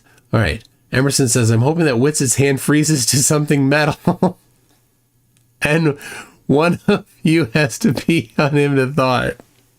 Oh my gosh.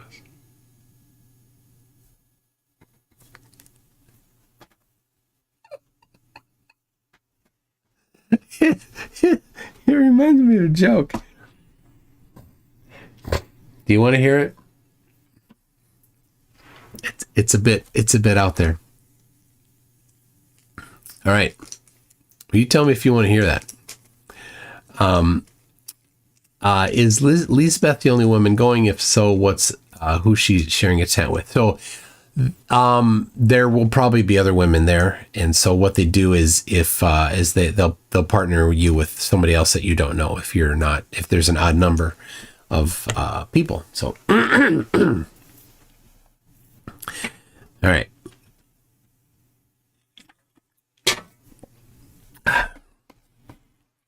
Two guys are out in the jungles, and they come on a snake while one of the guys is cutting a whiz, and turns out the snake bites him right there while he's cutting a whiz, and he's like, oh, help. All right, so his friend's like, what it bit me, yeah.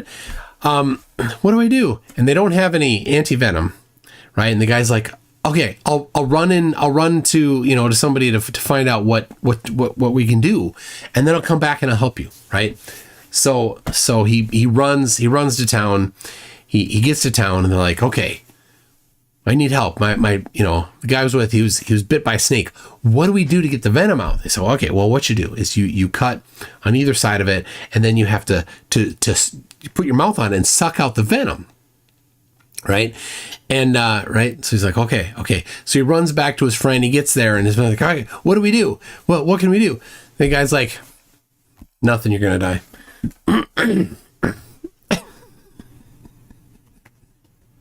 There you go.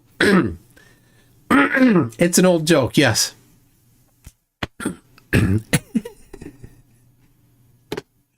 Kango 44 says, is a Mac like a computer? It's somewhat like a computer.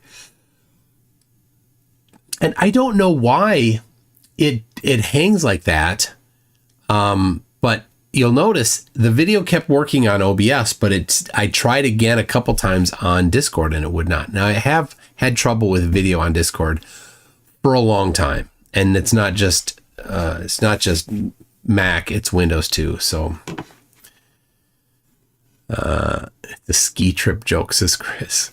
Sea Lion Prime says CMB also shows seasonal modality. That's the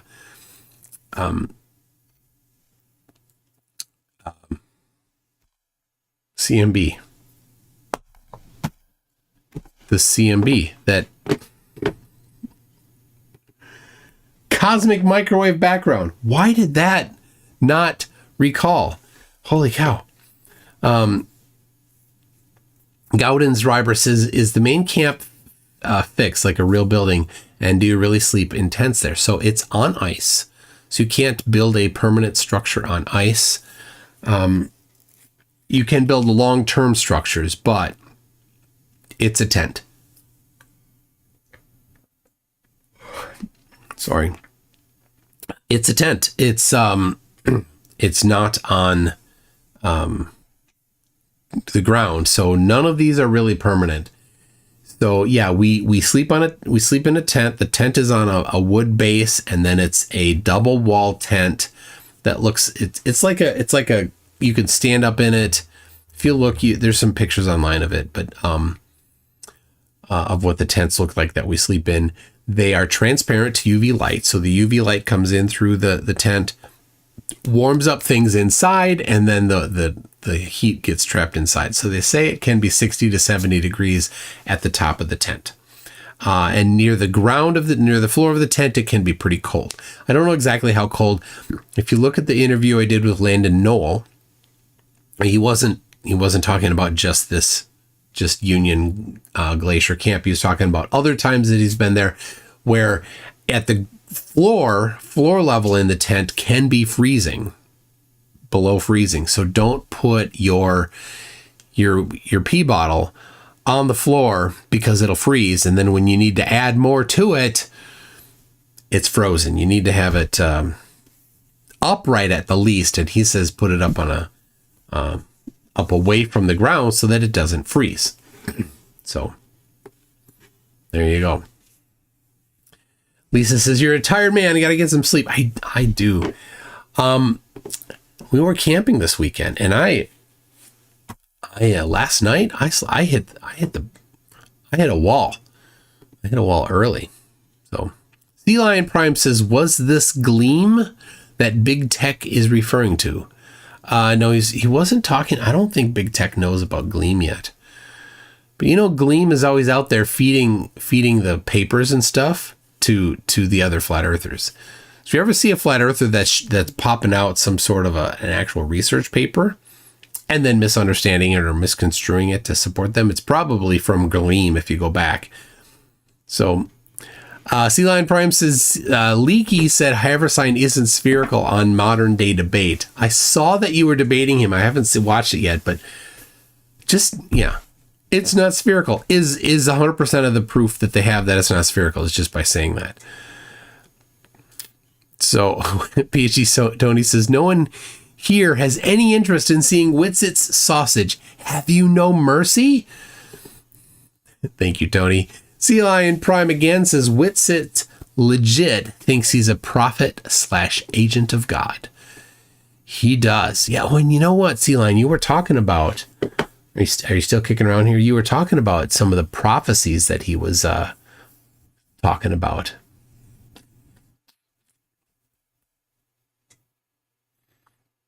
If you can point me, I think you did, and I didn't grab them, but if you can point me to where they are.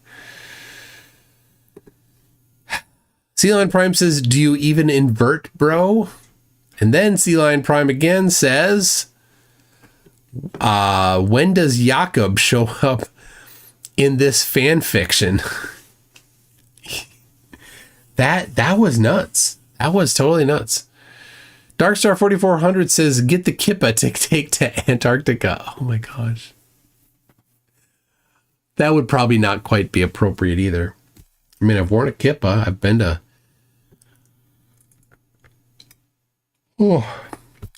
temple. I've been to some bar mitzvahs.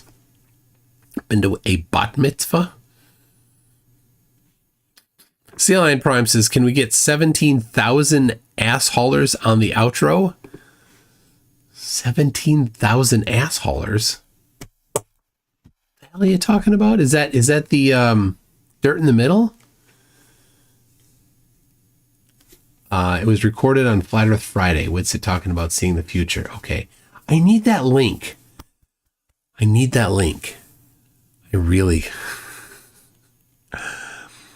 And then MV Rocinante Gold says, don't let Craig be cooler than you. Just call me Rossi. Aye, aye, Captain. I shall. Zumi says, so Dursap, is it still up and you can still see everyone's data? Yes, and yes, to my knowledge. I asked the group, we were talking today about what's the current status, because 2 weeks ago he said it was 2 weeks that he was going to have the A-team fix the app.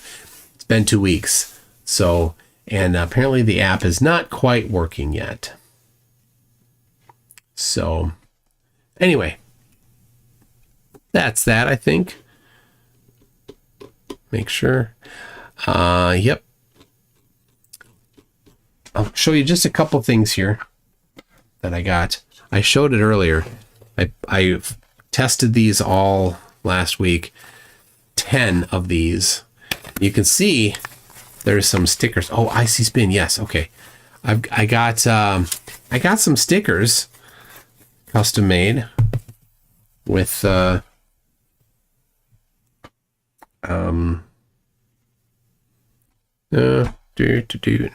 Anyway, I got 2 of these. Now, I found out that the official rules for the airlines is that 27,000 milliamp hours is the largest you can bring on. This is 27,000 milliamp hours. Now here's what's the cool thing. This is the same brand, 30,000 milliamp hours. It's basically the same size, but I think, I don't know. I didn't measure. I think they're almost identical size. I can't tell the difference in weight. So my suspicion is that Romos, who makes this, wants this to be a really well-reviewed battery, so they don't say, well, it's actually 23,000 milliamp hours, but we'll call it 27,000. I think it's 30,000, and they're calling it 27,000. Anyway, you can only carry 2 according to the official rules. Now, people say that for years, they've brought batteries, power bricks like that onto planes without issue. I don't want to risk it. I don't want to go to the airport, have a handful of these there, and they're like, no, you cannot bring them. You need to leave them outside. And then what? I have to leave these bricks there. So Max, who I saw in the chat a little bit ago, MXXXD, he lives in Uruguay, speaks Spanish. He called to the hotel. We can ship things directly to the hotel. So I'm going to ship some of those directly to the hotel so I won't have a problem. So then on the way back, if they don't let me bring them on the way back, then I'll have to leave them somewhere. So, anyway, then one more thing that I got here, I won't be opening just yet right now, but this is from Bob the Science Guy. Who knows what's in here? All right. We got IC Spin as a video song. Oh, okay. It's the updated pixel test, Red's Rhetoric tracking the sun. So give me a second here. Give me a second. When I'm there, I'm going to be taking pictures of the sun and potentially video too, but I want to make it useful. So IC Spin or whoever else, with the P1000 and the solar filter, I'll be taking pictures of the sun. How can I do it so that it's really useful? In a way, this is the hard part, in a way that works for me, because I'm not going to always be where I can, like, on a regular schedule, and I'm not going to automate the camera.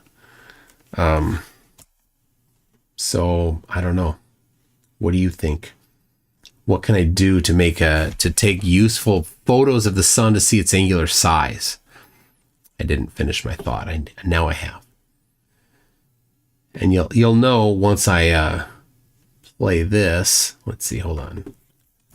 Sun, I need to get in the right spot. Sun, distance and computation, predictions. All right, there's a good spot for it. All right. Here we go by Icy Spin. Hold on. I need to adjust that a little. It's gonna be off the screen. Okay, there we go. Counting pixels all day sun time lapse. So this is Red's Rhetoric's video is really good one here. So 680 some pixels from low in the sky to high in the sky. And flatties are like, it varied in size. Yeah, by a couple pixels. And here's the thing you can see here. You can see the sunspots. This is how you know it's a properly exposed solar filter view of the sun. You can see the sunspots. Look at that. Very consistent throughout the day there. 684 pixels. Wow. All right, I'm going to jump ahead a little bit.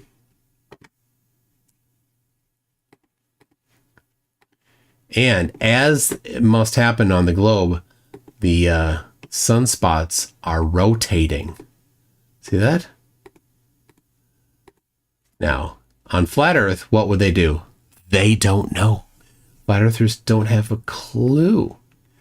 All right, now here we're getting near sunset.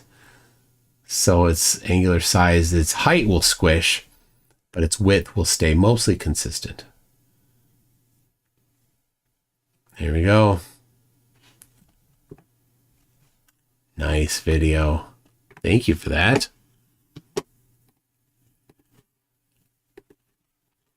All right. Well, people, tomorrow I'm on with Craig on his channel.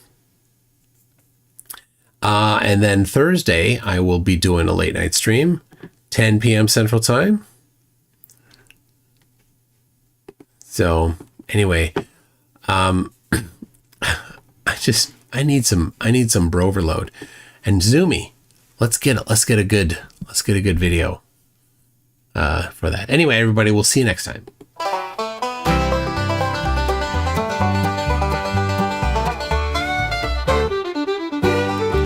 I'm Nathan Thompson, Joe Biden. Oh, and the earth is flat. This dude thinks the earth is flat for me. Blah, brain coach. Oh, the battery's dead. Oh, bro, like you. Hey, bro, where are my AirPods? I was like, bro, no, bro. And I'm like, what, bro? Like, I like, bro, cool story, bro. So I'm like, wow, I literally never saw the dude not drunk, bro. Like, literally ever, okay? It's like, dude, I gave it to you, bro. Get an F in life, bro. Hey, bro, cry me a river, bro. Oh, wow, are you what a psycho, bro? Ha, later, bro. Hello, what a psycho, bro. He said, have a nice, bro. I said, I'll pray for you, bro. Shut the F up, bro. You he's but, bro, what a weirdo. I don't call the cops. They wear pentagrams on their chest. They can only have 105 IQ. I'm not a big fan. Hey, bro, Austin's such an idiot. I'm like, what? Because I got kicked off about right? What? Are you kidding me, bro? You know, bouncing golf balls on hammers and juggling. It takes a little SpongeBob doll starts hitting it. What? Bob is like the OG, bro. What a loser. You going too deep, bro, dude. This is the surface, bro, dude. Like, that's not okay, bro. This doesn't add up. It's a bad look for the flat earth. I will press charges, bro. Don't make me do this, bro. The bromance is over. You much left, bro. You know what I'm saying? Like, bro. Oh, I'm Nathan Thompson. Like, bro, like, calm down, bro. Like, all right, I'm getting bumps all over my stomach, bro. Like, they were smashing me, bro. They were feasting. That is his identity, bro. I'm Nathan Thompson. I'm effing Nathan Thompson. I am flat earth. I'm the best flat earth actress ever flattered. There's nothing without me. What a cool story, bro. He was in prison for literally nothing, bro. You know what I'm saying? I'm like at 10 takes, bro. I'm not exaggerating. Like, cool story, bro. When you see the rainbow in entirety and completion, it's physical, literal evidence that the firm is still there. Rest assured, the earth's not about to flood good, bro, you're good, but please stop talking crazy in the checks. I will continue to expose you. Like I said, the clip is only half empty, bro. Geo, bro, like love me, bro, like love me. I gave Geo the first bone he's ever had. Just get out, just leave, bro. No one cares. Memorize alternative things, Mr. Brain Train, Mr. Smart Genius. Guy flew out to LA and put on a duck suit and stacked toilet paper, saying it was gonna go to the moon, bro. Purposely it misspelled the most important word, bro. The shut, bro. It doesn't add up, bro. Something doesn't add up. Something's fishy here, bro. Yeah, whenever I was like, dude, if you don't stop, go crazy, I'm gonna have to fight. He would just take off all his clothes, bro. Like, what a weirdo. Thanks for much love. I need a safe word. Keep taking that higher road, bro. It'll come back to you. I'm honestly, feels disgusting and filthy. I feel like I need to take a shower.